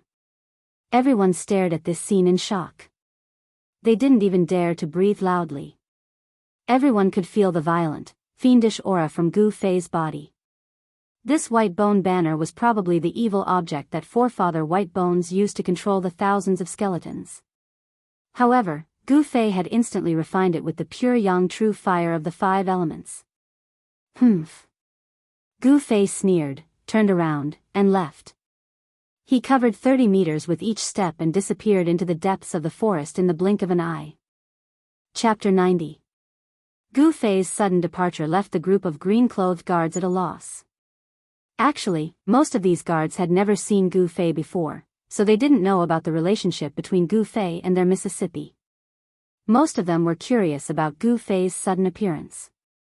Sigh. After a while, Uncle Zhong let out a long sigh and muttered to himself, "Such a person, what a pity." It wasn't clear whether he felt that it was a pity that he didn't make friends with people from the Taoist sect, or that it was a pity that Gu Fei and their miss had a misunderstanding. In short, Gu Fei was obviously angry. "Let's go." Uncle Zhong looked in the direction where Gu Fei disappeared and walked out of the land. This time, they had entered the mountain to search for Ling Luoyen and Gu Fei, and they had suffered a great loss. Especially the death of more than 10 green-clothed guards. It made Uncle Zhong's heart ache. It took a lot of time, blood, sweat, and money to nurture an outstanding guard. When Uncle Zhong and the rest walked out of the land, they saw that there were more than 100 people gathered at the foot of the hill in front of them. Most of these people were green-clothed guards with weapons hanging on their waists. These guards, under the leadership of 2 yellow-clothed commanders, were anxiously looking in the direction of the land. In front of the 2 yellow-clothed guards stood a calm and handsome young man. This young man's eyes were as beautiful as a painting, and his fine black hair draped over his shoulders. As he looked around, he was a breathtaking sight. This young man was Ling Luoyen, who was disguised as a man. With Gu Fei's help, he should be able to rescue Uncle Zhong, Xiao Chui, Xiao Yu, and the rest who were trapped inside, so she wasn't worried. Ling Luoyen saw Uncle Zhong, Xiao Chui, and Xiao Yu walking out of the land with a group of guards, and immediately greeted them with a smile. The 2 yellow-clothed guard commanders hurriedly brought their men and followed. "That's great, all of you are fine," Ling Luoyen said with a smile. However, when she looked around, it seemed that one person was missing. "Where's Gu Fei?" Ling Luoyen couldn't help but be startled when she saw that Gu Fei wasn't among the people that came out from the dense forest, and then she hurriedly asked Uncle Zhong, Xiao Chui, and the others. Grandpa Zhong didn't know what to say when he saw his mistress's anxious look. No one expected that Gu Fei would leave. "Me. Miss, Gu Fei." Xiao Chui was so frightened that she wanted to say something, but stopped. Her eyes were fixed on her toes, not daring to make eye contact with Ling Luoyen. "Xiao Chui, tell me, what's going on?" Ling Luoyen's voice turned cold when she saw Xiao Chui's expression, and her face seemed to be covered by a layer of frost. "Miss, I was anxious. Gu Fei, he already knows that you are a girl." After hesitating for a while, Xiao Chui clenched her teeth and told her the reason why Gu Fei had left. "What?" When Ling Luoyen heard this, she was immediately shocked. Her body swayed, and she involuntarily took a step back. What should we do?" Ling Luoyen panicked and lost her composure, not knowing what to do. Xiao Chui and Xiao Yu had never seen their mistress so flustered before. They couldn't help but look at each other as they thought, could it be that the mistress has fallen in love with that Gu Fei? At this moment, Gu Fei had already walked out of the dense forest from another direction. After leaving the people of Haotian business group, he felt like a fish returning to the sea, and a bird returning to the woods. That's really preposterous. I treat people with sincerity, but I was fooled by them. This is really, When Gu Fei thought of being deceived by Ling Luoyen in men's clothing, he couldn't help feeling irritated. That's good too. As long as I follow the people of Haotian business group, I can also reach Dragon Emperor City in the southern wilderness. The mutual deception in the secular world is really annoying. After saying this, Gu Fei flashed into the mountain ahead. Gu Fei was focused on cultivation. How could he be used to the conduct of secular people? Moreover, Ling Luoyen had deceived him. He also didn't want to travel with the people of Haotian business group. Gu Fei's thoughts were very simple. If he wanted to do something, he would do it without any worldly restraints. On the other hand, Ling Luoyan and the others had to consider many things. Sometimes, they couldn't even control themselves. As a result, they couldn't focus on cultivation. This was also the reason why most experts stayed in the woods. Only by distancing themselves from the worries and restraints of the secular world and wholeheartedly immerse themselves in cultivation could they break through the difficulties on the path of cultivation and become one of the experts. Since Gu Fei refused to meet her, Ling Luoyan couldn't do anything about it. She could only lead her subordinates and dejectedly return to the small pier by the Swallow River. The 3 ships were 20 to 30 meters long, 70 to 80 meters wide, and 3 stories high. The decorations inside were classical, but not luxurious. Moreover, there were hidden aero pavilions on the ships. There were people on guard 24 hours a day. If there was an enemy attack, they could shoot arrows at any time. Although they weren't armed to the teeth, they were more than enough to deal with the bandits who were active in the waterways of Yunmeng Mountain. It seemed that no bandits dared to attack the ships of Haotian business group. Ling Luoyan was obviously in a bad mood. After returning to the ship, she locked herself in her room. Even Xiao Chui and Xiao Yu, her 2 personal maids, weren't allowed to enter. The 2 maids could only guard outside the door and await her orders at any time. Ling Luoyan's disappearance had thrown the entire caravan into chaos.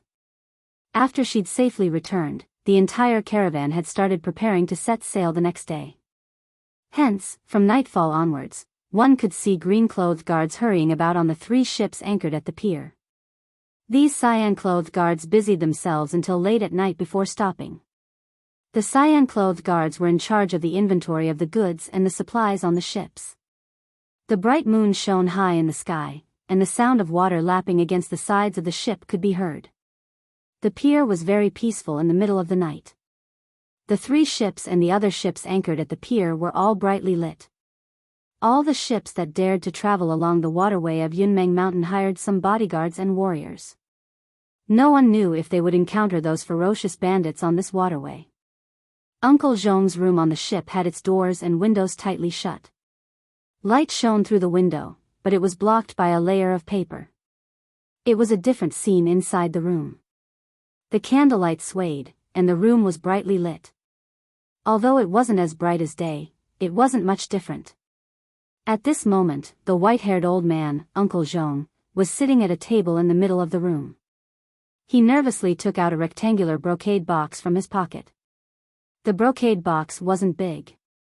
It was only 3 fingers wide and 2 thick. Uncle Zhong carefully held the brocade box and placed it on the table in front of him. The way he held it made it seem as if he was holding the entire world in his hands. Chapter 91. How could such a small brocade box be so extraordinary? Even being sealed by talisman, it still gave out a faintly ferocious qi, which was really creepy. What's in this box? Granddad Zhong muttered. He didn't know the existence of this brocade box until he set off. Additionally, it was the clan head who ordered him to take the brocade box with him and give it to the owner of the brocade box when he arrived at Dragon Emperor City in South Wilderness. Granddad Zhong was the one with the highest cultivation base among the caravan heading for South Wilderness. He was already a rare powerhouse in the secular world. It indicated that the head of Ling clan attached great importance to the item in this box.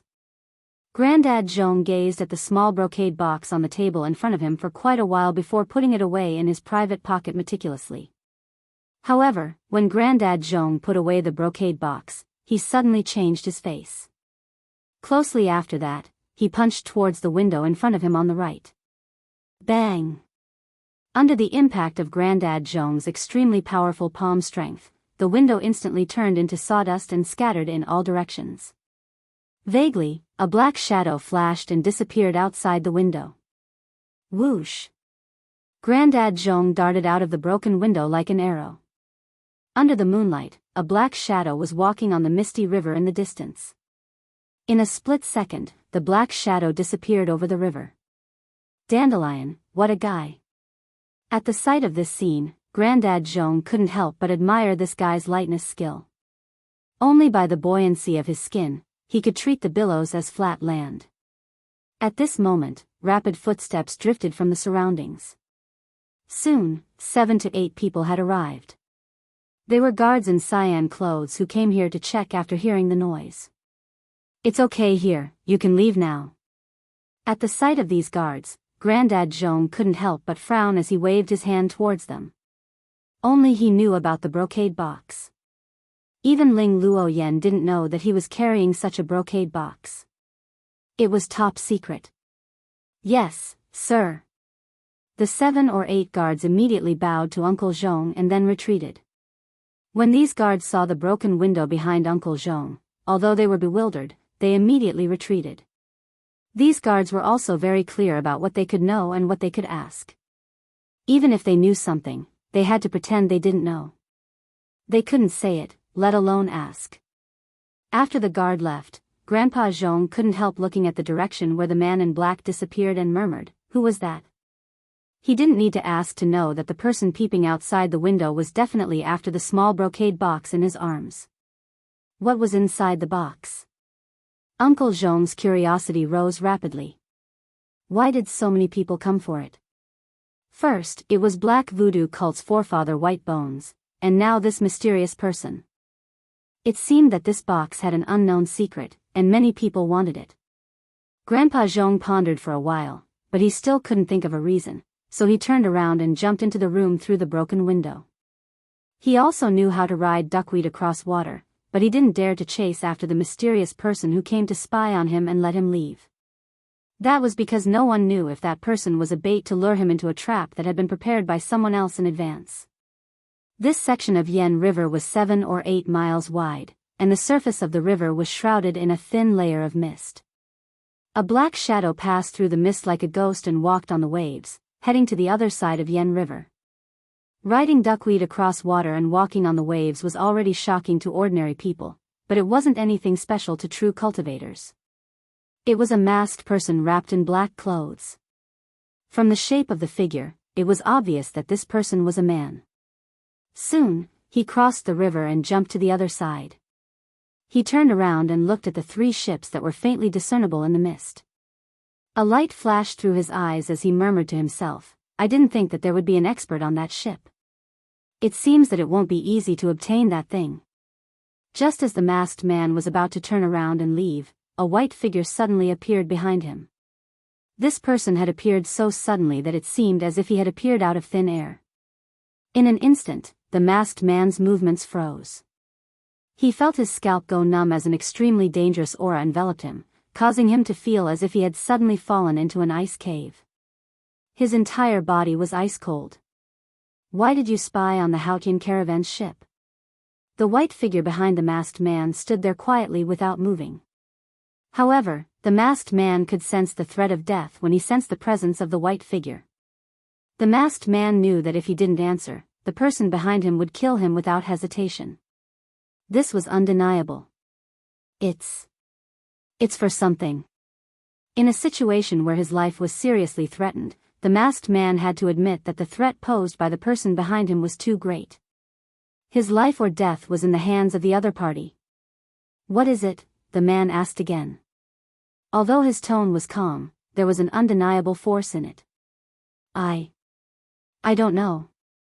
The masked man's clothes were drenched in sweat, and his voice was trembling. The unparalleled pressure from the person behind him made him feel extremely terrified. "You don't know? Then you can die." The man in white took a step forward. Bang! The entire ground shook. Then, his 5 fingers grabbed forward like steel hooks. "No!" The masked man was scared out of his wits. He pushed his feet against the ground and tried to rush forward. However, he was horrified to find that he couldn't move. It was as if he had been imprisoned by an unfathomable force. No matter how hard he struggled, he couldn't move his feet at all. "Spare." The masked man opened his mouth to beg for mercy, but it was already too late. He only felt the back of his neck tighten, and then heard a faint "kacha" sound. His consciousness fell into boundless darkness, and his head drooped down softly. The man in white had actually broken the masked man's neck in an instant. Then, he waved his hand and threw the masked man's body into the river as if he was throwing a rotten sack. Plop! The masked man's body fell into the river and was instantly washed away by the water. What is that thing? So many people are targeting the Haotian caravan, the man in white muttered to himself. He suddenly looked at the 3 ships on the opposite side of the river. Chapter 92. Gu Fei did not go far.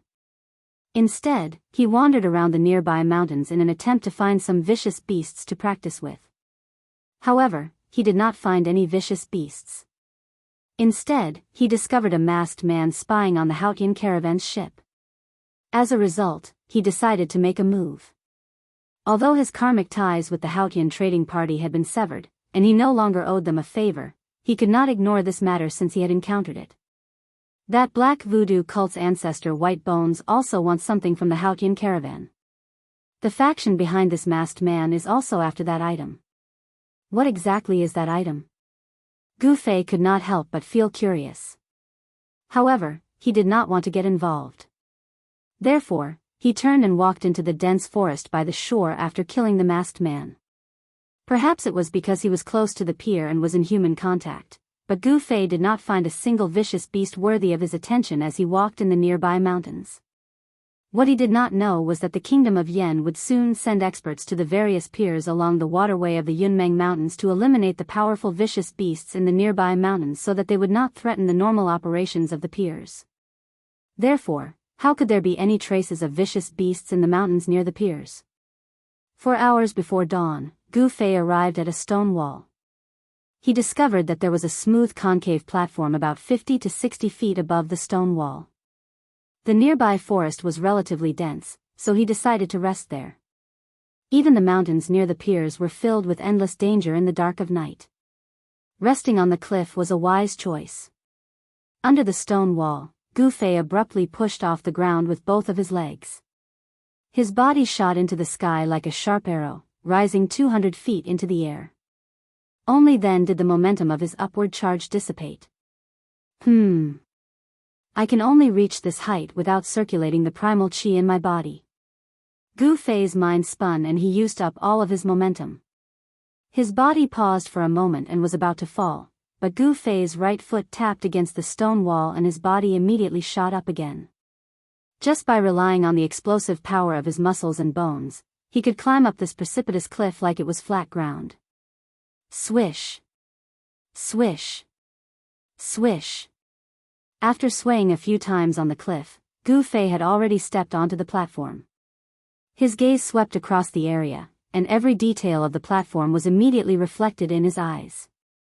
Not bad. Gu Fei nodded. This concave platform on the mountain wall was only 20 to 30 feet in circumference, but there was not a speck of dust on it, perhaps because of the wind and the sun. Gu Fei sat cross-legged with his back against the stone wall. The lights of the distant pier flickered. Under the shroud of darkness, he could vaguely see the ships docked at the pier. Tigers, leopards, jackals, and wolves roamed the nearby forest from time to time. Occasionally, 1 or 2 roars could be heard. Gu Fei slightly closed his eyes and remained motionless. His entire body gradually relaxed. He did not circulate his cultivation method. Although the mountain was filled with endless plant essence qi, he did not guide the surrounding primal qi into his body. He just sat quietly, seemingly doing nothing. He allowed his thoughts to wander above the 9 heavens, drifting between heaven and earth. He was in a trance, as if he was half awake and half dreaming. Gu Fei gradually could not feel the passage of time. His thoughts were completely relaxed, and his mind gradually merged with nature. It was as if his body and mind had become one with the heaven and earth. He seemed to be able to hear the thoughts of the trees and flowers. He seemed to be able to feel the pulse of the heaven and earth. He himself seemed to have become a part of nature. In fact, humans were originally one of the myriad things in the world, a member of the heaven and earth. As humans grew, they would unknowingly break away from the heaven and earth. A gentle breeze blew, and all kinds of fragrances of plants floated up from the bottom of the cliff. At this time, Gu Fei entered into a state of forgetting himself and the world. The stars in the sky slowly faded, and light began to appear in the eastern horizon. The darkness that shrouded the earth gradually receded. When the first ray of sunlight shone from the horizon, Gu Fei withdrew from that mysterious state and then opened his eyes. Without deliberately cultivating, Gu Fei's mind had undergone a baptism, and his state of mind had been improved. Naturally, his cultivation had reached the peak of the 8th heavenly layer. This time, the improvement of his cultivation seemed to be a matter of course. On the path of cultivation, every insignificant improvement would accumulate, and at a certain time, it would naturally cause his cultivation to take a big step forward. Gu Fei stood up, and the temperament of his body seemed to have changed a little. He was no longer showing off, and his sharpness and killing intent had been greatly restrained. His body then had an otherworldly aura. Previously, Gu Fei was like a piece of jade that had not been polished. Although the quality was good, it was not revealed. But now, this piece of jade was being polished. Are they about to leave? Gu Fei's deep gaze seemed to be able to penetrate the void. On the distant pier, he could clearly see the people walking on the 3 big ships. Who? Gu Fei directly jumped down from the cliff, and the speed of his body's fall became faster and faster. Boom! With a loud sound, the hard rocky ground was trampled into a pit half the depth of a person. The ground cracked, and stone chips flew everywhere. About a height of 500 to 600 feet. Purely relying on my body, I can withstand the impact when landing. Gu Fei secretly nodded. He was very satisfied with the strength of his body. If it was an ordinary person, even if they had iron bones, but if they jumped from such a height, even if their muscles, bones, and skin were not injured, their organs would be severely shaken, and it was inevitable that they would suffer internal injuries. The organs were the most vulnerable parts of a person's body. If they were shaken, it was easy to be injured. However, Gu Fei had already tempered his body to the point that the inside and outside were one. His organs were also strengthened, and they were as tough as skin and flesh. If I use Yuan Qi inner strength to reduce the weight of my body, then the speed of my body's fall will be reduced a lot. If I use a combat skill to reduce the force, I can fall from a height of 1 to 200 feet without relying on any external objects to reduce the force. Gu Fei was very clear about his own strength. After being tempered day and night, his body had become tough to an unimaginable extent. If he wanted to advance a step further, then he would have to refine his skin and flesh to the point of being brand new and completely reborn. Gu Fei walked out of the stone pit step by step. Having reached the awakened 8th celestial layer, his strength had increased by quite a bit. At the very least, he was confident that he could easily defeat Li Lingfeng, who had awakened 9th celestial layer. Chapter 93. As the sun rose in the east, the docks gradually became lively. Merchants traveling between the north and the south, pot-bellied ship owners, and fierce-looking guards with weapons shuttled back and forth on the docks. The wealthier a person was, the more he was afraid that others would harm him. Therefore, there were always murderous bodyguards around the rich. People came and went at the docks. After a whole night's rest, everyone was full of vigor and vitality in the early morning. The people of the Haotian merchant group also started to get busy. Black-robed guards hurriedly walked on the ship. About an hour later, the Haotian merchant group's ship left the docks along with the other ships docked at the docks and headed south with the wind and the current. Gu Fei had already set off. He was not worried that the Haotian caravan's ships would disappear right under his nose. He went down the river alone. Furthermore, the terrain was steep, and the forest was lush, so he went in that direction. For 2 days in a row, whenever the Haotian merchant group docked at the riverside docks at dusk, Gu Fei would go into the mountains to find the exotic beasts and fight them. Along the way, he indeed encountered a few exotic beasts in the mountains along the river and fought them. Tonight should be the last night. Gu Fei stood on the top of a mountain and gazed into the south. Under the starry sky, a huge river flowed through the endless primitive jungle. The terrain was flat, and there were no mountains or ridges. Although Gu Fei hadn't contacted the people of the Haotian merchant group in the past 2 days, he had vaguely heard their conversations. It would only take 1 day for the fleet to leave the cloudy mist mountain and arrive at Bluestone Town the next evening. One had to admit that the Tenglong continent was truly vast. Bluestone Town was only the periphery of the southern desolate region. It was still 1,000 miles away from the southern desolate region to the southern desolate Dragon Emperor City. Even the southern desolate Dragon Emperor City wasn't the center of the southern desolate region. The real center of the southern desolate region was the 100,000 mountain range, a truly boundless wilderness. The 100,000 mountain range was full of mysteries and unknown dangers. Legend had it that someone had seen the figures of primordial savage beasts in the 100,000 mountain range. Even void-controlling stage cultivators weren't willing to set foot in there. The 100,000 mountains, the Ruin Heaven Realm. There's less than a month left until the Ruin Heaven Realm opens. When Gu Fei thought about this, he couldn't help but frown. He had been separated from his sect members. He hoped to join the others in Dragon Emperor City as soon as possible. The people of the 3 major Taoist sects would meet each other in Dragon Emperor City before entering the innumerable huge mountains together. There was less than 1 month left. If nothing unexpected happened, they should be able to arrive at Dragon Emperor City within 1 month. Roar. At this moment, the roar of a ferocious beast suddenly rang out from the depths of the mountain ridge. Immediately, there was a strange movement in the depths of the mountain ridge. Then, countless night birds could be seen soaring into the sky, flying out from the mountain ridge in front of them in a panic. All kinds of wild beasts also ran out of the mountain ridges. Among the fleeing beasts, there were a few behemoths. They were giant elephants that were 6 to 7 meters tall. Hundreds of beasts ran madly, trampling the ground, giving off rumbling sounds like muffled thunder. Standing on the top of the mountain, Gu Fei's eyes were as sharp as lightning bolts. He had already seen everything. He had long known that there was an extremely powerful exotic beast in the depths of the mountain ridge in the distance. All powerful exotic beasts had a common characteristic: they would leave a violent, ferocious, and tyrannical qi in the vicinity of their appearance, which would frighten all the beasts. Once such a fierce beast showed its might, it would definitely wreak havoc in all directions, causing all the beasts to flee in fear. Humph. I dare not challenge that savage beast in the depths of Yunmeng Mountain, but this fierce beast. An extremely sharp killing light flashed across Gu Fei's eyes. Then, he leaped up and rushed down the mountain. The distance of dozens of li seemed very short for Gu Fei. Soon, he appeared outside the mountain ridge. In front of him, there was a rumbling, muffled phenomenon. The ground was shaking as dozens of fierce beasts rushed out in a panic. With a smile, Gu Fei directly rushed up.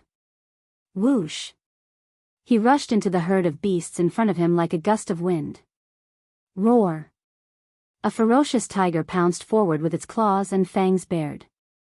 However, it was only a foot away from Gu Fei when it was sent flying by a great force, crashing into the woods at the side. Bang, bang, bang. At that moment, a huge elephant charged toward Gu Fei like a moving mountain. The elephant's legs were like huge tree stumps, leaving a deep footprint on the ground with every step it took. Move aside. Gu Fei waved his right palm and a powerful palm force surged out, sweeping towards the giant elephant. Rumble. The elephant let out a long hiss as it was actually flipped over by Gu Fei's palm. Its huge body tumbled to the side. Even its 2-meter-long tusks were broken during the tumbling, and many fierce beasts nearby were crushed to death. The herd of beasts was instantly thrown into chaos. The beasts roared and fled in all directions. However, the cause of all this, Gu Fei didn't care so much. Like a gust of wind, he rushed through the herd of beasts, knocking them all over the place, and directly rushed into the depths of the mountain ridge. On top of a huge boulder in the mountain ridge, a shocking scene was happening. A huge humanoid monster was roaring at the moon. Bang! Bang! Bang! That huge demonic figure that was 6 to 7 meters tall was beating its chest like a thunderous war drum. This was a violent ape that emitted an endless fiendish aura. It had a huge demonic body, light yellow fur, a sinister head, and blood-red eyes. All of this made it look especially frightening. Roar. The violent ape let out an angry roar that shook the surroundings. The nearby forest trembled, causing tens of thousands of beasts to cry out in pain. The depths of the mountain ridge was once again in chaos. Hee, good. As expected, he's not a bad opponent. A white figure walked out from the forest. With a single step, he covered 10 meters. His figure flickered continuously, and in the blink of an eye, he was near. Roar.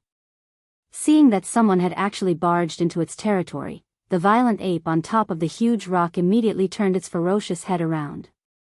Its blood-colored eyes emitted an endless ominous glint as it viciously stared at the uninvited guest. Big guy, come. Let's have a spar. The person who came was Gu Fei. He directly arrived in front of the huge rock and stared at the violent ape that was the size of a small mountain. He spoke as if nothing had happened. Roar. It was unknown if the violent ape understood Gu Fei's words, but it let out an angry roar towards the sky. After that, it leaped up from the huge rock and fiercely pounced towards Gu Fei. It extended its huge claws. Clang. With a sound, 5 sharp, jet-black claws that were a foot long immediately shot out from its palms and clawed towards Gu Fei's head. The huge palm was like a mountain, and it created a fierce wind, causing Gu Fei to have a feeling of suffocation.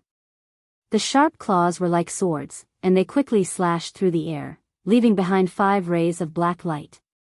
The sharp claws made Gu Fei feel as if he was facing 5 incomparably sharp swords. Good. Gu Fei let out a light shout. At the same time, he separated his legs and his body suddenly sank. With a pa-leet sound, the rocky ground beneath his feet immediately exploded. Chapter 94. Who? An extremely strong gust of wind surged out from the point of contact between the fist and the claw. Immediately, sand and stones flew around Gu Fei, the sun and moon lost their light, and a circle of air waves surged out in all directions. The huge claws in Gu Fei's fist were not symmetrical at all. When the violent ape's claws opened up, it covered a radius of 2 meters, forming a sharp contrast with Gu Fei's fist. However, it was Gu Fei's seemingly weak fist that sent the violent ape's claw flying. Even the violent ape's body, which was like a small mountain, was sent flying backwards. However, Gu Fei was not in a good condition either. The violent ape's claw was extremely powerful, and when the fist and claw collided, the hard rock beneath Gu Fei's feet immediately became as soft as tofu. Gu Fei's body directly sank into the ground, up to his waist. The violent ape's claw slammed Gu Fei into the ground like a wooden stake. The huge force caused the blood in his chest to churn. Roar. The violent ape that was sent flying by Gu Fei's fist somersaulted in the air, and actually nimbly landed on the huge rock it was originally standing on. This violent ape seemed to have gained intelligence, and was not like other fierce beasts that only knew how to instinctively pounce and bite. Its pair of blood-red eyes stared at Gu Fei below, and a fierce killing intent surged out from its body. It was actually a little hesitant. Ha! As expected, you did not disappoint me. Gu Fei sneered, and then, with a leap, he rushed into the sky from the ground. Pung! With a sound, the ground around him that had already been shaken into powder immediately exploded. Billowing smoke and dust swept out in all directions. 8 desolate steps, 8 steps, 8 kills. Gu Fei let out a cold shout. His body was like the wind and lightning as he rushed into the sky, reaching a height of 30 meters. Then, with a step, he arrived at the head of the violent ape in an instant. That step he took, directly stomped down on the violent ape's head that was as big as a water tank. It seemed like a casual step, but it contained astonishing power. The space beneath his feet immediately rippled, and a terrifying power wreaked havoc. Roar. The huge violent ape instinctively felt danger and quickly retreated, wanting to avoid Gu Fei's step. The violent ape looked huge and cumbersome, but it was extremely agile when it moved. In an instant, it jumped down from the huge rock. However, just as the violent ape was jumping down from the huge rock, Gu Fei had already taken his second step. Rumble. It was as if there was a wind and lightning rolling under his feet. An unfathomable power caused the space beneath Gu Fei to tremble. The 8 desolate steps could not only display the extreme speed of 8 steps, but it could also display the killing technique of 8 steps. This ancient martial art ability was enough to shock the world. At this critical moment, the violent ape let out a roar that shook the mountain forest. Then, a layer of earthy yellow light surged out of its huge body, and at the same time, it raised its arm to block. Bang! With a sound, Gu Fei's second step directly landed on the violent ape's arm. Boom! The violent ape, which was as big as a small mountain, was like an earthy yellow meteorite. It smashed down from the sky, and the ground immediately shook violently. Dust flew everywhere, and this terrifying violent ape directly smashed a huge pit in the ground. Roar! The violent ape crawled out of the pit. Bang, bang! It madly beat its chest, and continuously roared at Gu Fei, who was on the huge rock. This violent ape was extremely wild. The earthy yellow light on its body danced like a flame, and its fierce aura was enough to make Gu Fei's heart tremble. Earth elemental power? The power that surged out of the violent ape was not unfamiliar to Gu Fei. This violent ape could actually control the earth elemental power, which really made Gu Fei feel surprised. Everything in the world could not be separated from the 5 elements of yin and yang. However, there were very few vicious beasts that could truly control the 5 elements of yin and yang. This was because the vicious beasts that could use the 5 elements of yin and yang to cultivate were no longer vicious beasts, but existences that had evolved into demonic beasts. Demonic beasts were half-demonic beasts. They were not real demons, but they had already shed their bestial nature. They were not simply vicious beasts, but a powerful variant that was between demons and beasts. If they could finally grow into demons, then the cultivation of this variant would not be lower than that of a transcending mortality realm cultivator, and their intelligence would not be lower than that of a human. Roar! The furious violent ape fiercely rushed out of the pit, turned into a yellow shadow, and rushed towards the huge rock that Gu Fei was standing on. Boom! A loud sound rang out, and immediately rubble flew across the sky. A huge rock that was the size of a small mountain was directly smashed by the furious demonic ape. Stone fragments shot out in all directions, and the earth quaked and the mountains shook, as if the end of the world had come. Good fellow! Gu Fei soared into the sky, and his protective aura blocked all the flying stones outside his body. However, below, the violent ape's thick and strong arm that was like a tree directly grabbed him from below. Chi-chi! The 10 sharp claws were like 10 demonic swords that emitted a dark light, as if they were going to tear the void apart, and made a heart-palpitating sound. Gu Fei's expression changed, and he used the desolate steps. Swoosh! In an instant, he left an afterimage on the spot, and in the next moment, as if he had teleported, he appeared 10 feet away, and avoided the violent ape's thunderous grab. There was no way to exert force in the air, but the desolate steps could allow Gu Fei to change his position within a short distance. Gu Fei's body rapidly descended from the sky, but the moment his feet touched the ground, countless sharp stone pillars abruptly pierced out of the ground with a swoosh swoosh swoosh, preposterous. The sudden turn of events shocked Gu Fei. Pung! 7 to 8 spiked stone pillars instantly collided with his feet and body. This demonic ape could actually control the thick earth power to launch such an attack, which made Gu Fei feel inexplicably shocked. This violent ape was not simple, and it could already use supernatural power. If ordinary cultivators encountered this kind of attack from sharp stone pillars that suddenly pierced out from the ground, they would only end up with flesh and blood. Even if Gu Fei had a steel-like body, he still felt as if his body was being bombarded by 1,000 catty heavy hammer. Although the stone pillars broke the moment they collided with his body, the force of the collision still knocked Gu Fei into the air. Oh no! Gu Fei couldn't help but cry out in his heart. Sure enough, the violent ape, Peng! Peng! It rushed over with large steps, and the densely packed stone pillars on the ground were crushed by the violent ape, unable to harm it in the slightest. Whoosh! The violent ape rushed out from the sky full of dust, and with a roar, it directly punched towards Gu Fei. The huge fist was surrounded by a faint yellow light, and with the force of a thunderbolt, it heavily smashed onto Gu Fei's body. Even though he used both hands to block, he was in the air and had no way to exert force. Gu Fei was directly blasted hundreds of feet away, and directly smashed into the distant dense forest. Pung! Pung! Pung! Pung! Pung! After smashing through 7 or 8 trees in succession, Gu Fei finally stopped his retreat and rolled in the forest among the withered leaves. A musty smell entered Gu Fei's nose. Underneath him was a layer of soft mud made of withered branches and withered leaves. The sound of trees breaking and falling echoed in the air. Chapter 95. The terrifying ape, which was as large as a small mountain, swooped down from the sky, stirring up a piercingly cold gale that caused the trees below to shake violently. Withered leaves and branches were swept up into the air.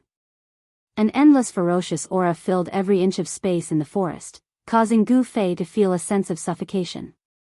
The demonic ape, which was covered in light yellow fur, pounced with the weight of Mount Tai. It was extremely ferocious. Its blood-red eyes were like demonic stars, emitting an endless evil and ferocious light. It vowed to tear the creature that dared to offend it into pieces. The thinking of a ferocious beast was very simple. The demonic ape felt threatened by Gu Fei. Therefore, its most immediate thought was to eliminate the threat that was Gu Fei. Come at me. Gu Fei fiercely straightened his back. His bones and tendons immediately emitted crackling sounds. His tendons and bones roared like thunder. He raised his head to look at the demonic ape that was pouncing down from above. A trace of madness appeared on his face. He wiped the trace of blood from the corner of his mouth and a powerful force erupted from his body. His long hair that was like a waterfall fluttered in the wind.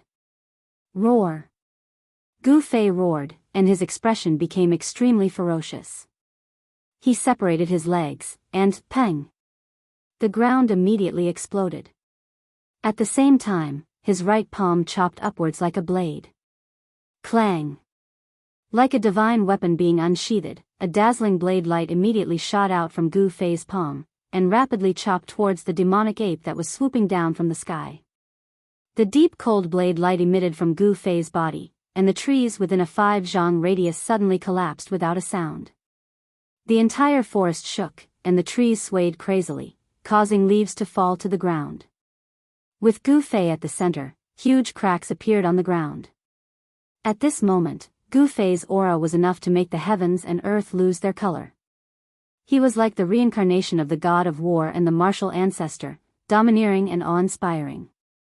He used his blade to strike the sky, and an unparalleled sharpness rushed straight towards the demonic ape.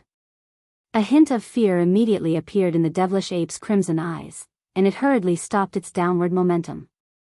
It reached out with its claws and grabbed at the streak of saber light. Pung! The unparalleled saber radiance shattered under the sharp claws of the violent ape. Roar! The demon ape let out an earth-shattering roar. Its mountain-like body was sent flying the moment it grabbed the saber light. Blood splattered in the air, and the smell of blood filled the air. Boom! The entire ground trembled. The devil ape landed in the forest, and a part of the forest was immediately destroyed by the violent ape's feet. The violent ape's huge claws were already badly mutilated, and beast blood flowed out and dripped onto the ground. Who? The violent ape did something that Gu Fei found hard to imagine. It actually turned around and fled. Bang! Bang! Bang! The heavy footsteps caused the forest to tremble. Wherever the violent ape passed, the trees would fall and leaves would dance in the air. Where do you think you're going? Gu Fei was stunned for a moment, but he immediately leaped up and used the 8 steps extreme speed. His body was like a phantom as he chased after the violent ape. Gu Fei had recently gained some insight into the path of martial arts. As his strength increased, he also comprehended some practical martial skills from the martial path. Using the palm as a saber was one of them. Following the path of the predecessors was undoubtedly a shortcut. However, only by comprehending a combat skill that truly belonged to oneself could one surpass the predecessors and transcend the mortal realm. Therefore, When one cultivated to a certain realm, one had to forget all cultivation methods and combat skills, and create a world that belonged to oneself. Although Gu Fei was still far from the realm of creating a world, he had already begun to try to figure out a simple combat skill that was directly effective and shockingly lethal. Tonight's battle with the devil ape seemed to have a pretty good effect.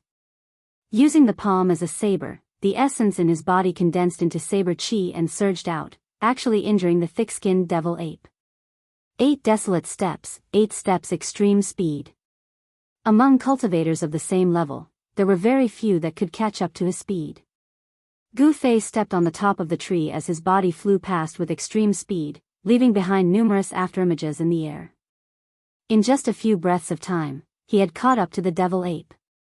Hey!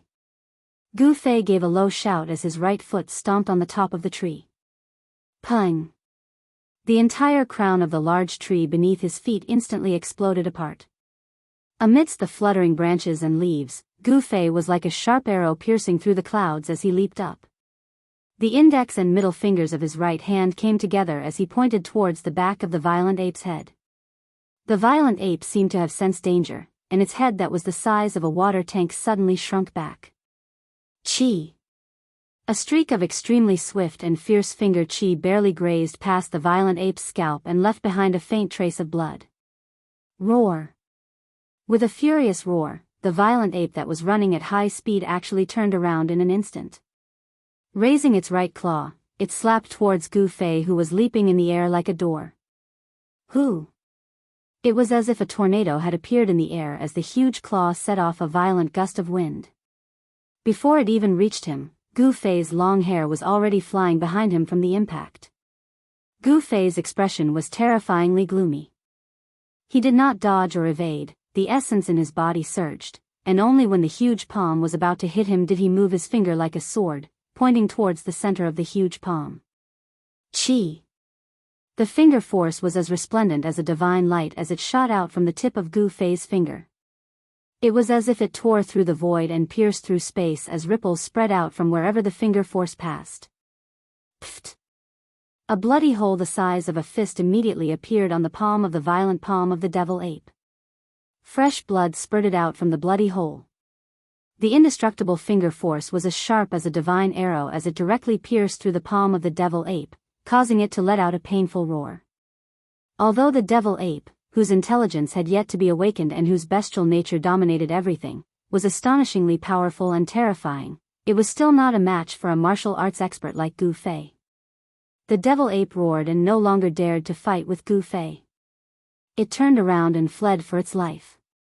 In an instant, it rushed out of the dense forest and ran towards the depths of the mountain ridge. Humph! Gu Fei sneered and hurriedly chased after it. At the same time, his right hand shone with a purple light as a cold divine weapon chi was drawn out from his body. A dazzling longsword was condensed and gradually materialized. Clang! With a clang, a dazzling purple light beam shot out from Gu Fei's right palm. A purple light sword completely appeared, its brilliance dazzling and captivating. Trying to escape? It's a pity that you must die tonight. Gu Fei said in a low voice. With his 8 steps extreme speed, he had already caught up with the devil ape. His long hair fluttered even though there was no wind. A cold light flickered in his eyes, and his tall and straight body emitted an extremely tyrannical aura. Die!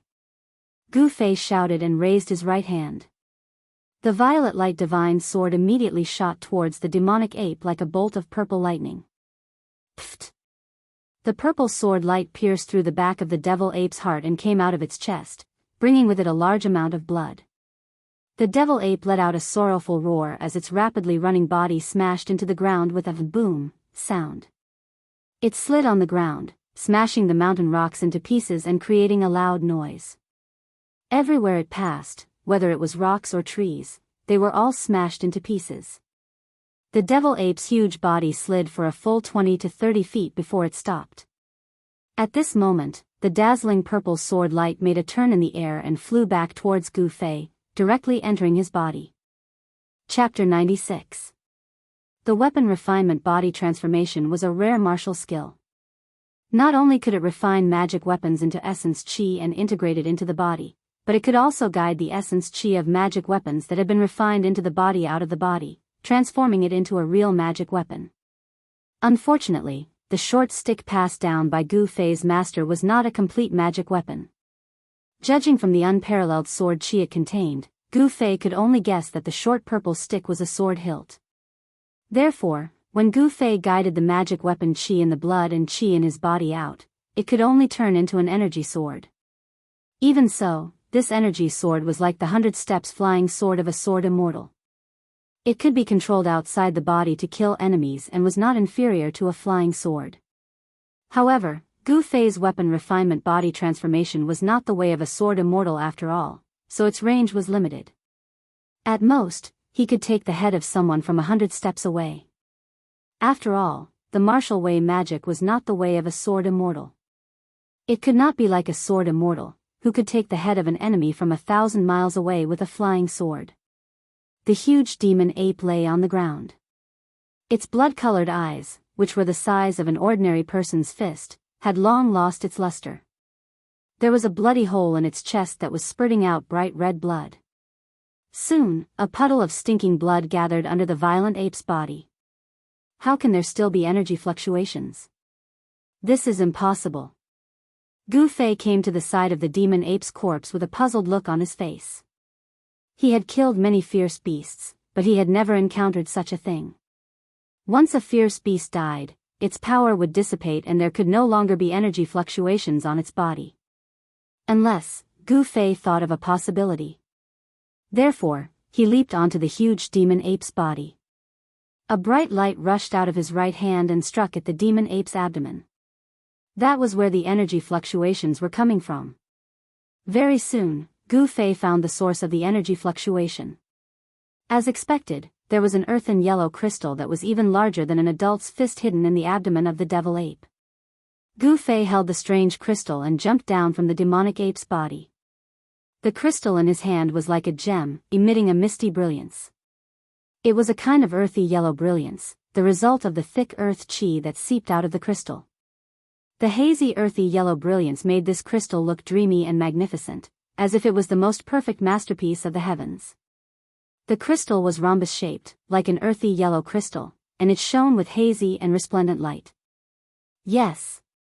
In another 10 or 20 years, this devil ape will probably transform into a demonic beast. Gu Fei felt the huge spiritual yuan fluctuation in the earth-yellow crystal in his hand and felt a little regretful in his heart. After all, not every ferocious beast could transform into a demonic beast. It would be a pity to kill a ferocious beast that could grow into a demonic beast. However, killing it was killing it. Gu Fei did not care too much about it. This crystal was not the inner core that was condensed in the body of the demonic beast, but it contained a huge amount of spiritual yuan, which surprised Gu Fei. However, after thinking about it, he understood that this devil ape was probably at the critical moment of transforming into a demonic beast. Therefore, its body condensed a crystal that was similar to the inner core of the demonic beast. This kind of beast crystal should be the predecessor of the inner core of the demonic beast. Perhaps the body of other ferocious beasts also had this kind of crystal, but it had not reached the stage of transforming into an inner core, so he could not find it. Gu Fei was right. In reality, the body of an ordinary ferocious beast did not have this kind of beast crystal.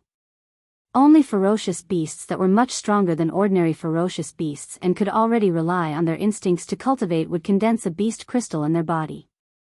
What Gu Fei did not know was that this kind of ferocious beast's crystal, although it was not a rare item in the Tinglong continent, it was not something that ordinary people could have. This was because the beast crystal contained pure spiritual yuan. When cultivators cultivated, they could refine the spiritual yuan in the beast crystal for their own use. When cultivating, they would get twice the result with half the effort. Therefore, in the secular world, this kind of beast crystal was very precious. Only some big clans or disciples of big forces could afford to use this kind of beast crystal. Of course, Gu Fei did not know about this. However, the huge amount of spiritual yuan that the beast crystal in his hand contained made him a little excited. The huge amount of earth elemental energy was much purer than the earth elemental energy in the outside world. After all, this beast crystal was condensed from the thick earth chi that the violent ape absorbed day and night. In other words, the thick earth chi in the outside world had already been refined by the violent ape once. Of course, it was much purer than the thick earth chi in the outside world. The impurities that the earth chi contained had even reached a negligible level. If this energy was guided out from the beast crystal and refined into the body, it would definitely be of great benefit to one's cultivation. Gu Fei looked around. Under the moonlight, the surroundings were silent. This was the territory of the violent ape. There were definitely no other beasts that dared to come close. Thus, Gu Fei held the earth and yellow beast crystal that was the size of 2 normal people's fists in his right hand. Then, he circulated the yuan in his body and surged towards the beast crystal in his hand. After a while, the earth and yellow light surrounding the beast crystal gradually became stronger. Seeing this, Gu Fei could not help but be overjoyed. The huge amount of earth elemental spiritual yuan in the beast crystal had really been stimulated. Gu Fei hurriedly circulated his qi to absorb the earth elemental spiritual yuan that was guided out from the beast crystal. Threads of earth and yellow energy light seeped out from the beast crystal and entered Gu Fei's body. After all, it is the energy that has been refined by a fierce beast.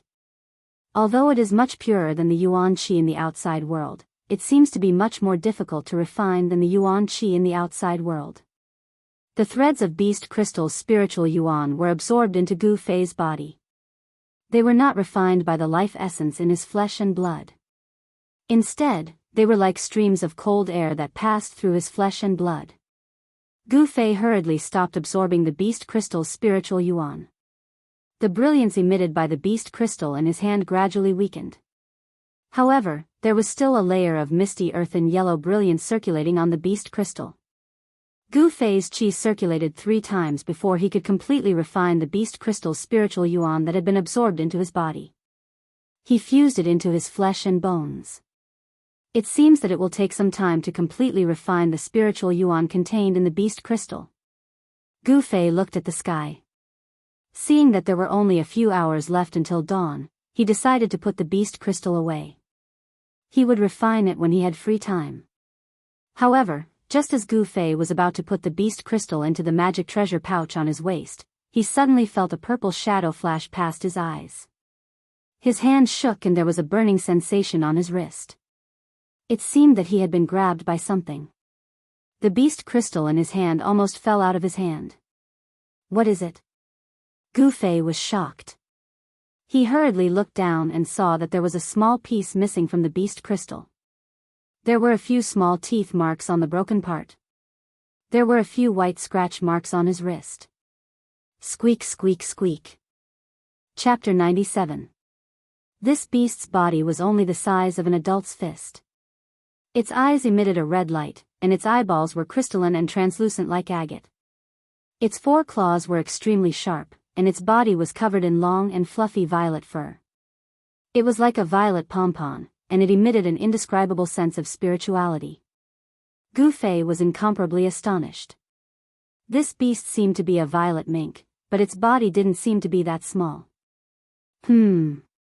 It was like a miniature version of a violet mink. It was only the size of a fist, and its fluffy tail was already as long as the little beast's body. Gu Fei noticed that there was a dark violet vertical stripe at the center of the little violet mink's forehead. At first glance, it seemed to be a closed eye. At this moment, the cute little beast's large and round eyes were occasionally glancing at the beast crystal in Gu Fei's hand that was extracted from the devil ape's body, and it actually revealed an extremely human-like expression of yearning. It wants this beast crystal? Gu Fei couldn't help but think when he saw this. This little beast is truly too cute, and it's filled with spirituality. If I'm able to subdue it and give it to junior sister Zhao, she'll definitely like it. Right at this moment, the little beast actually opened its mouth and bit off half of the small beast crystal in its claws. After that, it chewed it into pieces as if it was chewing on a wild fruit, and it swallowed it into its stomach. Only now did Gu Fei understand why this little beast wanted the beast crystal in his hand. It actually took the beast crystal as food, and this truly caused Gu Fei to be extremely astonished. Although beast crystals weren't true crystals, they were the source of energy condensed within the body of a ferocious beast after a long period of time when it breathed in the spiritual energy of heaven and earth and relied on its basic instincts to cultivate. Although it wasn't a true crystal, the hardness of a beast crystal was absolutely not inferior to a true crystal. This little beast was actually able to bite a beast crystal. This was truly an unimaginable thing, and it was sufficient to show that this little beast was extraordinary. Kacha! Kacha! The little critter chewed on the small piece of beast crystal in its paws, emitting a sound that sounded like it was chewing on ice. Not long after, the small piece of beast crystal in the little critter's paw was completely eaten. After eating the beast crystal, the little beast actually burped. Its long purple fur was flowing with a layer of purple light. It was like a cute little elf, and its pair of large eyes that were filled with spirituality blinked as it looked at Gu Fei. Gu Fei looked at the little beast, then looked at the beast crystal in his hand, and suddenly smiled. Then, he put the large beast crystal in his hand into the magical treasure pouch at his waist. The disciples of the Taishan sect who were successful in their cultivation would all have a magical treasure bag with them. The magical treasures of the cultivators would be kept in the bag when they were not in use. However, Gu Fei did not cultivate Dao techniques, nor did he practice Dao techniques. Therefore, he did not know how to blood bond with immortal treasures. Gu Fei did not have any immortal treasures. If other cultivators knew that Gu Fei actually used a magical treasure pouch as a storage pouch, they would definitely scold Gu Fei for being so wasteful. A magical treasure pouch was different from an ordinary pouch. It was something similar to a magical treasure refined by a great cultivator at the void-resisting stage in the sect. Within the magical treasure pouch, a great cultivator at the void-resisting stage had opened up a small space. A magic treasure pouch was different from an ordinary pouch. It was something similar to a magic treasure refined by a great cultivator of the void-resisting realm. Inside the magic treasure pouch, a small space was opened up by a great cultivator of the void-resisting realm with a great amount of magic power. After Gu Fei put the beast crystal of the demon ape into the magical treasure pouch, he did not attack the little purple marten. Instead, he turned around and walked out of the mountain range. After Gu Fei put the beast crystal of the demon ape into the magical treasure pouch, he did not attack the little purple marten. Instead, he turned around and walked out of the mountain range. He did not want to use brute force to subdue the strange little beast. Instead, he planned to use the beast crystal as bait to lure the little beast and make it lower its guard. Gu Fei wanted to make friends with the little beast by his side. However, when this idea came to Gu Fei's mind, he also felt that it was a bit ridiculous. With a little kid, it seemed that no one would be willing to do this. Whoosh! Gu Fei used the 8 desolation steps and quickly traversed through the barren mountains. He went back the way he came and headed toward the river. It was already getting late. There were still about 2 hours before dawn. Gu Fei did not want the Haotian merchant group's ship to disappear under his eyes at this time. For someone who was unfamiliar with the place and the people, following the Haotian merchant group to the Dragon Emperor city of the southern wasteland was definitely the wisest choice. Gu Fei paid attention to his back. As he imagined, the little purple marten really followed him. Like a purple lightning bolt, it flashed in the woods and followed him about 30 m away. This little beast seems very alert. Gu Fei couldn't help but think, this little purple marten really covets the beast crystal in Gu Fei's hand.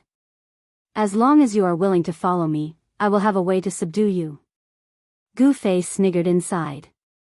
Soon, Gu Fei appeared on a cliff on the riverside. Looking up the river, he saw a wharf dozens of miles away was still brightly lit. In the dark night, it was like a shining pearl being inlaid in the primitive woods, which was so eye-catching. As it was still early before daybreak, Gu Fei was sitting on a huge rock with crossed legs. Facing the cool breeze, he looked very calm. He knew that the little beast was nearby. He didn't care about it. Instead, he slightly closed his eyes and focused on cultivation. Of course, he dared not enter a deep state of meditation in this place at this moment. With a wisp of spiritual energy, Zhang Tai paid attention to everything around him. As long as there was something abnormal, he would immediately wake up from cultivation and make the most direct response. A misty glow started to appear on Gu Fei's body. Although he didn't purposely absorb the essence of the universe, various essences still gradually converged towards Gu Fei, causing him to be surrounded by glow. As time passed, the spiritual energy around Gu Fei's body grew denser and he exuded a sacred and peaceful aura. Suddenly, a purple figure jumped out from the bushes beside Gu Fei. A pair of agate-like eyes secretly looked at Gu Fei, who was surrounded by aura, full of curiosity. The little sable seemed to want to come closer, but it was a little afraid. Its pair of bright eyes carefully observed Gu Fei until it saw that Gu Fei was still absorbing the surrounding aura. Only then did it jump onto another big rock beside Gu Fei. Then, Gu Fei once again saw how extraordinary this little beast was. It squatted on the big rock, its claws scratched the ground, and stretched its neck towards the moon that was already setting in the west. It was actually absorbing the rich aura around it. Absorbing the essence of the sun and moon and gathering the aura from all directions, this little beast actually knew some simple cultivation methods. The little beast's small mouth opened and closed rhythmically. The light in its mouth was weak, but it could be seen clearly.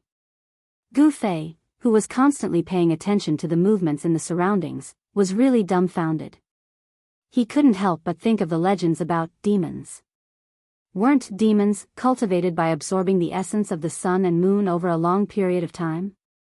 Gradually, the moonlight in the strange beast's mouth condensed into a ball of light. As it breathed, the ball of light flickered. The purple sable's purple pompa-like body was also glowing. One could faintly see tiny rays of light flowing on the surface of its body. It was very obvious that it had already gained intelligence and a certain level of intelligence. The purple glow around the purple sable's body also became stronger and weaker according to the frequency of the purple sable's absorption of the moonlight. A small portion of the aura surrounding Gu Fei was also drawn out. The faint purple light constantly flickered. The little beast was really very mystical. Chapter 98.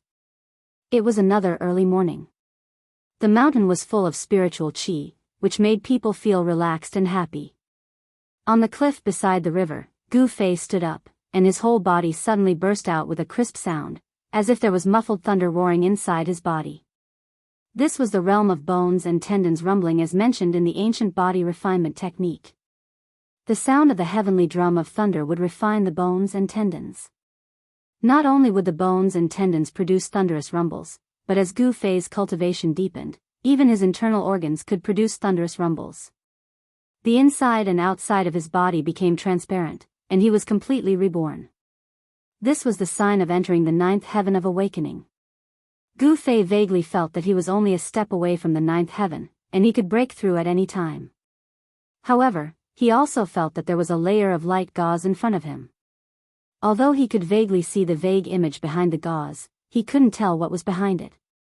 Don't force, don't be agitated, don't be discouraged. Gu Fei murmured. If others encountered this kind of untouchable but itchy cultivation bottleneck, most of them would be restless. This might be the so-called inner demon of cultivators, which came from the restlessness deep in their hearts. However, Gu Fei's current state of mind was as calm as a mirror. He didn't feel happy or sad because of external things. He just watched the flowers bloom and wither in front of the courtyard and the clouds in the sky. At this time, 3 large ships came into Gu Fei's sight from the upper reaches of the river. Behind the 3 ships were dozens of ships of different sizes. Humph. These people are very shrewd.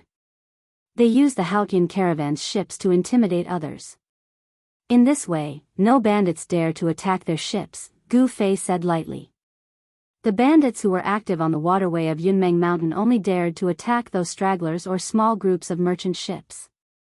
With dozens of ships sailing down the river, wouldn't the bandits avoid such a large fleet? On the bow deck of a large ship with a fluttering colorful flag in the lead of the Haotian caravan, a gorgeous young man with a face as white as powder was leaning against the railing.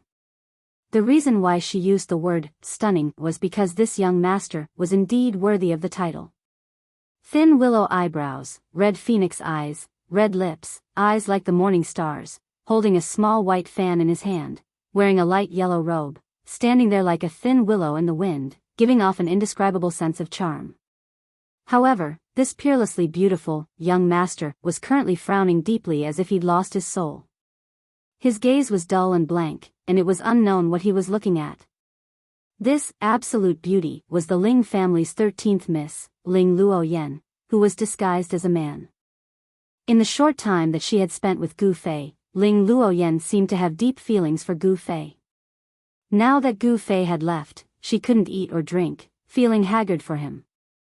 In the past few days, Xiao Chui and Xiao Yu were really anxious. As for that Uncle Zhong, he rarely showed his face.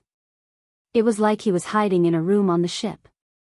With so many people coveting that thing on him, the cautious Uncle Zhong almost never left his house.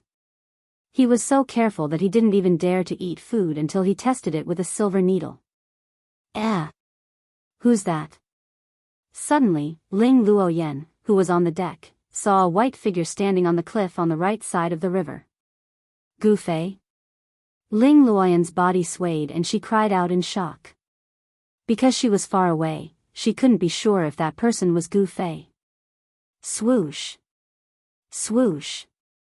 Just as Ling Luoyan cried out in shock, two slender figures, one yellow and one green, rushed out of the cabin. Their sleeves fluttered in the air as two maids appeared beside Ling Luoyan. These two beautiful maids were Xiao Chui and Xiao Yu. Miss, what happened? Xiao Chui's large, black eyes scanned the surroundings as she asked anxiously. Her right hand was already on the hilt of the sword at her waist. Xiao Chui, Xiao Yu, come and see if that person is Gu Fei. Ling Luoyan shouted and pointed at the cliff on the far side of the river. Gu Fei? The two maids were shocked and immediately looked in the direction of Ling Luoyan's finger. Who's there? Miss, why do you have to do this? Xiao Chui said a little sadly. That Gu Fei seemed to have really barged into the miss's heart. What? Where is he? Ling Luoyan fixed her eyes on the cliff in the distance. Was there anyone else there? How could this be? Am I really seeing things? Ling Luoyan was at a loss and didn't know what to do. Xiao Chui and Xiao Yu looked at each other and couldn't help but shake their heads. What exactly was love? How could it cause such a huge change in another person? Their usually arrogant Miss Ren seemed to have changed into a completely different person these few days. It was unbelievable. Why is she still dressed as a man? Gu Fei couldn't help but feel doubtful about what he had just seen as he passed through the mountain forest. The white silhouette that Ling Luoyan had seen standing on the cliff just now was Gu Fei, who was standing on the mountain peak. And Gu Fei had also seen Ling Luoyan. Gu Fei's gaze was extremely sharp. The distance of tens of miles didn't affect his vision at all. Ling Luoyan's appearance fell into his eyes. However, Gu Fei didn't want to think too much about Ling Luoyan. The doubt in his heart only flashed for a moment before it was cast aside. In his eyes, Ling Luoyan was just a passerby in his life. She couldn't even be considered a passerby. A purple little beast followed behind Gu Fei like a tail. Of course, this little beast wasn't coming for Gu Fei, but for the beast crystal in his magic treasure pouch. This purple marten was also extraordinary. It knew that Gu Fei wasn't someone to be trifled with, so it didn't dare to get too close to Gu Fei. Otherwise, this little beast would have long since snatched the unremarkable little pouch hanging on Gu Fei's waist and escaped without a trace. Gu Fei couldn't help but find it funny. Everything was under his control, and the little beast had actually chased after him. It seemed that this little beast valued the beast crystal very much. After leaving the Yunmeng Mountains, the terrain began to flatten out. In front of him was an ancient forest that stretched as far as the eye could see. It was like a huge piece of green satin was spread under the sky, and the Yen River that connected the north and south was like a white line on the satin. Gu Fei stood at the top of an old tree and looked at the scene in front of him. He was also awed by the power of nature. In the sky and on the ground, a boundless expanse of green extended to the ends of the sky, as if there really was no end. At this time, it was already noon. The Haotian merchant group's ship had long since been left far behind by him. Moreover, there were no forks in the Yen River basin, so the Haotian merchant group's ship definitely wouldn't fly into the sky. Not far from Gu Fei, the little beast that had followed him all the way was staring at the ordinary pouch hanging on Gu Fei's waist with a pair of large, intelligent eyes, as if itching to try it out. Humph. You've already suffered, so why don't you be smarter? Gu Fei said to the little beast. My things aren't that easy to snatch. Squeak squeak. The little beast seemed to be a little angry. It jumped up and down on the top of the tree, but it didn't dare to approach Gu Fei. Gu Fei was also very speechless about this little beast. Along the way, whenever he wasn't paying attention, this little beast would make a move on the Dharma treasure pouch hanging on his waist. This violet mink that was only the size of a fist had extremely agile movements, and its speed was extremely swift as well. It was simply on par with Gu Fei when he executed his 8 steps extreme speed. There were a few times when this little beast really almost succeeded. Just as Gu Fei was about to continue on his way, he suddenly discovered a figure in front of him, stepping on the top of a tree and rapidly approaching him under the scorching sun. That person quickly closed in. He saw that this person was a handsome young man with long eyebrows, eyes like cold stars, and a face as sharp as a knife. He wore a tight black suit. Who are you? Gu Fei frowned and looked at that person coldly.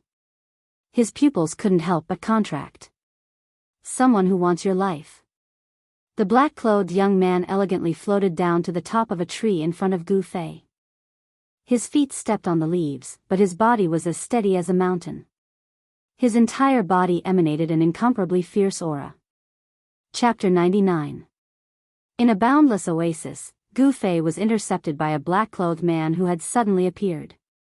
This was a young man with incomparable confidence and unparalleled strength. You want to kill me? Why? Gu Fei frowned. It seemed like he did not offend anyone. Apart from the 5 ghostly cultivators of Plentiful City, he did not have any enmity with anyone else.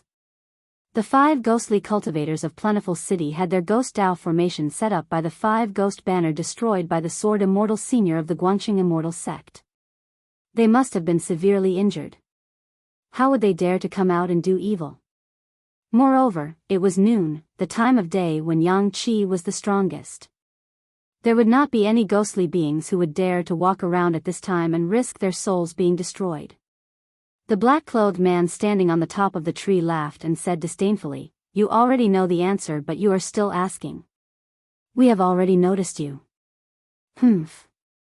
I didn't expect the old man from the Ling clan to be so cunning. He sent 2 experts, one in the open and one in the dark, to protect that thing. I am a little surprised. Huh? Upon hearing this, Gu Fei could not help but be startled. He looked at the black-clothed young man in front of him and said indifferently, Is there some misunderstanding here? I am not from the Ling clan. This guy actually thinks that I am from the Haotian trading group's Ling clan. This is outrageous. Do you think I will believe your words? The black-clothed young man's face was gloomy. His eyes flickered with murderous intent. An invisible force had already shrouded Gu Fei. After sensing the murderous intent from the black-clothed young man, Gu Fei's expression gradually became extremely solemn. This person's cultivation seemed to be not below mine. It is up to you whether you believe it or not. However, if you really think that you have the ability to kill me, you might as well give it a try. Gu Fei stared coldly at the black-clothed man in front of him. A mountain-like wave of yuan qi surged out from his body. His black hair began to flutter. Although fighting was not what he wanted, since the other party had come to him, Gu Fei had no choice but to fight. Squeak squeak squeak squeak. At this moment, the little purple marten suddenly let out a rapid chirp and quickly retreated into the distance. 3-eyed mink? The black-clothed man's attention was completely focused on Gu Fei. It was only at this moment that he noticed the little beast's existence. However, when the black-clothed man saw the little beast, he immediately cried out in surprise. The black-clothed youth said in surprise, I didn't expect to encounter such a strange beast here. I'm really lucky. He paused for a moment before he looked at Gu Fei and sneered, It doesn't matter if you're from the Ling family or not. You have to die today. After I kill you, I'll go and subdue this three-eyed divine mink." The little critter seemed to have a great background. The black-clothed youth attached great importance to it. The little marten did not go far. It stopped at the top of a large tree a few hundred feet away. It straightened its body and sat on a branch, vigilantly watching the two of them. The two experts were at each other's throats. The little critter instinctively sensed danger and dodged far away. How arrogant. I hope you have the strength to back up your arrogance. Otherwise, your fate will be miserable. Gu Fei countered with equal harshness. The yuan qi in his body surged violently. A layer of sparkling splendor circulated on his skin, giving off a powerful and invincible feeling. Humph. Thanks for the reminder. I'll leave your corpse intact. The black-clothed youth exuded unparalleled confidence. His gaze was like lightning, and an extremely obscure and dangerous aura pervaded from his body. The black-clothed youth took a step forward. His body suddenly appeared 2 feet away from Gu Fei like a phantom. Then, he directly threw a punch at Gu Fei. Strong winds suddenly rose and surged mightily. It was a simple and unadorned punch, but it had an unbelievable power that could turn something rotten into something magical. It made it difficult for Gu Fei to block it. He couldn't even dodge it. Gu Fei could not help but shiver. This person's cultivation seemed to be extremely powerful. Moreover, he had controlled the rhythm of the battle the moment he attacked, causing Gu Fei to fall into a passive position. Not only was this black-clothed youth an expert, he was also an expert with incomparable battle experience. It was no wonder that he dared to find Gu Fei. Roar! Gu Fei let out a furious roar. Since he couldn't avoid it, then there was no need for him to do so. He threw a punch out as well. In an instant, golden rays of light were like waves as they pounced towards the black-clothed youth's fist with an imposing manner. Gu Fei didn't think too much. He immediately used the golden element fist. As soon as he punched, the golden light suddenly rushed out from his body, making him look like he was wearing a golden armor. It was so powerful that people couldn't look at him directly. Bang! The two fists collided in an instant. A circle of transparent ripples that was visible to the naked eye spread out from the point of the collision. The entire space seemed to shake a little. The trees under the feet of the two suddenly exploded, and broken branches and leaves flew all over the sky. The two figures flew out like lightning. Then, they collided again like 2 bolts of lightning. Boom! The two directly punched each other again. There were no fancy moves. This was purely a collision of strength. Continuous bombardment, like the dull sound of thunder that shook the forest, sounded in succession. The two experts were like phantoms, emitting a vast and terrifying energy wave. They moved quickly in the forest, fighting fiercely. Everywhere they passed, the trees were all shattered by the power of the two. Gu Fei was extremely shocked. He never expected that there would be someone who trained his body to be so strong. He could actually fight with him with just the strength of his body. It's really hard to imagine. Is this person also a martial artist? But the aura on his body doesn't belong to a martial artist. It's really strange. Golden element fist. With a low shout, Gu Fei threw another punch at the black-clothed youth. The dazzling power of the metal element seemed to cover the whole world. Waves of qi swept towards the black-clothed youth with earth-shattering force. Reversal of heaven and earth. The black-clothed youth's hands moved. Mysterious and strange waves appeared between his hands. A strange wave followed the trajectory of his hands and emitted out. The black-clothed youth no longer fought with Gu Fei. Instead, he displayed his unfathomable magical power. The unfathomable power turned the world in front of the black-clothed youth into a black hole. In an instant, it completely swallowed the unparalleled golden element fist force that Gu Fei blasted out. I'll return it to you. The black-clothed youth shouted softly. As he moved his hands, the world seemed to be reversed. The swallowed fist force gushed out and was hit back by the black-clothed youth. How is this possible? Gu Fei was shocked. The magical power of this black-clothed youth was really strange. He actually gave him a taste of his own medicine and reversed his attack. It was really terrifying. With such a magical power, wasn't he already in an invincible position? The reversed fist force surged like a rolling river. It was unstoppable.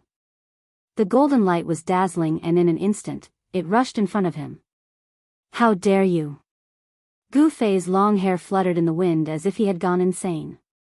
This black-clothed man was actually using his own power to attack him, which infuriated him. He didn't dodge or evade, but instead sent out another punch. This punch was also the golden element fist. However, it was different from the previous punch. This punch seemed to draw the endless power of the metal element in the world. All of it surged forward with earth-shattering force. It was majestic and unstoppable. Boom, boom, boom, the two monstrous forces collided. The forest within a radius of 200 feet was suddenly destroyed by the mighty and terrifying force. One part of the forest suddenly turned into a desert. The other part of the forest shook violently. Terrifying cracks appeared on the ground. Countless birds in the nearby forest were startled. Some fierce beasts nearby also fled in panic. It was as if doomsday had come. Chapter 100. The black-clothed youth was incomparably powerful. As soon as he used his magical power, he immediately suppressed Gu Fei. Reversing heaven and earth, no technique could touch him. Not only was Gu Fei's fist strength shifted by the black-clothed youth's unfathomable magical power, but it was also reversed to attack Gu Fei. This made Gu Fei's heart tremble. With such a magical power, the black-clothed youth was already in an invincible position. It was difficult for cultivators of the same level to compete with him. It was really terrifying. Don't resist pointlessly. Obediently accept your death. The black-clothed youth was incomparably arrogant. He pressed forward step by step. As his hands moved, a layer of strange power shrouded his body, causing the space around him to seem to turn into a bottomless black hole. It seemed to be devouring the surrounding aura. Boom! Gu Fei smashed down from the top of the tree, causing the forest to explode. Although he was forced to retreat, his long hair fluttered in the wind. His fighting spirit was like a rainbow. His body emitted a piercingly cold golden light, and the power of the metal element covered his body. Although he was temporarily at a disadvantage, it was difficult for the black-clothed youth to really hurt him.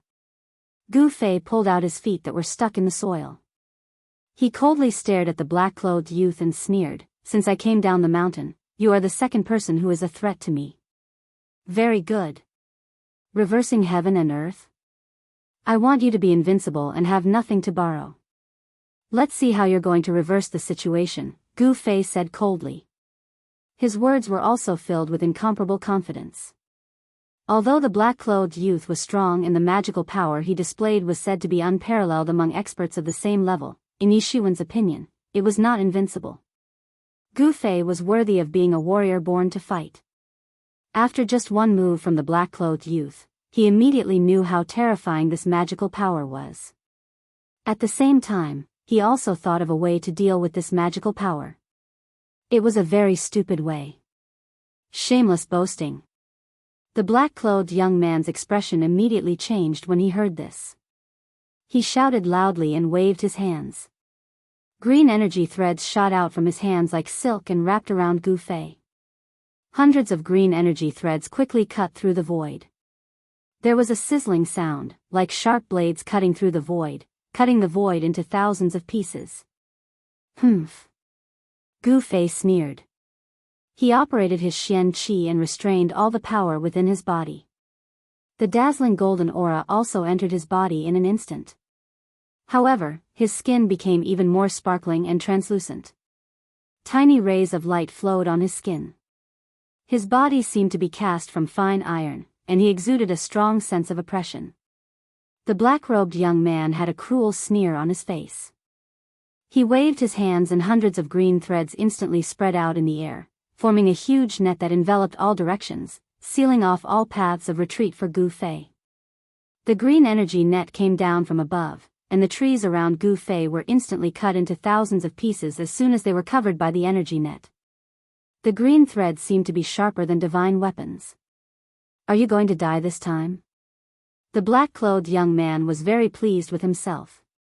Since he had personally come out, of course he would be victorious. However, before he had the time to be happy, his expression changed. Something's wrong. How can Gu Fei be so calm in the face of such a killing move? The black-clothed young man was a little surprised. At this moment, Gu Fei did something that shocked the black-clothed young man. It was an action that made the black-clothed young man feel incredulous. Gu Fei, not only did he not dodge, he pushed his feet on the ground, and with an indomitable momentum, he soared into the sky and punched towards the energy net that enveloped him. There was no glaring aura surging out, nor was there any powerful energy ripples. It was just an ordinary punch. However, under the disbelieving gaze of the black-clothed young man, the energy net formed by the interweaving green threads collapsed the moment it came into contact with Gu Fei's fist. The razor-sharp energy threads did not hurt Gu Fei at all, but a large hole was torn open in the energy net. Gu Fei's body was like a phantom, and with a punch, he broke through the razor-sharp energy net and pounced towards the black-clothed young man on the treetop. His movement technique was as fast as lightning, and in an instant, he appeared in front of the black-clothed young man. Ha! Gu Fei let out an angry roar, and the bones in his body crackled. A strong wave of yuan qi exploded from his body, and he directly punched towards the black-clothed young man's chest. Reversal of heaven and earth. The black-clothed young man was shocked. He knew that he had made a mistake.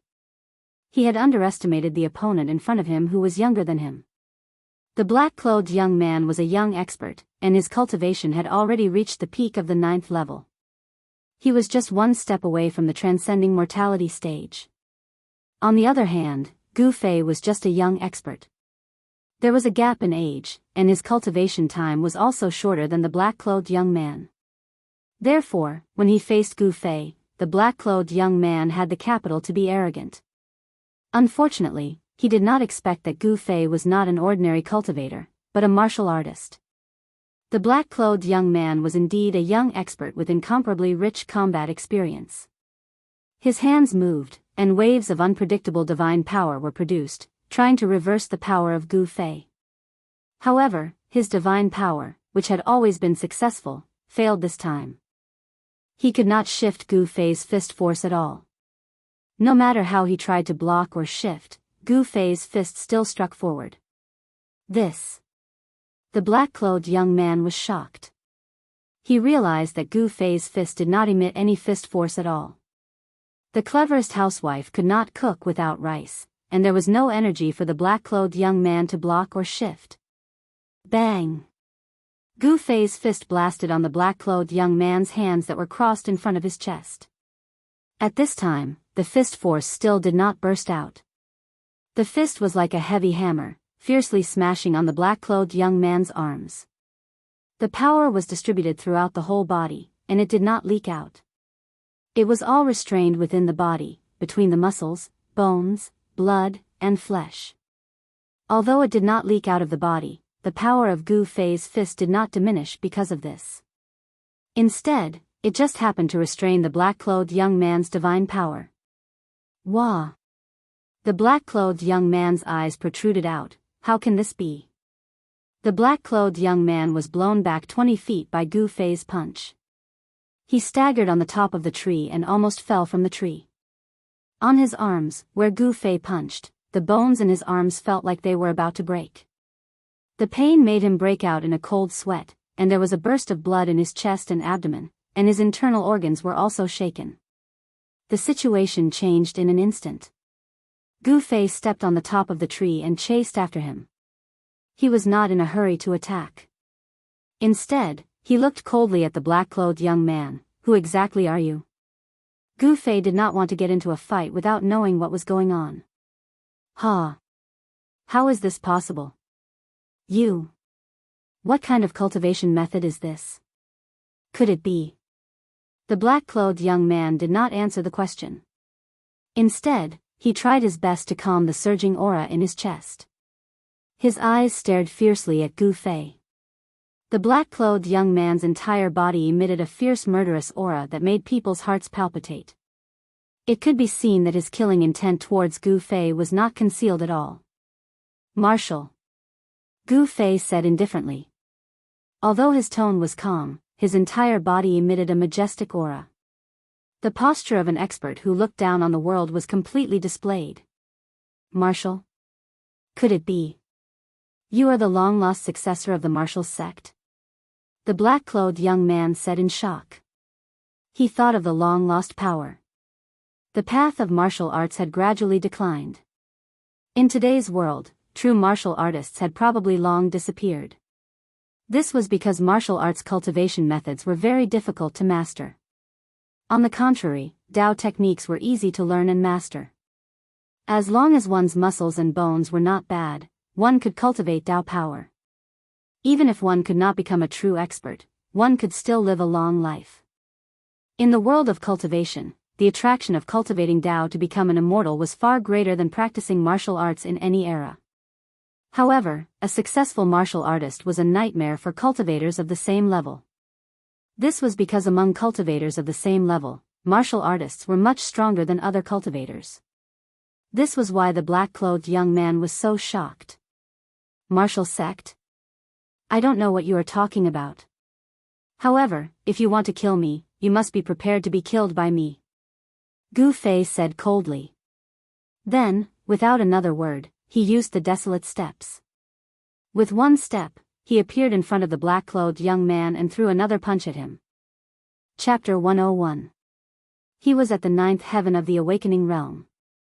Even among the young experts in the cultivation world, he could be ranked among the top. However, this black-clothed young man with the strength of the 9th heaven was completely suppressed by Gu Fei.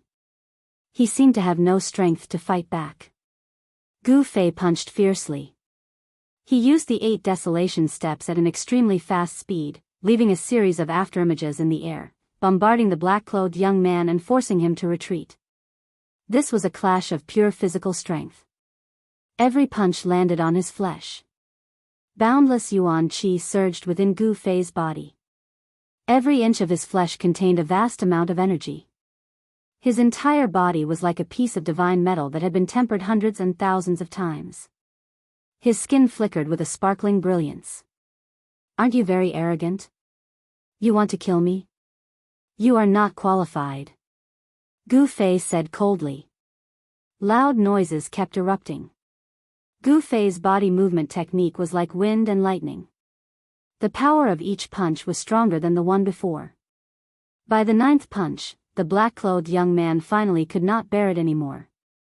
A trace of blood flowed out from the corner of his mouth. Gu Fei's words deeply pierced the arrogant black-clothed young man, causing him to be enraged and roar incessantly. However, in a battle, strength determined everything. "How is this possible? How can there be a young expert like you in the Haotian trading group? It's really hateful." The black-clothed young man's eyes turned red. He madly struck out with the power of magic power, trying to reverse the outcome of the battle. Unfortunately, Gu Fei was like a huge mountain that could not be moved at all. Gu Fei's whole body's strength was converged in his body, surging under his skin. There was no power at all outside his body. The magic power of this black-clothed young man had no effect on him. If it was an ordinary cultivator, perhaps this black-clothed young man would have the advantage. Whether it was Tao technique or magic power, if he wanted to use it, he would need to use the power of his body to mobilize the essence of the world. In this way, the black-clothed young man's magic power of reversing heaven and earth could reverse Tao technique and magic power. He used the power of the caster to attack the caster, and he was like a bystander. However, no matter how profound and inconceivable this black-clothed young man's ability was, it was absolutely impossible for him to create a second Gu Fei out of thin air. Therefore, he turned from a spectator to a participant. He had to endure all of Gu Fei's attacks. "Once again, I'm not a member of the Haotian trading group." Gu Fei pressed forward step by step, and his moves were swift and fierce. His attacks were broad and large, and he didn't give the black-clothed young man the chance to dodge at all. A punch, a palm, a kick, a finger. All of the fierce attacks were linked together, wave after wave, and the black-clothed youth could only defend, unable to dodge. Unless he risked his life and forcefully took on Gu Fei's terrifying attack. Pung! Gu Fei's right leg was like a long whip as it fiercely swept towards the black-clothed youth. The black-clothed youth roared in anger. Finally, he could not hold on any longer. His body was swept away, and he spat out a large mouthful of blood. Did we make a mistake? The black-clothed youth's heart was filled with hatred. He seemed to have provoked someone he shouldn't have provoked. Humph. Gu Fei followed up with extremely swift and fierce movements. It was still a ferocious direct attack without any technique to speak of. With one step, an invisible momentum had already enveloped the black-clothed youth, who had crashed into several trees and fallen into the dead branches and withered leaves in the forest. The 8 desolate steps had 8 steps of extreme speed and 8 steps of 8 kills. With the first step of the 8 kill steps, Gu Fei wanted to force his opponent to face it head-on, so that his opponent couldn't dodge or evade. Rumble. Under Gu Fei's feet, there seemed to be a roar of wind and thunder. The world under his feet seemed to tremble, and the surrounding trees collapsed one after another. The power of destruction filled every inch of the space under Gu Fei's feet. Boom! The black-clothed youth could only brace himself and raise his fist to meet the attack. His fist and his leg collided, and a fierce power swept out in all directions like a storm. A large area of the surrounding forest collapsed in an instant, and the debris flew all over the sky. The trees that were further away also fell down in a circle. 8 steps, 8 kill steps. With only the first step, Gu Fei directly stepped on the black-clothed youth, and only half of his body was left above the ground. If you are arrogant, I will be even more arrogant. If you are arrogant, I will be even more arrogant. However, if you don't have the strength to be arrogant, then everything will be a joke. Gu Fei flew backwards, and with a backflip, he took another step towards the black-clothed youth below. As Gu Fei took this step, the space under his feet really trembled, and transparent ripples spread out. The power contained in this step seemed to be able to tear the void, and it made people's hearts palpitate. 8 desolate steps, 8 steps, 8 kill steps. With every step, both the power and the aura would multiply from the previous step. This was not just a superposition of power, but also a superposition of the aura. Gu Fei was like the reincarnation of the god of death.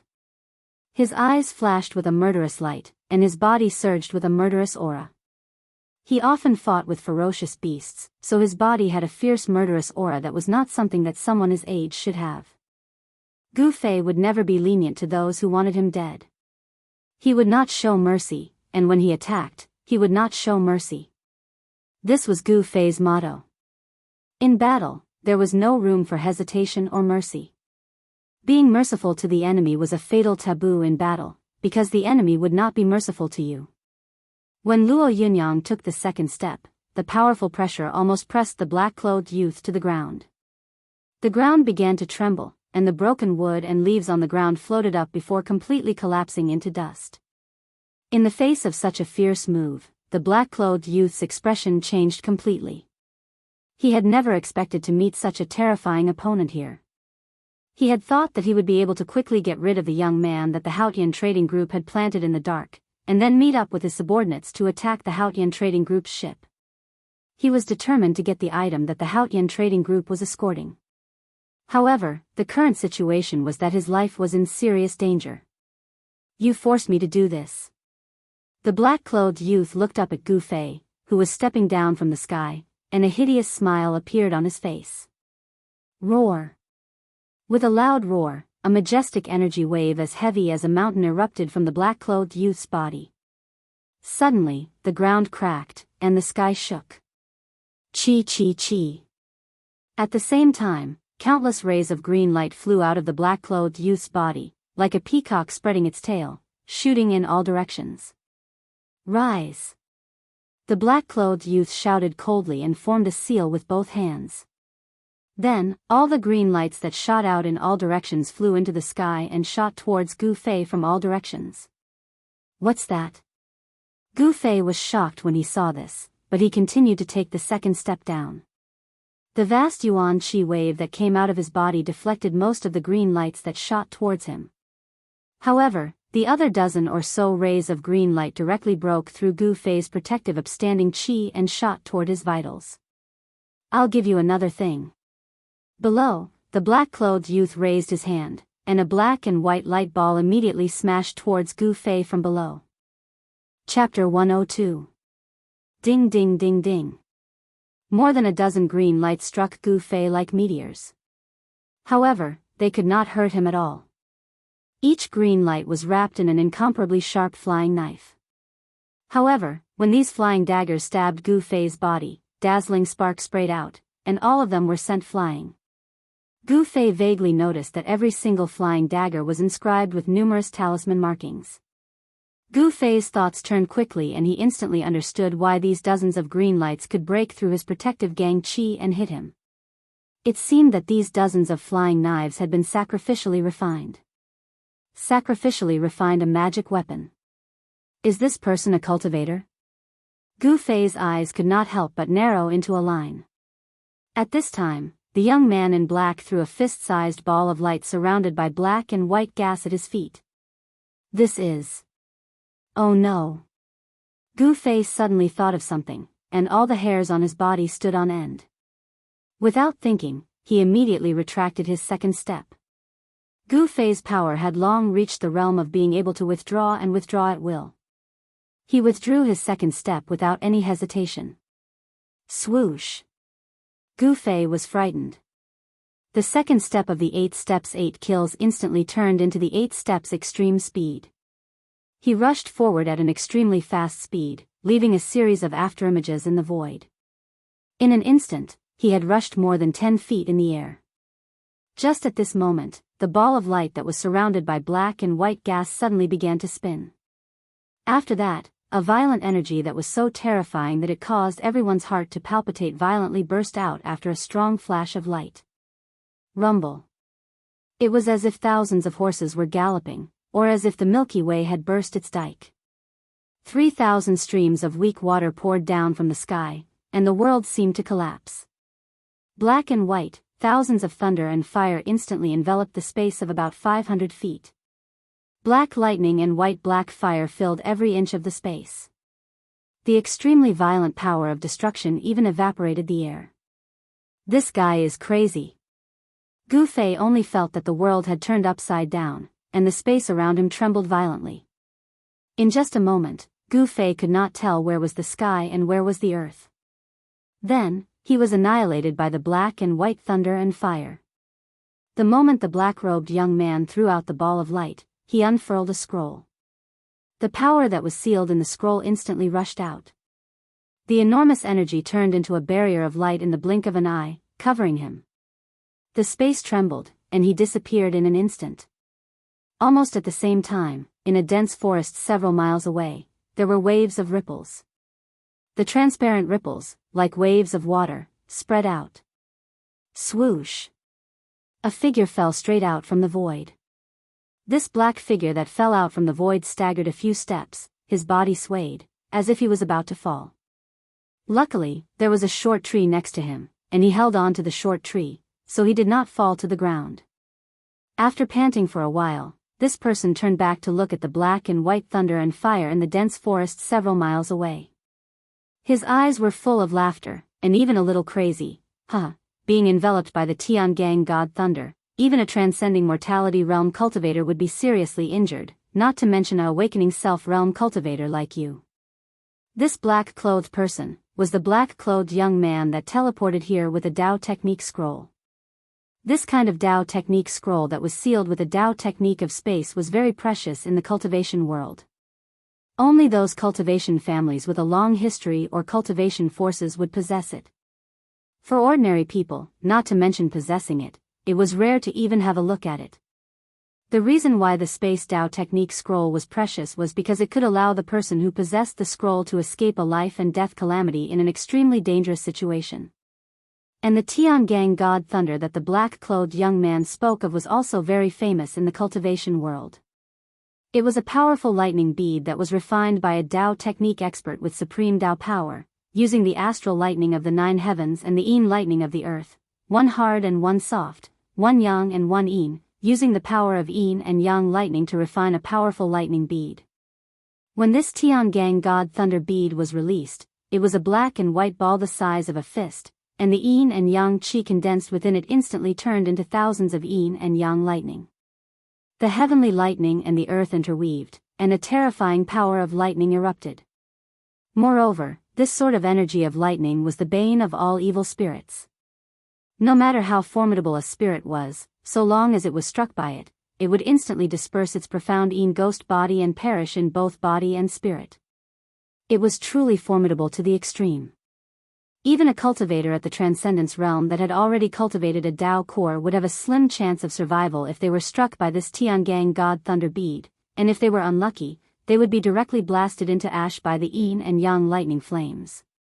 If they were lucky, then even if they managed to escape with their lives, they would still be heavily injured, and their bodies would be damaged.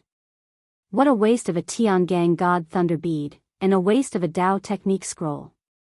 The black-clothed young man muttered to himself as he indifferently wiped off the bloodstain on the corner of his mouth, and then he turned around and walked into the dense forest behind him, swiftly disappearing into the distance. As far as he was concerned, Gu Fei was dead for sure. Yin and yang lightning enveloped an area of 150 m, and enormous bolts of lightning that were as thick as a child's arm ceaselessly struck and flickered.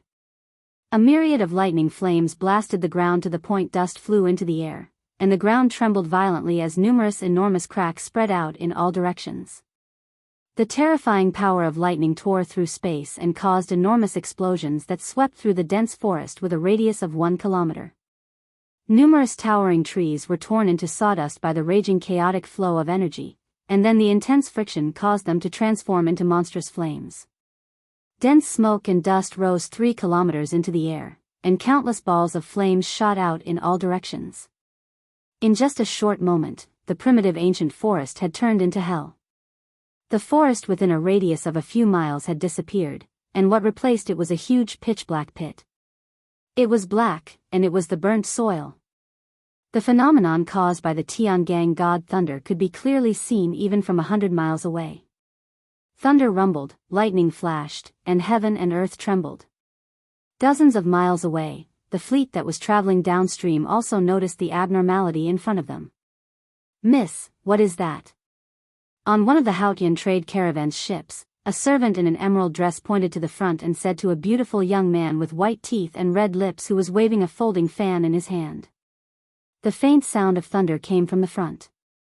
A ball of strange black and white lightning flames was gradually weakening in the dense forest dozens of miles away, and thick smoke billowed into the sky. Everyone on the ship looked at this scene in shock. Could it be, there are cultivators fighting?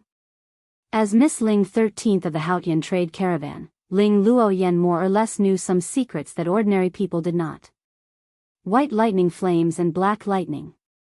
Under normal circumstances, such a strange power of thunder and lightning would definitely not appear in nature at noon when the sun was high in the sky, unless a cultivator was using thunder techniques. Pass down the order. Everyone, be on guard.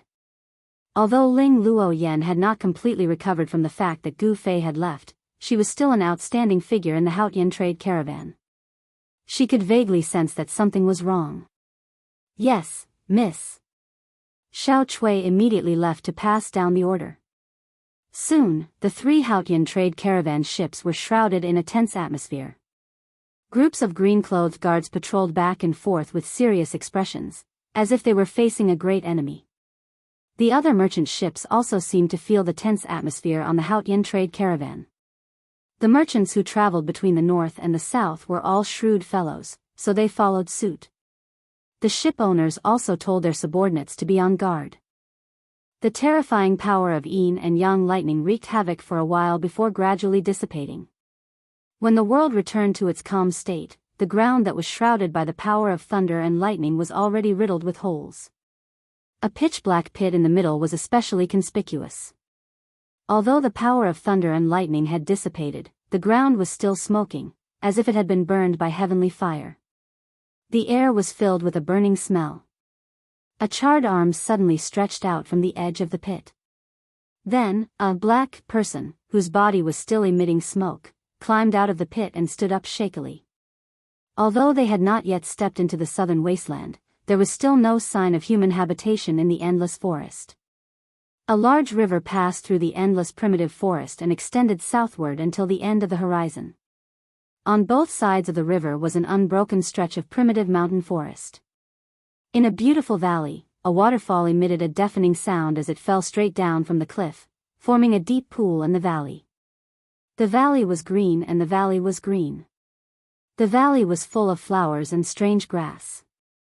Outside the valley, the roars of wild beasts lingered, and the figures of fierce beasts flashed from time to time. On a big rock next to the waterfall, a ragged man with fluffy hair was sitting cross-legged.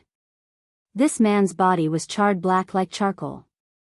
His clothes could no longer be called clothes, but a tattered rag draped over his body.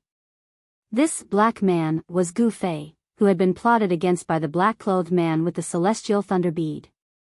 Although he had defeated the black-clothed man, he had also been injured by the crazy guy with the celestial thunder bead, and his injury was very serious. The celestial thunder of the 9 heavens and the Yin thunder of the earth, these two kinds of thunder and lightning could be said to be extremely terrifying. Moreover, they were extremely unstable. To refine them into a thunder bead, one could imagine the amount of energy needed. Moreover, once the two kinds of thunder and lightning inside the thunder bead were stimulated, it would be out of control. The two kinds of thunder and lightning would repel and collide with each other, and the power would be much more terrifying than a single kind of thunder and lightning. Fortunately, Gu Fei had copper skin and iron bones, and with the protection of the divine weapon's essence, he was not blasted into ashes by the destructive thunder and lightning that erupted from the celestial thunder bead. Gu Fei operated the mysterious technique to heal himself. A misty glow emitted from his body, and his skin, which was burnt black by the thunder and fire, began to flicker with a sparkling luster. The world's essence converged from all directions and surged toward Gu Fei's body. Chapter 103. The flowers and trees in the valley trembled slightly, and spots of green light drifted out from the plants. Gu Fei's body was like a bottomless black hole, crazily absorbing all the life qi in the surroundings. Only when the sun set and darkness descended on the earth again did Gu Fei's body burst out with a bright light. The bright light was like a 5-colored flame burning. Crack! A subtle sound came from Gu Fei's body, and his pitch-black skin began to crack. Very soon, Gu Fei's body was covered with cracks like a spider web, like a delicate porcelain breaking. All of Gu Fei's flesh and bones trembled slightly, and the charred, necrotic skin gradually fell off his body, revealing crystal-clear skin that emitted a misty brilliance like suet white jade. The Tai Chi diagram on his body gradually disappeared, turning back into Yin and Yang Qi and entering his body. The Yin-Yang diagram on his chest suddenly flashed with a bright light and disappeared into the skin on his chest. After being nourished by the endless spiritual qi, Gu Fei's injuries were completely stabilized. Even though the divine weapon's essence qi in his body protected his body at the critical moment and resisted the heavenly lightning and earthly fire, Gu Fei was still charred on the outside and tender on the inside. He was seriously injured, and it was a tragic sight. This showed that the heavenly dipper thunder was indeed worthy of its reputation. If it was an ordinary cultivator, they would have been killed by the thunder and lightning long ago. This time, he was seriously injured. If he had not tempered his body day and night, and the vitality in his body far exceeded that of an ordinary person, it would have been very bad. Even his cultivation might have been affected, and he would have needed a long time to recuperate. Where did that guy come from? He seems to be targeting the Haotian merchant team. Gu Fei opened his eyes, and a bright light flashed in them. He seemed to have become the target of a force that wanted to eliminate him. Gu Fei stood up from the boulder. The waterfall beside him rumbled like a white chain pouring down from the peak of the mountain. Waves of water vapor blew against his face, making Gu Fei feel refreshed. The mountain range was filled with spiritual qi, especially the rich wood power. It was truly a good place to recuperate. Gu Fei surveyed his surroundings. Under the hazy moonlight, the valley was very calm. But outside the valley, the roars of beasts could be heard from time to time. The outside was not a friendly place. I wonder if the people of the Haotian trading group can deal with those mysterious fellows. I'm afraid that girl has already arrived at Bluestone Town. Gu Fei muttered to himself. He knew that with this delay, the Haotian trading group's merchant ship had already left and might have already arrived at Bluestone Town. The girl he was talking about was the 13th daughter of the Ling family, Ling Luoyan. Squeak squeak. Suddenly, a crisp chirp came from outside the valley. Following that, Gu Fei saw a tiny silhouette flash by the entrance of the valley, and a little beast charged into the valley at lightning speed. The small beast was only the size of a fist. The most mystical thing about it was that there was a vertical scar on its forehead, as if there was a vertical eye growing on its forehead. Three-eyed mink? Gu Fei could not help but feel happy when he saw this small beast. When he was fighting with the mysterious black-clothed youth, how could he have the time to care about this small beast? Now that he saw that this small beast did not seem to be affected by the battle, Gu Fei was filled with joy. This little critter was really too adorable. Its purple fur was as smooth as silk, and it was faintly circulating with a layer of faint brilliance. It had a pair of quick-witted big eyes that were flickering like agate, and were brimming with intelligence. This small beast was actually a little elf born from the spiritual qi of heaven and earth. It was really extraordinary. Squeak squeak. The small beast came to the top of a short tree not far away from Gu Fei and stared at the magical treasure pouch on Gu Fei's waist that was used as a storage bag. It let out a series of chirps. Hee hee. Little fellow, you're still thinking about that beast crystal. Gu Fei could not help but smile when he saw this. Suddenly, he noticed that there was a flash of light between the small beast's sharp claws. Gu Fei quickly fixed his eyes on it and was surprised to find that the small beast's sharp claws were actually holding a small, crystal-clear stone that looked like an emerald. Gu Fei knew that it was not a stone, but a beast crystal.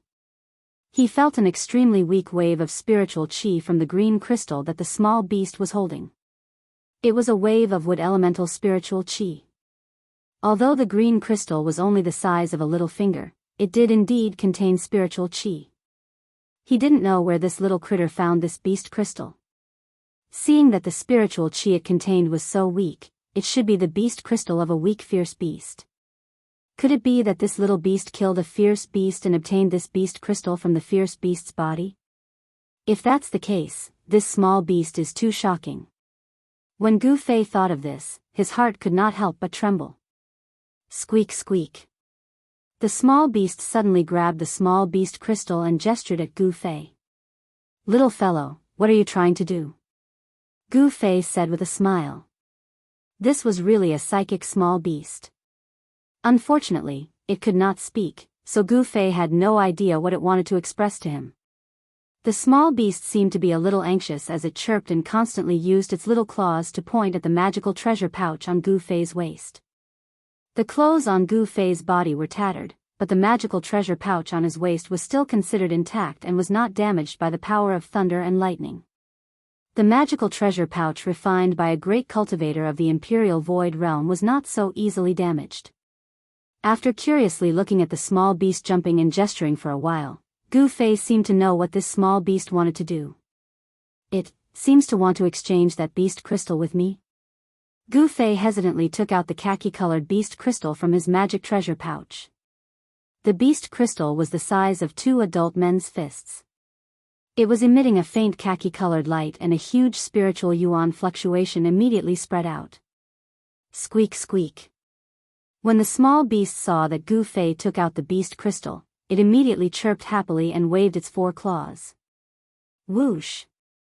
A purple shadow flashed and the small beast pounced towards the beast crystal in Gu Fei's hand like lightning. Gu Fei did not stop it. He only felt a shake in his hand and the small beast flashed away again. He looked down and sure enough, on top of the beast crystal in his hand, there was another small piece missing. Gu Fei smiled helplessly and saw a green crystal rolling beside his feet. It was the beast crystal that contained a trace of Jupiter and spiritual qi that the small beast had taken out. Such a weak spiritual qi could hardly attract Gu Fei's interest. However, he still bent down and picked up the small, sparkling and translucent beast crystal that was like an emerald and placed it together with the earthy yellow beast crystal into the magical treasure pouch. When Gu Fei was about to continue sitting cross-legged on the big rock and circulate his qi to heal his injuries, suddenly a cold and gloomy aura came from the direction of the entrance of the valley. Gu Fei was startled and quickly flew behind the waterfall. Behind the waterfall, there happened to be a shallow cave that he could hide in. Just as Gu Fei hid, two ghost-like black shadows floated in from outside the valley. That gloomy aura immediately pervaded the valley. Through the water curtain in front of him, Gu Fei saw that beside the deep pool, there were already two people standing silently. These two people could no longer be called humans. Their faces were fair without any facial hair and their lips were pitch black. Their bodies seemed to be shrouded in a layer of misty black gas. At first glance, these two people seemed to be condensed from a mass of black gas. They were light as a feather and did not have a physical form. Chapter 104. The two ghost cultivators were looking around beside the waterfall, as if they were looking for something. One of them, a tall and skinny middle-aged man, said, "Senior brother, we clearly sensed that there was a strong fluctuation of spiritual energy in this small valley. Why did the fluctuation suddenly disappear here?" "You ask me, but who should I ask?" The other slightly short and fat middle-aged man, who had a deathly pale face, said angrily. While these two fellows were talking, a pair of green eyes that were like the wisps were constantly scanning the surroundings. This small valley seemed to have a circumference of 100 or 200 feet. Other than a deep pool formed by the waterfall that hung down from the mountain peak, there seemed to be only some flowers and trees. It could be said to be clear at a glance. After Gu Fei, who was hiding in the shallow cave behind the waterfall, heard the conversation between these two people, he already understood that when he took out the earthen yellow beast crystal from his magic treasure pouch, it had let these two old ghosts sense the energy fluctuation that was spreading from the beast crystal. Gu Fei subconsciously touched the magic treasure pouch on his waist that contained the beast crystal, and sneered in his heart, "These two ghost cultivators have very sensitive noses. It's good that they don't find me." Gu Fei was secretly on guard. Judging from the huge demonic aura emitted from these two ghost cultivators, their strength was not inferior to his. Moreover, he was currently injured, so it was not suitable for him to fight with others. "Who is it? Come out." Just as Gu Fei was holding his breath and carefully hiding behind the waterfall, suddenly a loud shout came from outside. "No way, I'm so unlucky. I've been discovered." Gu Fei was immediately shocked. With a thought, he was about to rush out from behind the waterfall. "Humph. You two ghost things, you can actually discover me. Not bad, not bad." Just at the moment when Gu Fei was about to rush out from behind the waterfall, suddenly, there was a clear and melodious voice coming from outside. That voice was like big and small pearls falling on a jade plate. It was pleasing to the eye and sounded very comfortable. "Who is it? Come out quickly." The two middle-aged ghost cultivators at the side of the pool couldn't help but be greatly shocked when they saw that there really was someone hiding nearby, and they shouted out furiously. "You two don't know the difference between life and death. There's only one ending for anyone who dares to scold me in this world." The pleasant voice rang out again. Gu Fei's gaze pierced through the water curtain in front of him. He saw that outside the valley, under the moonlight, a person floated in like a cloud of smoke. A peerless beauty was like a flickering light and a passing shadow, nimbly flitting past the flowers, grass, and trees. She was elegant like a fairy that had descended to the mortal world. Under the moonlight between the mountains, she was simply like a fairy that had strolled out of a painting. Stunning, that's right, stunning. In Gu Fei's mind, there was only the word, stunning, when he saw this woman. It had to be said that this woman was truly beautiful, but her beauty was somewhat soul-stirring. That was because a terrifying murderous aura instantly enveloped the entire valley the moment this woman appeared. The two middle-aged ghost cultivators couldn't help but be stunned when they saw that the person that had arrived was actually such a devastatingly beautiful young woman, but they immediately prepared themselves for battle. Murderous aura. The two middle-aged ghost cultivators sensed a murderous aura that caused their hearts to palpitate from this young woman. Obviously, this murderous aura was directed at them. Who are you? We don't seem to have any enmity between us. The short and fat middle-aged man was unable to maintain his composure at this moment. Because even though the other party was a young woman, she made him feel the threat of death. Even though they had already become ghosts, if they were to die again, then their souls would scatter, and they would completely disappear from this world forever. The peerless and mysterious young woman arrived nearby in an instant, and she stood gracefully on a short tree at the side of the pool. She stepped on a few leaves, and her body seemed to be weightless. A gentle breeze blew by, and it fluttered her fine black hair that hung at her temples and fluttered her dress that was like light muslin. Every single move she made revealed an elegant and refined bearing. The young woman glanced at the two nervous and vigilant ghost cultivators, and a trace of a cold smile appeared on her beautiful face. She said, "What are you waiting for? Aren't you going to kill yourselves? Don't tell me you want me to do it myself?" The short and fat middle-aged man looked at the beautiful young woman standing on the top of the short tree in front of him and said coldly, "We're from the Ghost Palace of Plentiful City." At the same time, the two of them flipped their right hands at almost the same time, and a small flag that was about a foot long and covered in ghostly runes appeared in their hands.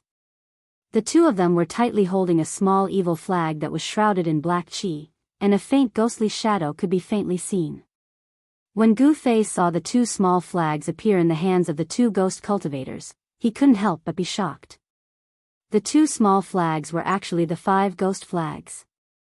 A few days ago, he, Lu Yunhe from the Guangxing Immortal Sect, and Ling Luoyan from the Haotian Trading Group were all trapped in the 5 ghost formation. They were almost refined by the ghost fire and lost their lives. How could Gu Fei not be shocked when he saw the 2 ghost flags for the first time? Humph.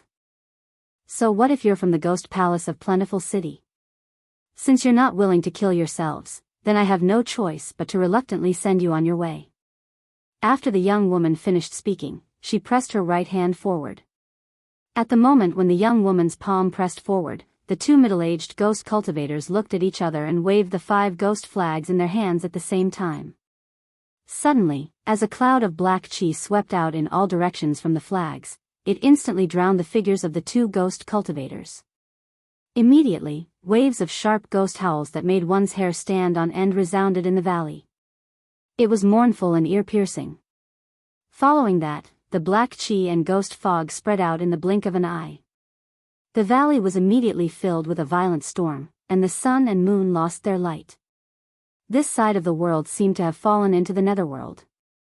The rolling black clouds were as fast as galloping horses, and they covered the sky and the earth as they surged toward the young woman. Amidst the black clouds, thousands of dark green sparks shot out, and the sound of explosions could be faintly heard. It was as if a sky was raining stars. It was the extremely and poisonous ghost flame lightning. If an ordinary cultivator were to come into contact with one of these dark green sparks, their bones and flesh would immediately melt and turn into a pool of yellow water. Even the origin spirit that was condensed in the Naiwan Palace would be burned into ashes by the ghost flame lightning.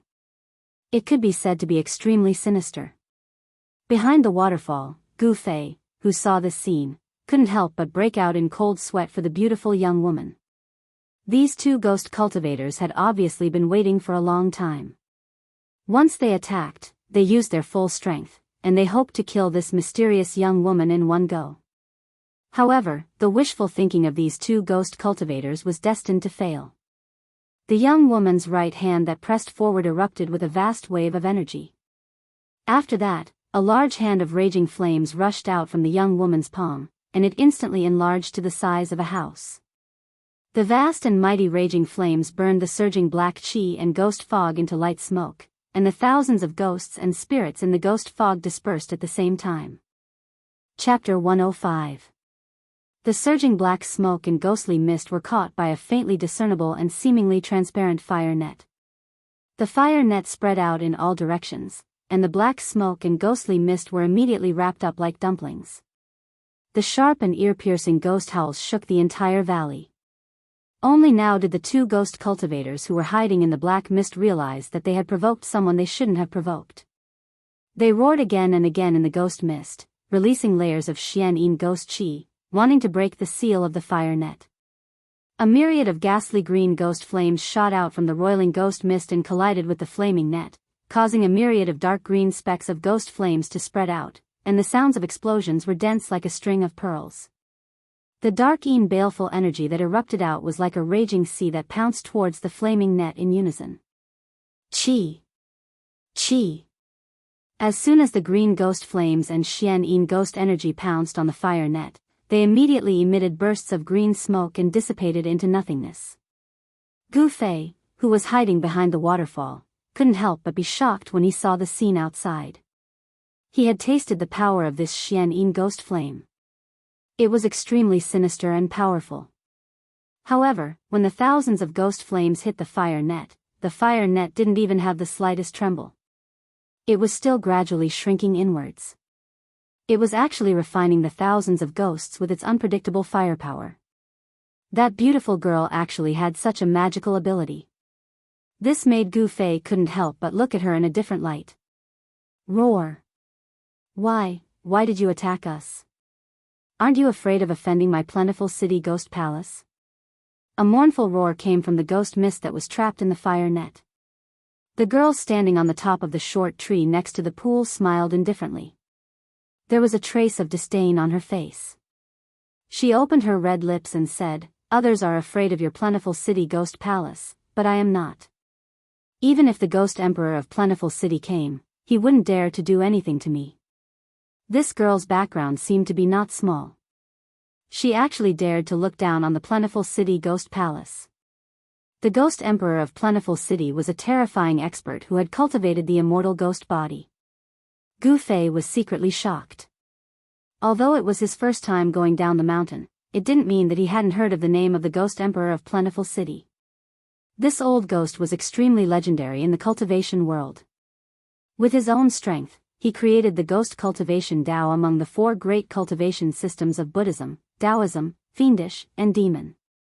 He became a hero and fought with Buddhism, Taoism, Fiendish, and Demon.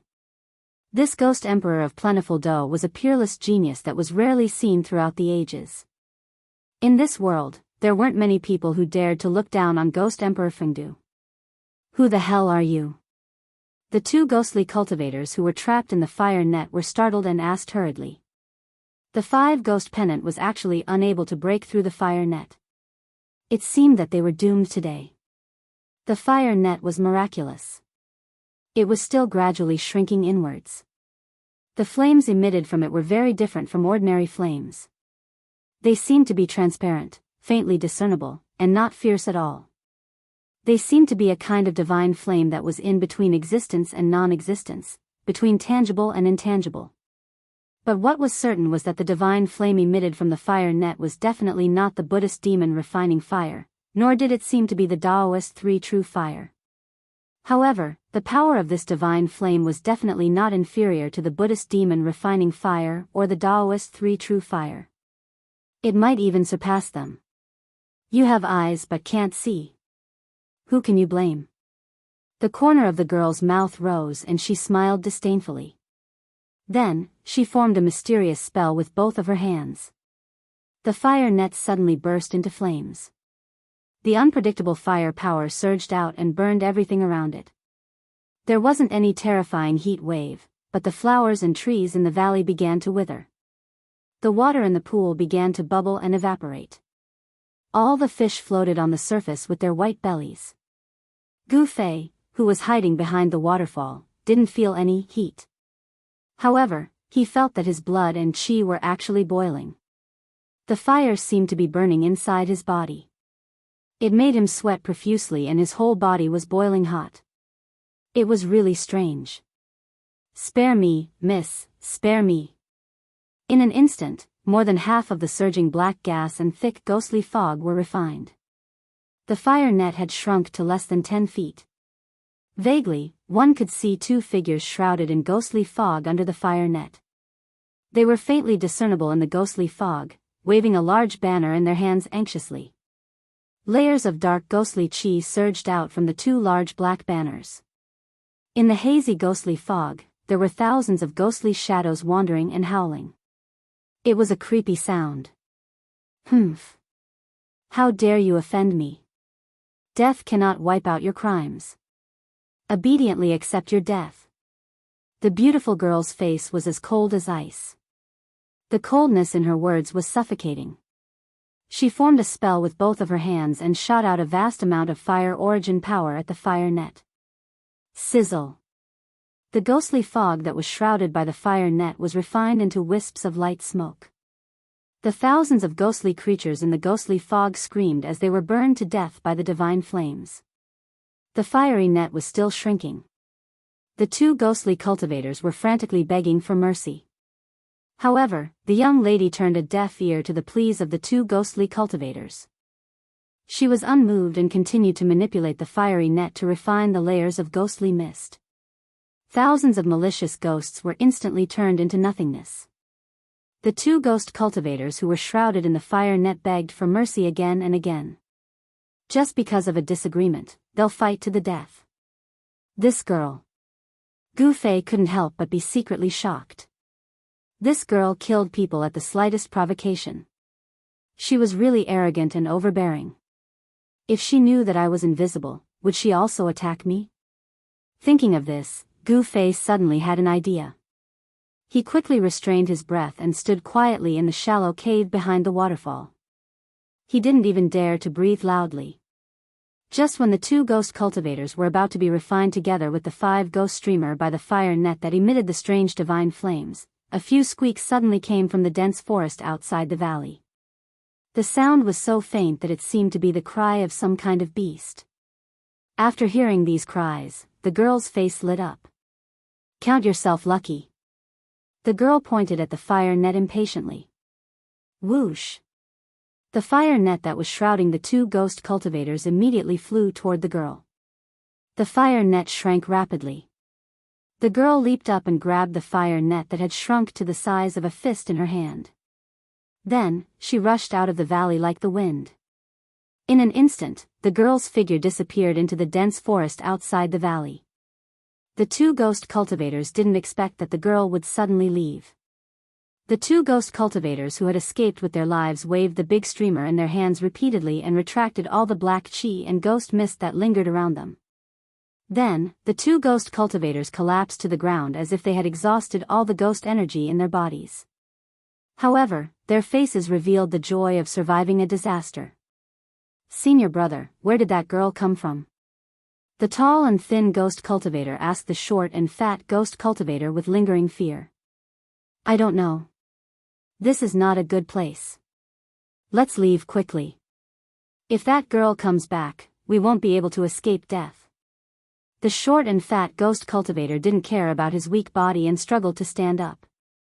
The battle just now was extremely dangerous. If they had been a little later, the two of them would have been refined by the girl into a mysterious ghost body. Their souls would have been destroyed, and they wouldn't even be able to enter the reincarnation cycle and reincarnate. The two of them had lost a lot of power and vitality. Even the 5 ghost streamer in their hands, which had shrunk to about a foot, had become dim and dull. The ghosts that had condensed on it had long been refined. Humph. Want to leave? Leave your life behind. The two ghost cultivators were just about to leave when the waterfall nearby them suddenly exploded. Amidst the splashes of water that filled the sky, a figure charged out from the waterfall like a bolt of lightning. Chapter 106. The person who suddenly attacked was Gu Fei. This was a once-in-a-lifetime opportunity.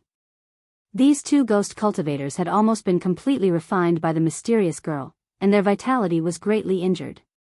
This was the time when they were at their weakest. Boom! Using the 8 desolate steps, he shook open the water curtain in front of him and rushed out from behind the waterfall. With just one step, Gu Fei appeared in the sky above the two of them like a god of war. Without any hesitation, Gu Fei directly struck the two of them with his most powerful attack. The golden light swept down like a surging golden wave, and the terrifying yuan qi caused heaven and earth to tremble. No! The two ghost cultivators were scared out of their wits by this sudden turn of events. They only had time to let out an extremely mournful howl before their ghostly bodies were blasted apart by the terrifying power that surged down and turned into 2 puffs of black smoke. The mysterious ghost qi was extremely and extremely cold. The two balls of black gas that exploded instantly turned the surroundings into a world of ice and snow. Even the deep pool was suddenly condensed with a thick layer of ice. Within the two balls of black gas, there were two green lights that looked like ghost fire. They rolled and surged up into the sky, trying to escape. A centipede died but did not fall down. Even though Gu Fei had shattered their ghostly bodies and could not condense them, the soul fires of the Yin divine ghost flames that the two ghostly cultivators had condensed from their 3 souls and 7 spirits did not dissipate just like that. The 2 spots of green light that looked like ghost flames were the Yin spirits that the ghost cultivator had condensed from his 3 souls and 7 spirits. Only by dispersing the Yin spirits could he kill the ghost cultivator and make him vanish into thin air. Want to leave? Unless the sun comes out from the west. Gu Fei sneered. His body emitted a piercingly cold golden light, leaving a series of afterimages in the air. He directly pounced into the mysterious Yin ghost chi and covered the 2 balls of ghost fire with his hands. In the next moment, the 2 balls of ghost fire and the ghost cultivator's Yin god were grasped in Gu Fei's hands. When Gu Fei held the 2 soul fires and the ghostly flames of the Yin god, he suddenly felt a terrifying chill pass through his hands. His hands, which were filled with the power of the fire element, actually felt a little numb. Such powerful Xian Yin ghost chi. Gu Fei was secretly shocked. Both of his hands felt like he was grabbing a mass of 10,000-year-old ice and snow essence. If Gu Fei had covered both of his hands with spiritual energy of fire beforehand, his hands would have been frozen by now. Gu Fei floated down from the sky and landed on the rocky ground beside the deep pool. Pung! Without any hesitation, Gu Fei exerted strength in his right hand and clenched it. He immediately crushed the soul fire in his hand. The Yin spirit flame directly destroyed the ghost cultivator's soul, and he would never be able to reincarnate. It wasn't that Gu Fei was vicious and merciless. It was just that the world of cultivation was this cruel. As long as one was an enemy, one had to kill them all. Because if you didn't kill them, they would kill you instead. This was a very shallow logic. When dealing with enemies, there was absolutely no room for mercy. Benevolence was not something that was suitable for cultivators. Survival of the fittest was the law of survival in the cultivation world. No. Don't kill me. When Gu Fei was about to crush the Yin spirit flame in his left hand, the Yin spirit flame in his hand let out a heart-wrenching roar. This was not a word. The ghost cultivator, who had already turned into a soul fire, the Yin spirit flame, could not speak. This was a kind of soul fluctuation. It was not a language, but it appeared in Gu Fei's mind more clearly than a language. The soul fluctuation acted directly on the soul. This was the most direct communication between souls. Oh. Don't kill you. Give me a reason. At this time, Gu Fei's body was still surrounded by thick Xian Yin ghost chi. Waves of cold air constantly surged towards him, but not a trace of cold air could penetrate his protective upstanding chi and attack his body. The dazzling aura kept the ink-black profound Yin ghost chi at bay. The soul fire flickered rapidly. The ghost cultivator was anxious. If there was nothing that could move Gu Fei, then he would follow in the footsteps of the previous ghost cultivator and end up with his soul dissipating. Go on your way. Gu Fei hesitated for a moment. His 5 fingers on his left hand immediately emitted thin, thread-like flames that entwined around the soul ghost fire. His 5 fingers slowly closed. Don't. I know a secret. I want to use this secret to exchange for a way out. The Yin spirit flame transmitted such a message. Secret? What's the secret? Gu Fei asked curiously as he stopped his fingers from closing. A big secret. The soul fire emitted a rapid soul fluctuation. It could be seen that in this life and death situation, this ghost cultivator was ready to risk everything. The fluctuations of the soul could not be deceived. Those with great magical powers could even directly search a person's soul and read their spiritual imprint. Thus, they could know everything that the person had experienced. Cut the crap. Gu Fei was a little impatient. Yes. The people of the three great Daoist sects will join forces and enter the southern wasteland once every 260 years. This time, our plentiful city Ghost Palace received news that there is a strange place in the southern wasteland that opens every 260 years. The people of the three great Daoist sects enter the southern wasteland to go to that strange place. Hearing this, Gu Fei's face suddenly became a little ugly. He pondered for a moment and then asked, "Could it be that you are here for the people of the three great Daoist sects? It's not just our plentiful city Ghost Palace. The people of the Buddhist, demon, and demon forces have also sent their outstanding successors to the southern wasteland to make things difficult for the three great Daoist sects." This ghost cultivator wanted to exchange for a chance of survival, so he told everything he knew without holding anything back. The Buddhist, demon, and ghost forces have all come. It seems that this trip to the ruined sky realm will not be simple. Gu Fei couldn't help but frown.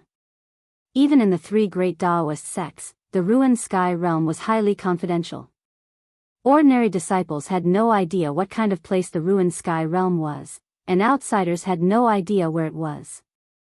How did the four great forces know that the ruined sky realm was in the southern wasteland? It seemed that there was a problem with the three great Daoist sects.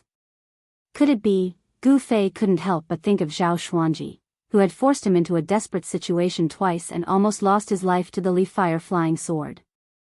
From the words of the senior sword immortal who broke the five ghosts formation and rescued Lu Yunhe from the Guangqing immortal sect, it seemed that Zhao Xuanji was a traitor of the Guangqing immortal sect. Could it be that Zhao Xuanji was behind all of this? Thinking of everything that had happened after he left the mountain, Gu Fei vaguely guessed something. The southern wasteland, this savage land, was destined to not be peaceful. "Brother, can you let me go now?" A soul fluctuation entered Gu Fei's mind, causing him to wake up from his thoughts. Gu Fei looked at the green ghost flame in his hand and smiled. "Let you go? Isn't that releasing a tiger back into the mountains? I won't do such a stupid thing." Chapter 107. Under the moonlight, in the deep valley, beside the waterfall pool, a cloud of black qi and ghost mist suddenly emitted a piercingly cold golden light. The black qi immediately dissipated like snow under the sun. Gu Fei dispersed the black qi and ghost mist around him and was about to leave when he suddenly saw two things on the ground from the corner of his eye. So, he walked forward. On the ground, there were two black bags that were the size of a palm and seemed to be woven from some kind of hair. What's that? Could it be? Gu Fei hurriedly picked up the two bags and opened them. Sure enough, it's mine. Gu Fei threw the two black bags that faintly emitted a wave of yin qi into the magic treasure pouch. Then, he looked around and found that two black banners that were about a foot long had fallen into the weeds beside the pool. Presumably, they were the ghost banners refined by the two ghost cultivators. Gu Fei had also suffered under the ghost banners that could control thousands of ghosts and release the mysterious Yin ghost fire. He knew that these two small banners were really powerful magic treasures in the ghost Dao. Although I don't need these ghosts, I can't let others benefit from them. Gu Fei thought as he picked up the two ghost banners from the weeds and threw them into the magic treasure pouch. At this time, a vast energy fluctuation suddenly came from outside the valley. Gu Fei hurriedly rushed out of the valley and climbed to the top of a mountain beside the valley. In the southeast corner, a vast and mighty fire net that was faintly discernible and transparent divine flame spread out rapidly. Soon, it covered half of the sky. What surprised Gu Fei was that on the fire net, there stood a young girl in clothes whiter than snow. Under the light of the faint fire, the young girl seemed to be dyed with a layer of faint golden luster. She was like a fairy that had descended from the ninth heaven. As her clothes fluttered, it seemed that she would fly away with the wind at any time. She stepped on the fire net and covered all directions. As she descended, the trees around her were all turned into flying ashes. What he saw in front of him caused Gu Fei to be extremely shocked. Vaguely, he heard a few indistinct cries coming from the dense forest that was covered by the fire net. She's capturing that three-eyed divine mink? Gu Fei was apprehensive. For the sake of capturing a small beast, she actually destroyed an entire mountain forest. This woman's methods were truly formidable. She didn't have any misgivings. The forest that was enveloped by the fire net was being destroyed. Countless beasts were fleeing, but regardless of whether they were extremely powerful beasts or weak and docile animals, all of them could not escape death. Suddenly, the young girl seemed to sense something and turned her head to look in Gu Fei's direction. Gu Fei was startled and hurriedly turned to leave. The young girl only saw a blurry figure flash by. She was operating the fire net with all her strength to capture that mystical little critter. Even if there were people spying on her from the side, she wouldn't pay any attention to them. No one dared to interfere with her matters. This was the absolute confidence born from her formidable strength. Gu Fei had seen the domineering behavior of the young girl. She wanted to take someone's life without saying a word. This kind of person was absolutely not someone he wanted to provoke. Moreover, in order to kill those two ghost cultivators, he had used all his strength. His injuries that had just stabilized seemed to be showing signs of flaring up again. After identifying the direction and listening to the sound of the flowing water, Gu Fei followed the river and passed through the dense forest for dozens of miles. Then, he stopped at the bottom of a cliff by the river. On the cliff, there were many caves that looked like honeycombs eroded by the wind and rain. Gu Fei used a huge rock to seal himself in one of the caves. Then, he took out the sparkling and translucent beast crystal from his magical treasure pouch and held it in his hands. He began to operate the mysterious technique and used the ancient body refining technique to absorb the pure spiritual yuan contained in the beast crystal. Although the spiritual yuan in the beast crystal was harder to refine than the heaven and earth yuan qi, the spiritual yuan in the beast crystal was much purer than the heaven and earth yuan qi. In order to quickly heal his injuries, Gu Fei had to think about this beast crystal. The beast crystal, which was half the size of a human head, was held in Gu Fei's hands. The earthy yellow light shone brightly and illuminated the cliff cave. This was the pure thick earth qi. The misty yellow light, as if it had a life of its own, was constantly stimulated and then integrated into Gu Fei's body. As the earth energy in the beast crystal was continuously absorbed, the beast crystal slowly shrank. The pure and majestic spiritual yuan continuously surged into Gu Fei's body. The spiritual yuan in the beast crystal, after the initial refinement of the five-colored natal qi in his dantian, spread to every part of his body. All the muscles, bones, and flesh in his body unconsciously trembled slightly, slowly refining the spiritual yuan that was transported to every part of his body, and then melting it into his own yuan qi. Gu Fei was shrouded in the misty yellow light. The earth energy flowed ceaselessly and finally gathered in Gu Fei's body. After one night, the beast crystal had shrunk by more than half, and it looked to be the size of a child's fist. When the night receded and the sun rose, the beast crystal had shrunk to the size of an egg, becoming a big crystal clear bead. Until then, Gu Fei stopped absorbing the spiritual yuan and opened his eyes. As expected, with the nourishment of the spiritual yuan in the beast crystal, Gu Fei's injured body was no longer a problem. Of course, the amazing healing power of Gu Fei's body was also a big reason why his injured body could recover so quickly. After refining his body day and night, it was of course very fast for him to recover from injuries. When Gu Fei walked out of the cliff cave, climbed up the cliff, and looked south, he was surprised to find that in his field of vision, there was a dark wall at the end of the green field. Is that the Bluestone town? Gu Fei was shocked. The river that was flowing south had changed its course. It no longer flowed south, but southwest. That pitch-black wall stood beside the river that had been diverted. I can't act rashly. According to the ghost cultivator, other forces in the world of cultivation have also sent people into the southern wasteland. The Bluestone town is a place that must be passed to enter the southern wasteland. The situation in the southern wasteland has become very complicated. I should completely recover from my injuries before going to the Bluestone town. This was not cowardice, but caution. All the major forces had already sent their outstanding disciples to the southern wasteland. Gu Fei had to be careful. The disciples of other forces were no worse than the younger generation of the three major Taoist sections. Wasn't there a disciple of the younger generation in the demonic path who used a demonic saber to fight against Li Lingfeng? The world was big, and there were many capable people. One could not underestimate the people of the world. Gu Fei urgently needed time to recover from his injuries. In the next few days, he operated the mysterious technique in the primeval forest. He absorbed the yuan qi from all directions and tempered his injured body. The closer he got to the southern wasteland, the fewer ferocious beasts in the forest. However, these ferocious beasts became more and more terrifying. Gu Fei found traces of many huge beasts in the area beside the river. Many of them were terrifying ferocious beasts. Gu Fei was too lazy to pay attention to these ferocious beasts. Apart from looking for something to fill his stomach when he was hungry, he spent the rest of his time sitting cross-legged in the cliff cave and operating the mysterious technique. The spiritual energy of the plants converged, and a green brilliance flickered continuously in the cliff cave. The spiritual energy around Gu Fei was dense, and a hazy green radiance enveloped his body. Wisps of pure spiritual energy of the plants flowed into his body, and his injured body was constantly nourished by the gentle green glow. Traces of clotted blood were discharged from his pores. After another 2 days, Gu Fei's injuries were completely healed. His entire body was filled with a vast amount of yuan qi.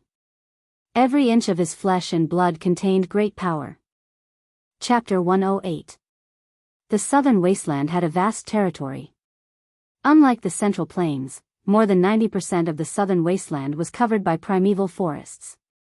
Greenstone Town was located in the middle of the endless forest. Instead of calling Bluestone Town, it would be more appropriate to call it a city. The city wall was 200 feet high, isolating Greenstone Town from the forest outside. It was necessary to build a city wall. The city wall was 200 feet high, enough to stop most of the beasts from entering the town. Of course, if there were some rare flying beasts, the city wall would not be able to stop them. Therefore, the Yen Kingdom sent an elite army to guard Greenstone Town. Apart from maintaining order in Greenstone Town, they could also prevent the beasts from attacking. There were 4 city gates in the east, west, south, and north of Bluestone Town. The northern city gate faced the ferry several miles away. The Bluestone Road was wide enough for a dozen horses to run side by side. People came and went, but it was the busiest place among the 4 gates. There was an endless stream of merchants coming and going from the south to the north.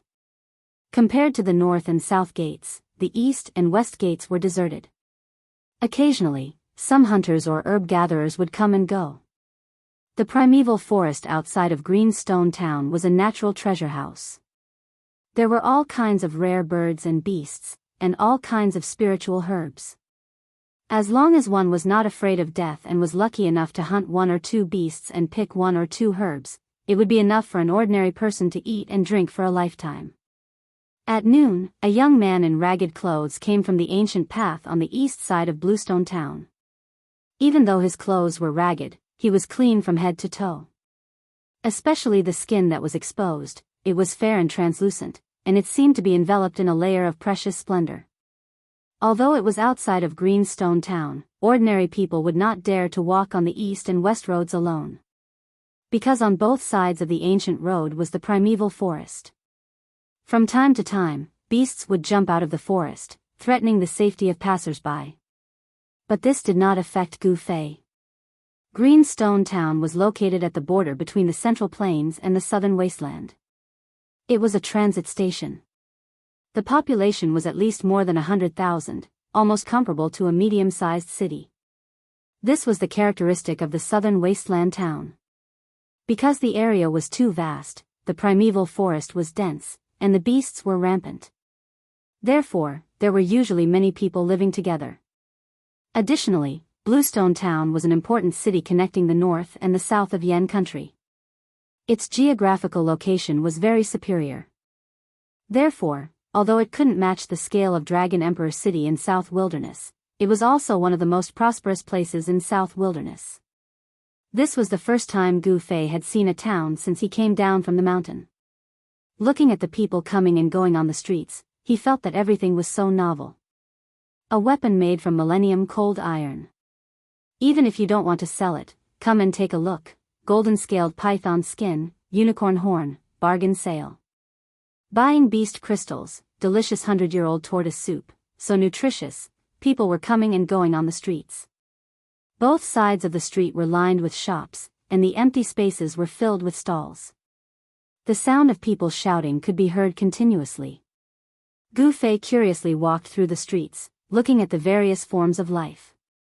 He felt that everything was new to him, he had never seen anything like this before. Rising Sun Restaurant? Unconsciously, Gu Fei came to the door of a restaurant. Raising his head and looking at the 4 shining words above the door, Gu Fei naturally strode inside. He knew what a restaurant was. It was a place where people dined in the secular world. He was a bit hungry now. Stop. When Gu Fei was about to step into the restaurant, he heard a shout from inside. After that, he saw a young servant in cyan walking out quickly. You beggar, where are we? Get out of here. The young servant in cyan stopped Gu Fei. Not only did he not let him in, he even pointed at Gu Fei's nose and scolded him with a disgusted look. What did you say? Gu Fei's eyes widened in anger. 2 rays of sharp light shot out from his eyes. He was actually treated as a beggar. How could this be? You, what are you trying to do? The young servant in cyan was immediately intimidated by Gu Fei's imposing manner. He couldn't help but take 2 steps back with a panicked look on his face. Who are you calling a beggar? Gu Fei took a step forward and stretched out his right hand. He grabbed the clothes in front of the young servant's chest and lifted him up. The commotion at the door immediately attracted the attention of the people in the restaurant. A middle-aged man who looked like a shopkeeper quickly walked out from behind the counter. This is a restaurant under the name of the Rising Sun Trading Company. Who are you? How dare you make trouble here? The middle-aged man who looked like a shopkeeper said in a stern voice. At this moment, a few men dressed in yellow tights rushed out of the restaurant and surrounded Gu Fei. Humph. The tattered clothes on Gu Fei's body fluttered even though there was no wind. His long hair danced in the wind, and an enormous imposing manner spread out from his body. At the same time, in a private room on the 2nd floor of the restaurant, a black-clothed young man who was raising his wine cup suddenly stopped in midair. His expression became very ugly, causing a purple-clothed young man who was sitting opposite him to feel very astonished. Brother Bei Tang, what's wrong? The young man in embroidered clothes hurriedly asked. Humph. I didn't expect that I would actually meet an enemy of mine here. The black-clothed young man heavily placed the wine cup on the table in front of him and said fiercely. A murderous glint flickered in his eyes. The purple-clothed young man couldn't help but frown when he felt the obscure murderous aura emitted from the black-clothed young man. Outside the restaurant. At this moment, a powerful ripple of energy surged out from inside the restaurant. A figure silently appeared at the entrance of the sand restaurant. Young lord. Step back. Yes. The middle-aged man who looked like a shopkeeper did not hesitate or say anything else. He hurriedly retreated with the few yellow-clothed guards. His attitude was extremely respectful. Gu Fei felt pressured. He stared at the figure that suddenly appeared. His instincts told him that this person was an expert that could not be underestimated. It was a young man in his 20s. He was tall and slender. He was dressed in white and had an elegant demeanor. However, his appearance was not very outstanding and could even be said to be slightly ordinary. However, this person's eyes were extremely sharp. As they flickered with light, his gaze was like a blade or a sharp sword. His ordinary appearance, when paired with a pair of eyes like that, he seemed to stand out from the masses. Without a doubt, this person's cultivation was extremely powerful. Gu Fei was rather shocked.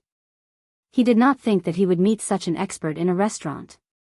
This person was only a few years older than him, but his cultivation made Gu Fei feel that it was unfathomable. He put down the green-clothed manservant who was still in the air, and the manservant immediately scrambled to escape. The servant already knew that he probably offended someone that he should not have offended today. I have failed in disciplining my servants and have offended you. I hope that you will not lower yourself to the same level as those servants. I have prepared some water and wine as an apology. I wonder if you will do me the honor? The young man had a faint smile on his face as he spoke in a manner that was neither servile nor overbearing. That's great. Gu Fei smiled and strode into the Rising Sun restaurant. Chapter 109. The small commotion only attracted the attention of a small portion of the people in the Rising Sun restaurant. The young master of the Rising Sun led Gu Fei straight to the second floor. Gu Fei found that even on the first floor, there seemed to be many Xiozha exchanging toasts and talking loudly. There were many Xiozha in this important town of the south that traveled north and south. When Gu Fei ascended to the second floor, he immediately felt a few extremely obscure divine senses sweeping towards him. This was definitely something that only an expert could do. Gu Fei was slightly surprised that there were so many hidden experts in this small restaurant. The few divine senses flashed past and disappeared. It was difficult to identify the source of the divine senses. Gu Fei couldn't help but frown. The feeling of being spied on was very bad. As for the young master of the Rising Sun, it seemed as if he didn't notice anything wrong. He led Gu Fei to a private room. This was a private room by the window. It could clearly see the endless stream of pedestrians on the street. I am Chu Tian of the Rising Sun Trading Company. I apologize to you again. My subordinate was reckless. Brother, please don't be offended. After the two of them sat down, the young master of the Rising Sun cupped his hands and apologized to Gu Fei again. Don't mention it. I am Gu Fei. I am just an ascetic cultivator. Gu Fei said indifferently and revealed his identity. An ascetic cultivator? When Chu Tian heard this, he couldn't help but feel secretly happy. This kind of practitioner who didn't belong to any sect was the easiest to rope in. He could already see that Gu Fei was extraordinary. The young master of the Rising Sun, Chu Tian, immediately wanted to rope in Gu Fei. Haha. It is really a great thing to be able to befriend Brother Gu. I wonder where Brother Gu is cultivating now. And where are you heading to? Chu Tian asked. Gu Fei took a sip of the fragrant tea, then said, People like us, the 4 seas are our home, we go wherever we go. Now, I want to go to the southern wasteland to see for myself. Now, Gu Fei was more cautious. The current situation in the southern wilderness was complicated, and there were many people who were against the 3 great Taoist sects. If people knew that he was a disciple of the Taishan sect, he was afraid that it would cause unnecessary trouble. There were still over 20 days before the opening of the ruins' heavenly realm. Gu Fei didn't want to cause any trouble on the way to Dragon Emperor City in South Wilderness. To the southern desolate land? Chu Tian said happily, Our Rising Sun Trading Company is also going to the southern desolate land. Aren't we going the same way? Brother Chu is also going to the southern wasteland? I see that the people of the Haotian merchant group are also heading to the southern wilderness. Why are there so many people rushing to the southern wilderness? Gu Fei asked. Haotian caravan? Brother Gu also knows about the Clear Sky merchant group? Chu Tian's expression became a little strange. What's so strange about that? Gu Fei said calmly. Even a cultivator like Brother Gu, who is dedicated to cultivation, also knows about the Haotian merchant group. Our Rising Sun Trading Company is far inferior to them. Chu Tian sighed, but he looked a little gloomy. At this moment, the door of the private room was pushed open. Gorgeous maids in palace attire walked in, carrying stacks of delicacies in their hands. This kind of enjoyment and treatment could only be experienced by the customers in the private room. Brother Gu is not a businessman, so of course you don't know the reason. This season of the year is the most abundant season in the southern wasteland. Not only our Yan kingdom, but also the other 3 empires, many merchants come to the southern wasteland to purchase goods. The Haotian merchant group is a competitor of our Rising Sun Trading Company. I see. No wonder Chu Tian's expression became a little ugly when he heard about the Haotian merchant group. It turns out that the 2 sects are enemies. After the maids placed the dishes on the table, they left. The last maid closed the door of the private room. Only Gu Fei and Chu Tian were left in the private room. Brother Gu, please. Although Bluestone Town is not as prosperous as the Central Plains, there are many rare birds and beasts. The delicious dishes cooked with them are hard to find elsewhere. As he spoke, Chu Tian stood up and filled the wine cup in front of Gu Fei. The wine in the cup was dark green and fragrant. Its color was like amber, and it was thick. It was a rare wine. Gu Fei did not comment. He only smiled and drank the wine in one gulp. This young master of the rising sun, Chu Tian, wants to win me over, but he has made a mistake. If I was really a cultivator without a sect, I might be moved by his sincerity. I have to admit that Chu Tian is indeed bold, broad-minded, and has some tricks up his sleeve. Compared to Ling Luoyan, Chu Tian was more like a businessman. However, after drinking the wine, Gu Fei's expression changed immediately. Roar! Bastard, you deserve to die. He stood up abruptly and attacked Chu Tian with his palm. A dazzling light surged forward, and the big table in front of him was instantly shattered into sawdust. Brother Gu. Such a sudden and unexpected event caused Chu Tian to be greatly shocked as well, and he hurriedly retreated while his hands moved about, causing a myriad of sawdust to form a barrier before him. Bang! The ferocious force pushed Chu Tian into the wall behind him. The entire restaurant seemed to shake, and the wall behind Chu Tian suddenly cracked like a spider's web. At this moment, Gu Fei's face turned black, and his body trembled as if he had been poisoned. It was obvious that the wine that Gu Fei drank was poisoned. Gu Fei was inexplicably shocked and angry. After pushing Chu Tian back with his palm, he staggered a few steps, and his body was on the verge of collapse. He never would have thought that Chu Tian would be so sinister. Rousing the yuan qi in his body, Gu Fei forced all the wine out of his body through his pores. However, what seeped out of his body was not wine, but traces of pitch-black and smelly liquid. The pitch-black liquid dripped from his body. Sizzle. White smoke rose from the ground, showing how strong and overbearing the poison was. Even the floor was corroded. Gu Fei took a deep breath, and the muscles, bones, and internal organs in his body immediately let out a muffled explosion.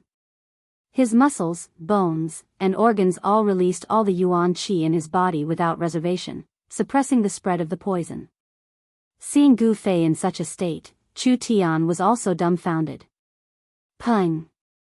At this moment, the door to the private room was suddenly smashed, and two people walked in from outside. It's you. When Gu Fei saw the young man in black, his eyes immediately turned red, and the muscles on his face could not help but twitch. The two people who came in were two young men, one dressed in black, the other in white. Both were handsome and elegant, and their eyes were like cold stars. They looked at Gu Fei and Chu Tian with a faint smile. The young man in black was the mysterious young expert who thought that Gu Fei was from the Haotian trading group and tried to kill Gu Fei in the dense forest by the river. Chapter 110. Gu Fei's eyes, which had turned blood red due to his anger, swept a glance at the three people in the private room. Then, without thinking, he smashed through the window and leaped out with a pang. His blood-red eyes revealed an incomparably fierce light.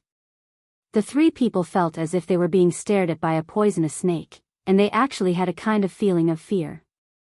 The three people were stunned, and Gu Fei had already broken the window and escaped. Hurry up, don't let him escape. The young man in black shouted loudly, and his body rushed out from the broken window like a phantom. As he raised his hand, countless green threads shot out, like a big net, and enveloped the escaping figure in front of him.